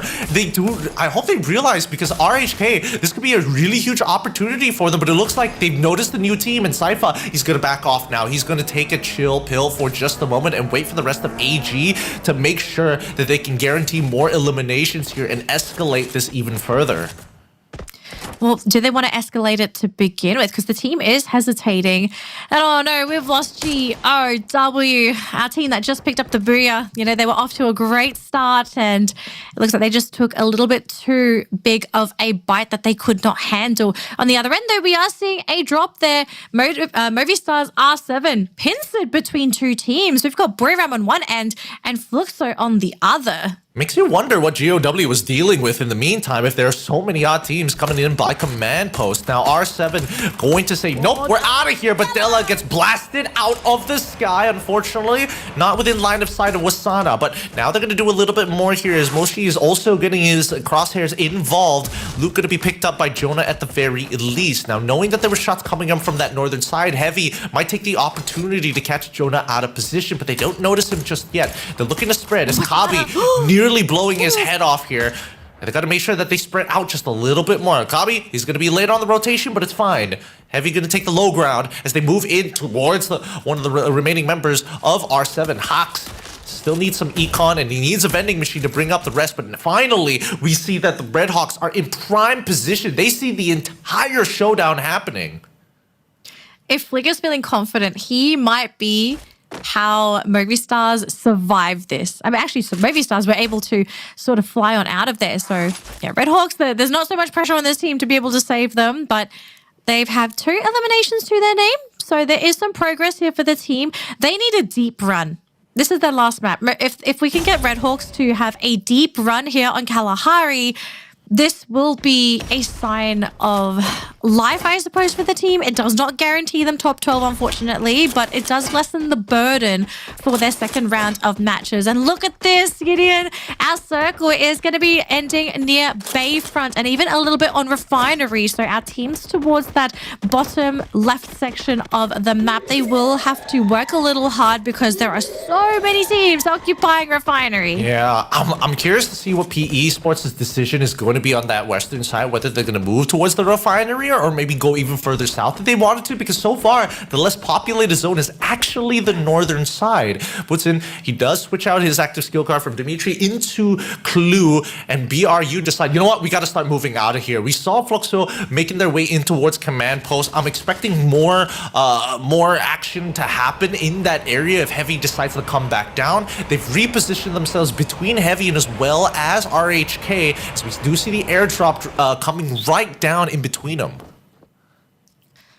Oh, Team Solid. They had such a strong start today, and the team sort of, I mean, they evened out. They didn't really drop the ball today, but I'd love to see these guys end on a high. But they need to find a really good position to do so, because at the moment, you know, they're on Refinery, but they kind of need to get into a bit of a higher point if they want to be able to see and apply pressure to some of those teams lower down on the ground. And we're seeing a monster truck being summoned. It's going to be flying on through to, I believe, Falcons were the ones to pick that one up.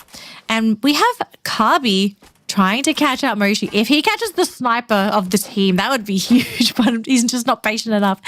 Kabi, he's waiting. And yeah, Booyah, they kind of revealed their position there for Moshi, so we'll see what ends up happening. Well, okay, even. They sent out the plushie. Yeah, they sent out the crime mind as well, just to see if they can get a reaction here. But they can't really. They don't have enough line of sight. They just don't have the right angle to really punish this. So they just, again, either give up the angle, but they just have to make sure that they're watching on all sides, right? They're even checking the clouds just in case anybody gets revived, especially since GameSkin got brought back in.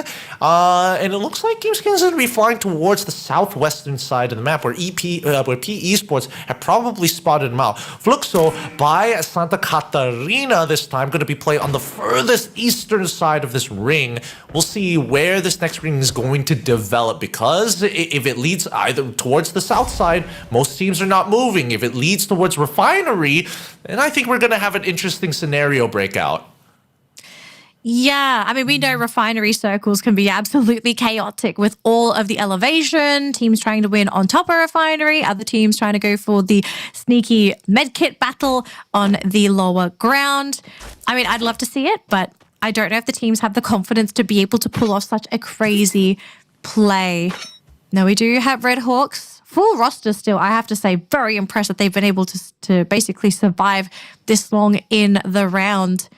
And we have 10 teams still remaining on the map as well. So yeah, this is going to get really, really messy, I believe, once we've actually hit our next circle. You know, this third circle, it's not so bad. That fourth one, though, I think is when we're going to have a little bit of a squeeze.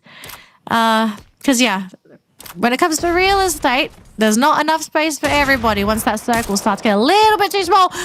Oh, get high. Very, very close, but boom, just could not follow through with the second shot. Yeah, he nearly blew his head off, but at least they know that this third ring is generally okay, right? It doesn't really hurt too much. It cuts just the edge of Bayfront anyways. They can just chill most teams can actually just chill in their position here. We'll see what that fourth ring has to offer once the blue completely closes down, because even Falcons are coming in from that northern side. And it looks like they're leaning just a bit skewed towards the south side of Bayfront, because if they come completely from the north side, there's not going to be a lot of wiggle room for them to play with between structure to structure. But let's look at the overall Elims leader so far, right? Initially, it was Sypha, and he still maintains the top with 55. Games King just under him. I'm actually surprised at Sypha leading the charge with so many eliminations. But then again, he has done so much for the team so far in that competition. So he does deserve that recognition where it's due. Oh, look at that circle, Gideon. Everybody that's on Refinery, they're going to have to either vacate or they will need to fight for that last little corner there that's still within the circle. But dang, these teams are now starting to feel the squeeze. And if you don't have a compound by now, you're going to be in a lot of trouble. Yep, and Fluxo, at the very least, they got tents in front of them to actually control the space. They've got an arsenal to give them an extra little bit of height towards their side. They remember what happened on the southern side, right? It was BRU, it was heavy. They have a rough idea what's going on there. But now, with that contract already available, revealing the Falcons' position, as this next ring pulls in, BRU are already in sight, ready to take advantage of the situation. And R7, they just need to stay quiet because Team Solid is right above them, and Team Solid, unfortunately, will have to move first. Okay. It's a very crowded game here, Gideon, but there is a means to an end. And it's going to be where this next circle is going to be, because once it's been decided, yeah, this is where things are going to start to get a little hot and heavy for our teams. I have to say, though, Fluxo, you know, they're going back out into the blue zone. They're going to try and launch themselves in. They're going to launch themselves in potentially into heavy. I hope they're prepared for this. They could be launching themselves into certain death. Kabi's the first one that they will be meeting. Dirk Master is looking that way. Then Kabi, he decides to run instead. Heavy was not expecting this maneuver. No, they weren't. And now Heavy, they just got to fortify right now because they are still not safe. Fluxo might be caught out. They're abandoning ship and going straight for the tents in the first place. Great move, because now PE Sports are trying to take advantage of the situation as well. They want to find the compound of their own, and they might end up intercepting them. Team Solid has launched themselves into another fight against BRU, which causes AG Global to get involved, and now R7 can do what they want. Do they notice it? RHK, they still are on the top side, and they're getting shots on towards AG. BRU looking to intercept as well. Kutush, Flicker, alongside with Blade, need to take advantage of the situation as E1 is finding shots onto Fluxo, onto Falcons actually, and Fluxo decide to give up on this, and they go to the northern side. Oh my gosh, they're realizing that just because there's so many teams there, it is better to go for the less crowded space. AG, Red Hawks, and Team Solid all occupying that same area. We do still have AG playing on that rooftop, and so far nobody is going for them. They're rather safe. And all of a sudden, we don't have R7 anymore in the competition. So AG, they have to make a decision.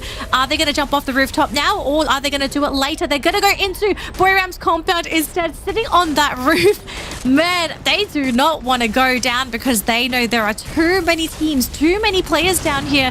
They will put themselves at dire risk if they do decide to leave this area. Fluxo, in the meantime, going to go for a split, fighting at the top and the bottom. And E1 is losing this battle here so far. Button is going absolutely ham. GU as well to follow through. Looks like Red Hawks was eliminated on the other side of the map, but Fluxo is winning this battle against Falcons. And they do it without much attacks as well. They still have their full fighting squad at the very bare minimum. And now the Falcons, they only have 2 members against the full fighting force of 4. The outer ring is absolutely chaotic right now. And despite Jonah being down, they're able to bring him back up. It's a good name, but somebody's going to have to make a move. And Moshi is going to be the first person who makes that move. Heavy, building a fortress. And now with the cryo mine right on top of them, 1 nade was all it takes. Falcons are already out. Great launcher coming in from Team Solid as they blow out BRU. Jonah finds one back, but Jonah gets taken down by Nyx.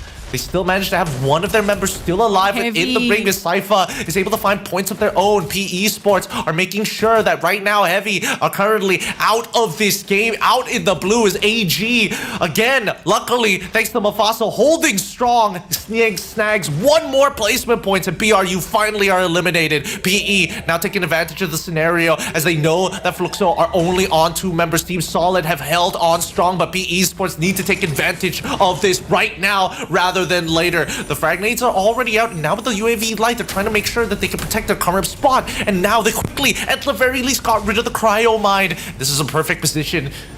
Team Solid, the A1 is going to come back up just in time.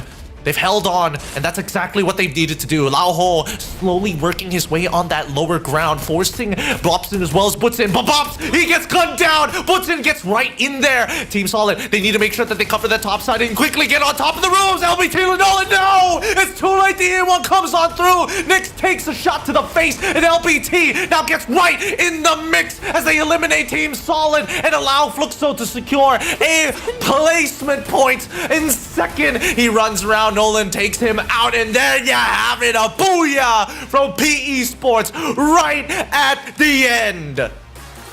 And this team is not all talk. They have shown that they can crush their opponents on Kalahari of all maps as well. Look how happy they are getting that victory as well. They are absolutely thrilled, especially with how chaotic things got towards that end game. We had, what was it, 8 teams still remaining when we had barely any space, barely any places left to hide. And PE Sports, after being so patient with their play, not exposing themselves too early, and not picking a fight when it wasn't necessary, it pays off for them so well. At the same time for Fluxo, you have to say props to Woodson finding that hiding spot, realizing if he showed himself, if he could stay hidden long enough, that he would be able to get the points there for Fluxo with placements.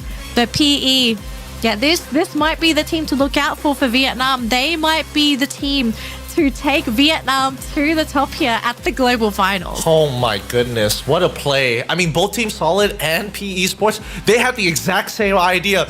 Get on the roofs quickly.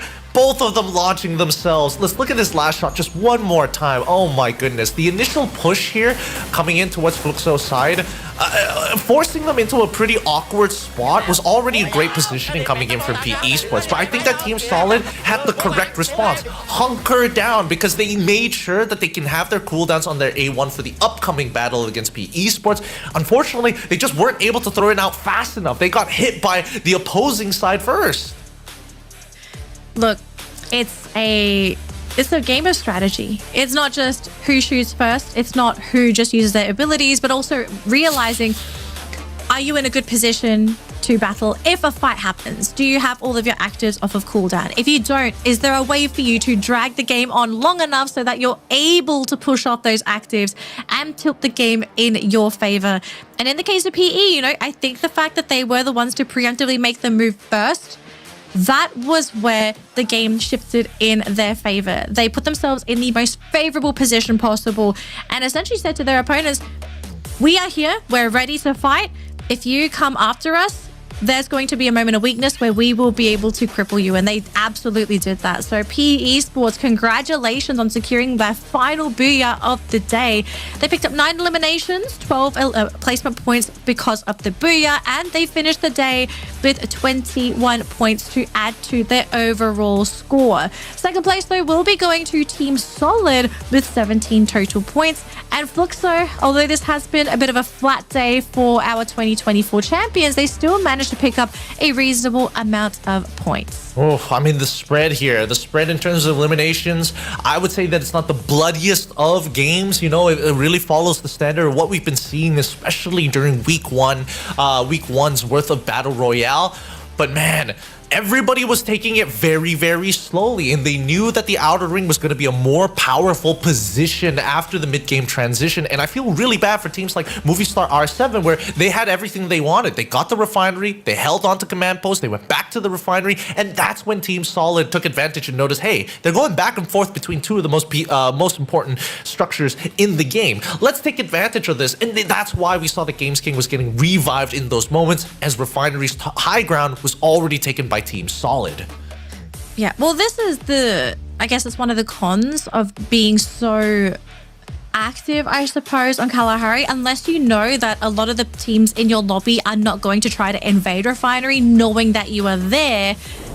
If you're absent and someone's there to take Refinery, they can absolutely punish you. Yeah, I do agree. It's a very dangerous play to make. So yeah, you kind of have to hope that the lobby sort of works in your favor and nobody is feeling confident enough to steal your place away. But here are our standings for today's games here, ladies and gentlemen. All Gamers Global, Gideon, they're on top, 99 points. They did not manage to break 100, but who cares? They're at the top of the world. The team's feeling great today. And a really impressive showing coming in from Team Solid, right? They've got closing power for sure. They really know how to influence the map. And the one thing that I love seeing in from the West, especially from Team Solid and Fluxo, is the fact that they adjust really quickly on the fly. Like, we saw that Fluxo was like getting in a pretty precarious position after getting chunked out pretty hard, moving from the Arsenal. They went to the southern side, saw Heavy, and decided, you know what? We don't want none of the smoke. Let's go and contest E1 on the northern side before we see Falcons make it and take them on. Yeah.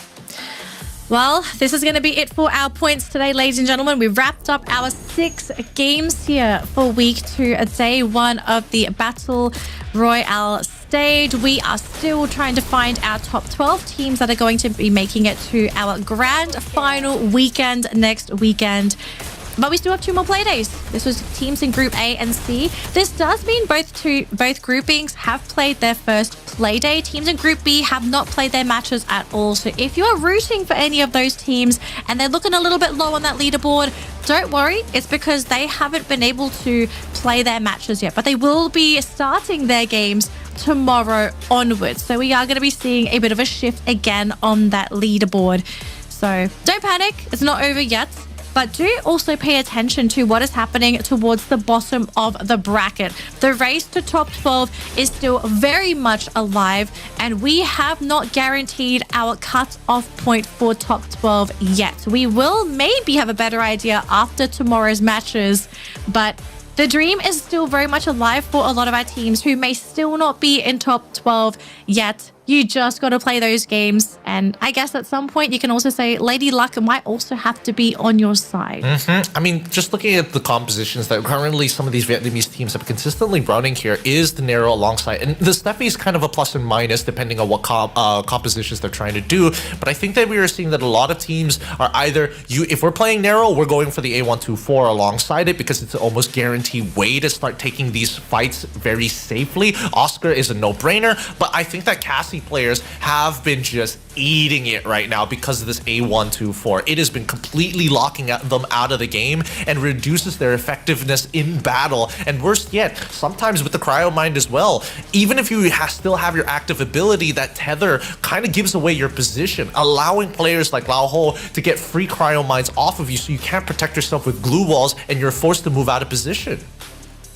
Yeah. And also equipped with the Nero, I actually really like Nero for Lao Ho. I really feel like it fits his style of play, being able to sort of open up those situations with the plushie, getting rid of those glue balls, and basically opening up your opponents to potentially being shot with a really nice one-tap. So PE, you know, you are definitely not all talk. You are also all action, securing that Booyah for today's final game. But we're going to be seeing more of PE. They're not done yet. They still have one more play day to go. I'm keen to see how much higher this team can potentially rise, because the story of Vietnam rising this year, I do feel like is very, very much a dream for this region. And I think it is even a possible reality if Vietnam continues to push this hard in the tournament. Coming into grand finals, I think the region is a huge threat to threaten for that championship title? Oh, I don't know, especially with such powerful regions trying to kind of hold on to that title as long as they can. I don't think they can squeeze in another third region. It's really, if it's East and West, we're thinking Thailand and as well as Brazil. But we've got an interview just for you guys back in the cooking pot, back into the room of pressure with our two beautiful hosts. Please take it away. And who are we talking to?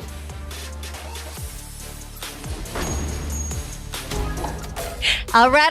Thank you so much, casters. We're here in the room of pressure for our usual interview. And today we have Tahui from WAG. So Yoon-Sul, do you want to do the honors and shoot the first question?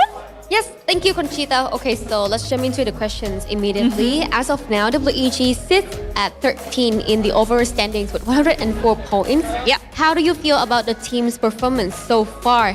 Xin chào Tây Quý, thì đến với câu hỏi đầu tiên là tính tới thời điểm hiện tại WEG đang ở thứ hạng 13 với tổng bảng điểm là 104 điểm. Thì không biết là Tây Quý cảm thấy như thế nào về màn trình diễn của đội mình tính tới thời điểm hiện tại ạ? Dạ, tụi em thấy chỉ là ngu thôi ạ. So far, we feel very disappointed about ourselves and very sad about this. Alright, so what do you think went wrong? Thì không biết là đã có chuyện gì xảy ra với đội tuyển của mình vậy ạ? Chắc do tụi em nghĩ là tụi mình hay á, nên là chọn sai lối chơi từ ngày 1 nên là tụi em gãy luôn. Understand. WEG, they overrated themselves. Overrated themselves. So that's why in the first day from the beginning, they played a wrong play style, completely wrong for the team. So that's why they fell off. Okay, since we're in the room of pressure, I'm really sorry, but I think we need to ask something a bit more spicy, and I've been noticing this on the social media as well. So lately, the community has been quite critical of WAG's performance. They've been saying that the team focuses more on content instead of competition. What's your thought on that? Đến với câu thứ hai thì có vẻ như là giờ gần đây mọi người ở trên mạng xã hội thường hay bảo rằng là WAG tập trung vào cái việc làm content, làm media hơn là tập trung vào việc thi đấu. Thì không biết là suy nghĩ của Tây Quý như thế nào về vấn đề này vậy ạ? Dạ em nghĩ mấy cái content trên mạng đó chỉ là một phần giúp hình ảnh tụi em đi lên thôi, chứ 100% không ảnh hưởng về vấn đề thi đấu à. So for the content, it is WG is a very famous team in Vietnam because they do the content very well. But overall, we can be sure 100% that making content does not relate to our competition stuff because content is a needed thing, right? Yeah, it will push up your image teams. Yeah, and it will build our team become better so we can pull the sponsor closer more. But we are so sure that making content does not affect our competition stuff. True. At the end, I do believe that contents and performance should go hand in hand, right? Yes. And speaking of performance, I think I'm gonna have to ask about, you're gonna have a day off tomorrow before playing again on Sunday. What are the key issues the team needs to address or maybe improve before then? Chúng ta sẽ có một ngày nghỉ vào ngày mai trước khi mình thi đấu ngày cuối cùng vào Chủ nhật. Thì không biết là hiện tại là WG đang có một cái giải pháp nào đó để có thể giải quyết gọn ghẽ cái vấn đề này không vậy ạ? Dạ, theo như tình hình hiện tại thì chắc cánh cửa ở chung kết của tụi em nó khép lại rồi. Chỉ còn ngày cuối tụi em bắn hết sức vì những người hâm mộ tụi em thôi. So as we can see, the door to the grand finals has completely shut down for WAG as we can see. But at the finals day, in the knockout stage, we will try our best to play, give everything we have. That is the honor we want to give for the fans of WAG House. Yes, because I'm sure WAG still wants to perform the best, especially with the support of their supporters. Yes. Last question, is there anything you'd like to say to the fans of WAG? Có lời nào bạn muốn gửi đến các bạn khán giả hâm mộ, đặc biệt là các bạn khán giả của WAG không ạ? Dạ, bây giờ gửi lời chắc cho mình gửi lời xin lỗi tất cả những người hâm mộ của WAG. Tụi mình đã làm các bạn thất vọng rồi ạ. All we can say is we are really sorry for what we have done because we disappoint you all. So all we can say is just we are very sorry. That is a very wise answer. And yeah, maybe next time, right? Yeah. All right, I'm really sorry once again, WAG, but that is it. I think we're gonna have to go back to the casters. Take it away, casters. We'll see you in a bit.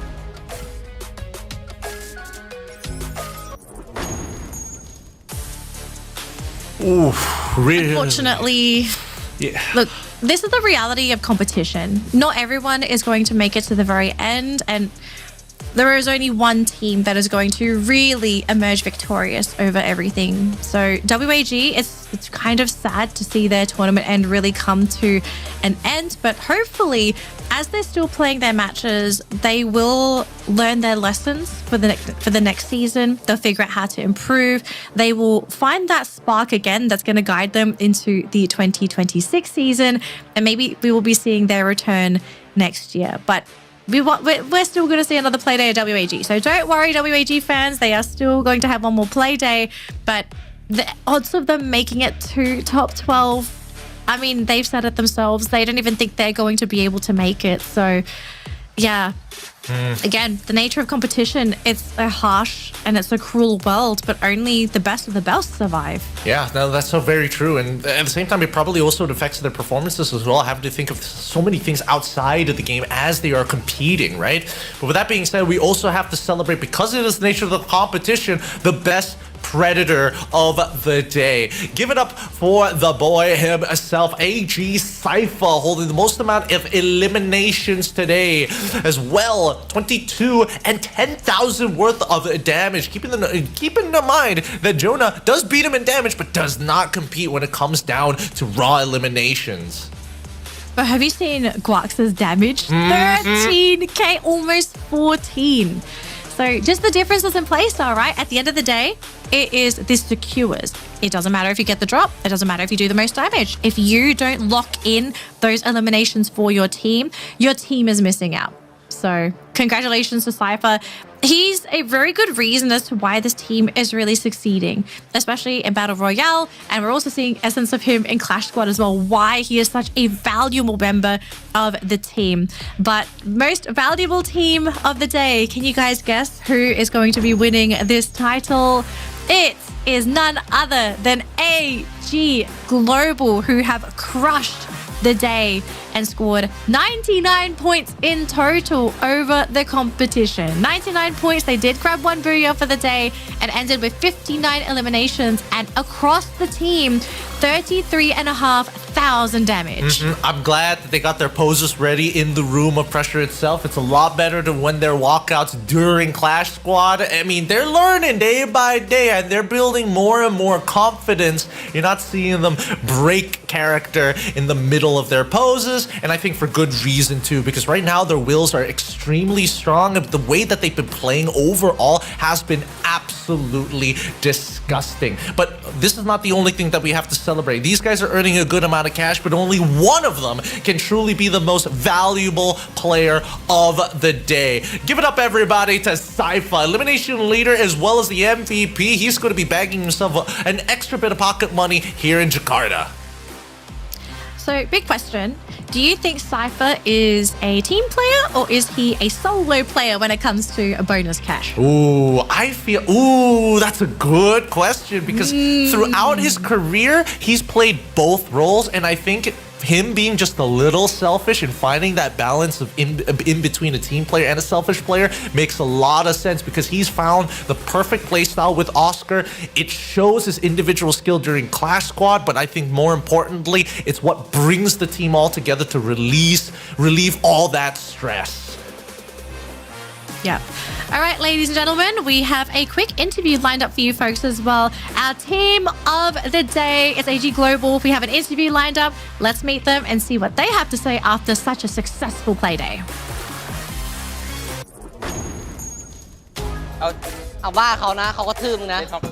Hello. Now we're back on the main stage, of course, to have an interview with the team of the day, and that is none other than AG. Congratulations, guys. Okay, so I think we're just gonna go straight into the first question. So this year, before the start of the global finals, nobody expected AG would perform so well. Now you have two team of the days.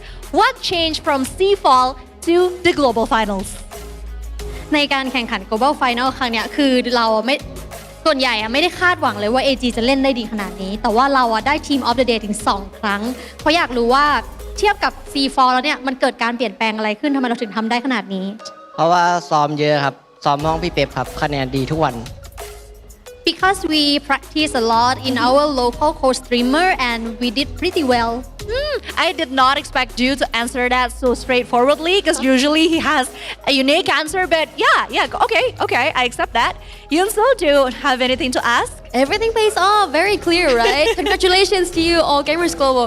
All right, so Faris, I want to ask you a very spicy question. Ooh. Can you give me your prediction on which 6 teams will be at the bottom and not qualify to the grand finals?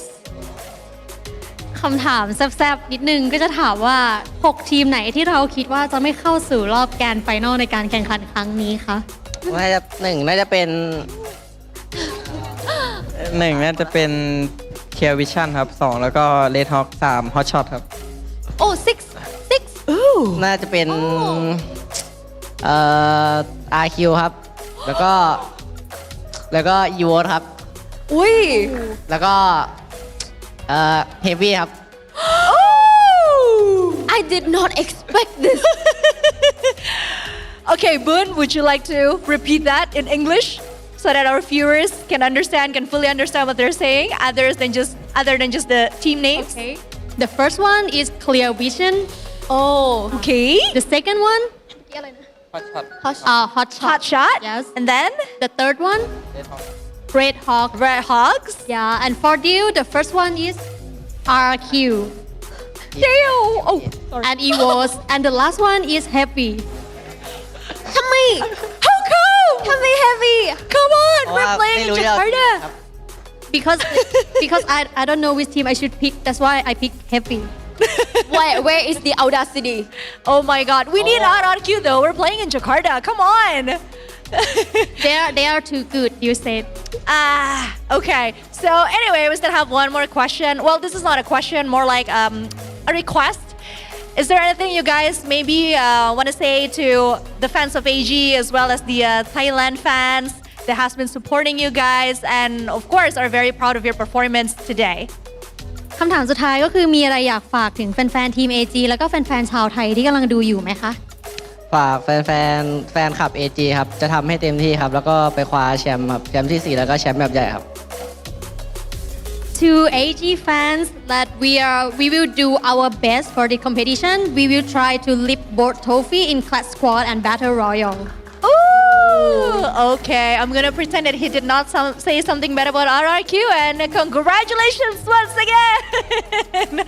All right, Yunso, shall we go back to the casters? Yes, thank you so much. And once again, congratulations. Thank you so much for watching our interview. And now let's head back to the casters.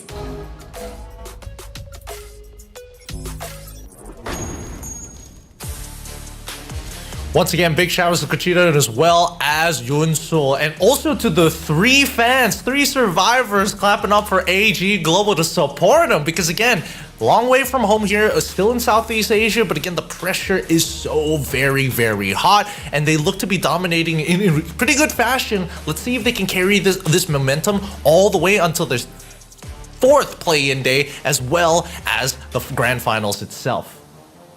I think they're very capable of being able to go very far in the tournament this year. But yeah, I do agree, right? This is just one play day. We've seen teams absolutely crush play days, play weeks, come grand final, and then all of a sudden you kind of wonder like, where did everybody go? So yeah, AG, they still have a lot of work ahead of them. I hope they don't get overconfident. I hope they don't think that the competition is going to continue to play like this in the grand finals. I'm expecting a lot of changes. Lots of adaptations. I need to see this team prove that they are capable of taking that championship title. They are so close now. They are so close, but yet we're not quite there yet. We do have the overall standings ready for you folks at home, so we can see where everyone is currently standing on that leaderboard. Right. So at the moment, AG Global, top of the charts, 248 points to be expected after today's play day. Second place is Fluxo. They have slipped on down, but because of that point buffer from last week, they are still staying pretty steady. But I'm not looking at point buffers anymore. I'm a little bit scared of Fluxo after seeing today's performance. I hope this is a one-day thing. I kind of hope this is only a slight mistake day. If this is the Fluxo we're going to see on Grand Finals weekend, there's going to be a lot of worry in the chat. I'm a little less worried about them, right? Because considering the point differentials overall, their week one has been so good that it's difficult to say that they're going to get knocked out unless they have a completely awful run. Because if we look at how close the point differential is going to be, we're expecting everybody from Group B to get a minimum of 70 points each if they want to start contesting those spots, and Fluxo getting little to nothing in those days. And at the very least, we see them like sneak away a lot of eliminations to kind of keep themselves within that spot in the first place. So I'm a little less concerned. Okay, I want to have that positivity, but we'll have to see what happens in our next 2 play days and what other teams are going to wake up as well. Because I am happy to see some of the other teams sort of come into their own and really show to us that, you know, whatever happened last week, that was last week. Whatever's happening today and tomorrow and Sunday, it is this week, right? Because we are prepping for the grand finals next weekend, but we'll have to wait for our next matches tomorrow. So to all of our viewers at home, thank you so much again for sticking with us for another broadcast here for the Free Fire Global Finals for Battle Royale. We still have 2 more days here for our group stage as we search for our top 12 teams.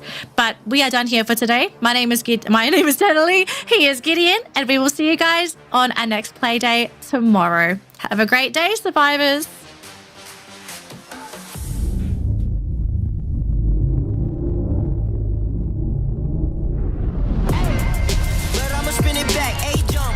To the crowd throwing their hands, base jump. I'ma hit the finish line no matter what. They front, first place, you a runner-up, dominant, but the red and the blues going ruthless. 10 out of 10, 11, I don't snooze. I pursue, don't push it, put me in game that I don't lose. I stay cool, depending on my pen and pennants I choose. Ayy, I'ma show you high. Got it, loudest. Wu-Tang, I'm a bird, love the competition. Hit it out of the park, so there's nothing to reverse. I can't entertain. I've been ready my whole life. Only see my back, I ain't turned it back on. Wings on me, I'm higher.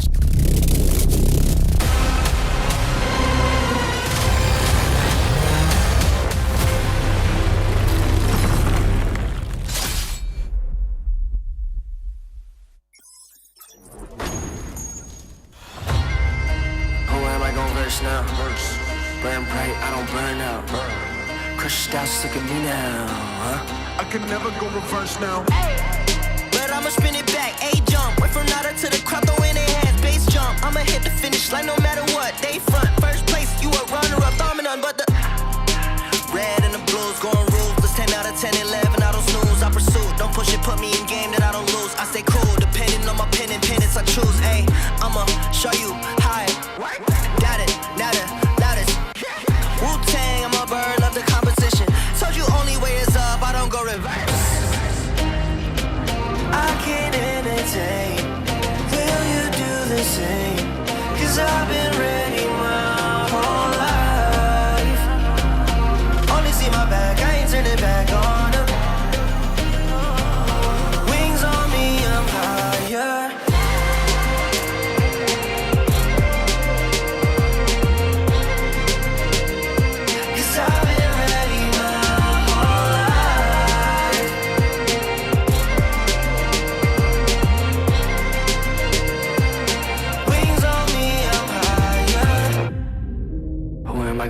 Now. Who am I gon' verse now?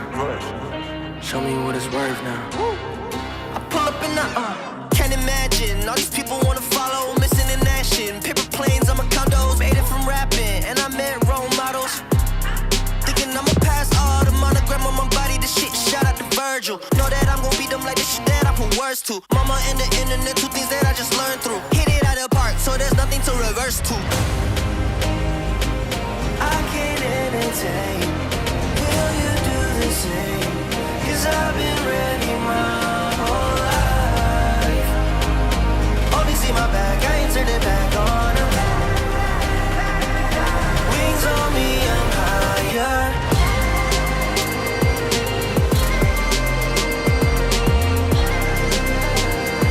Cause I've been ready my whole life.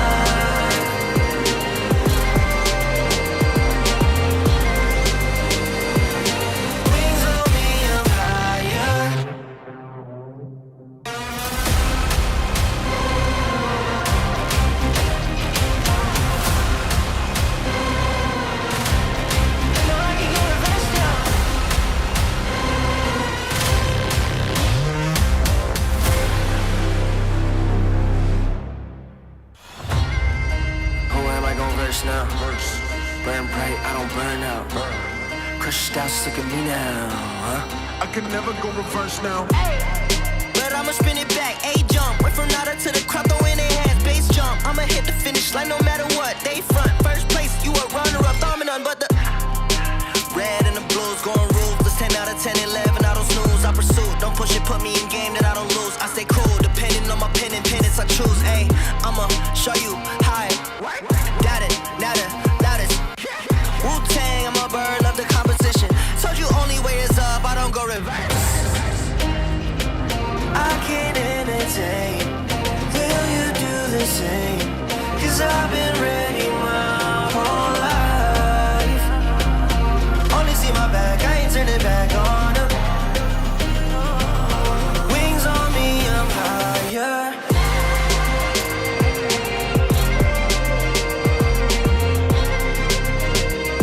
Cause I've been ready my whole life.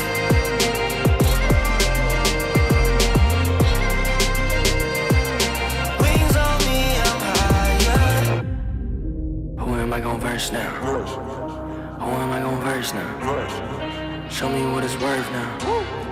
I pull up in the can't imagine all these people wanna follow, missing in action. Paper planes, I'm a condos, made it from rapping, and I met role models. Thinking I'ma pass all the monogram on my body, this shit shout out to Virgil. Know that I'm gon' beat them like this shit that I put words to. Mama and the internet, two things that I just learned through. Hit it out of the park, so there's nothing to reverse to. I can't entertain.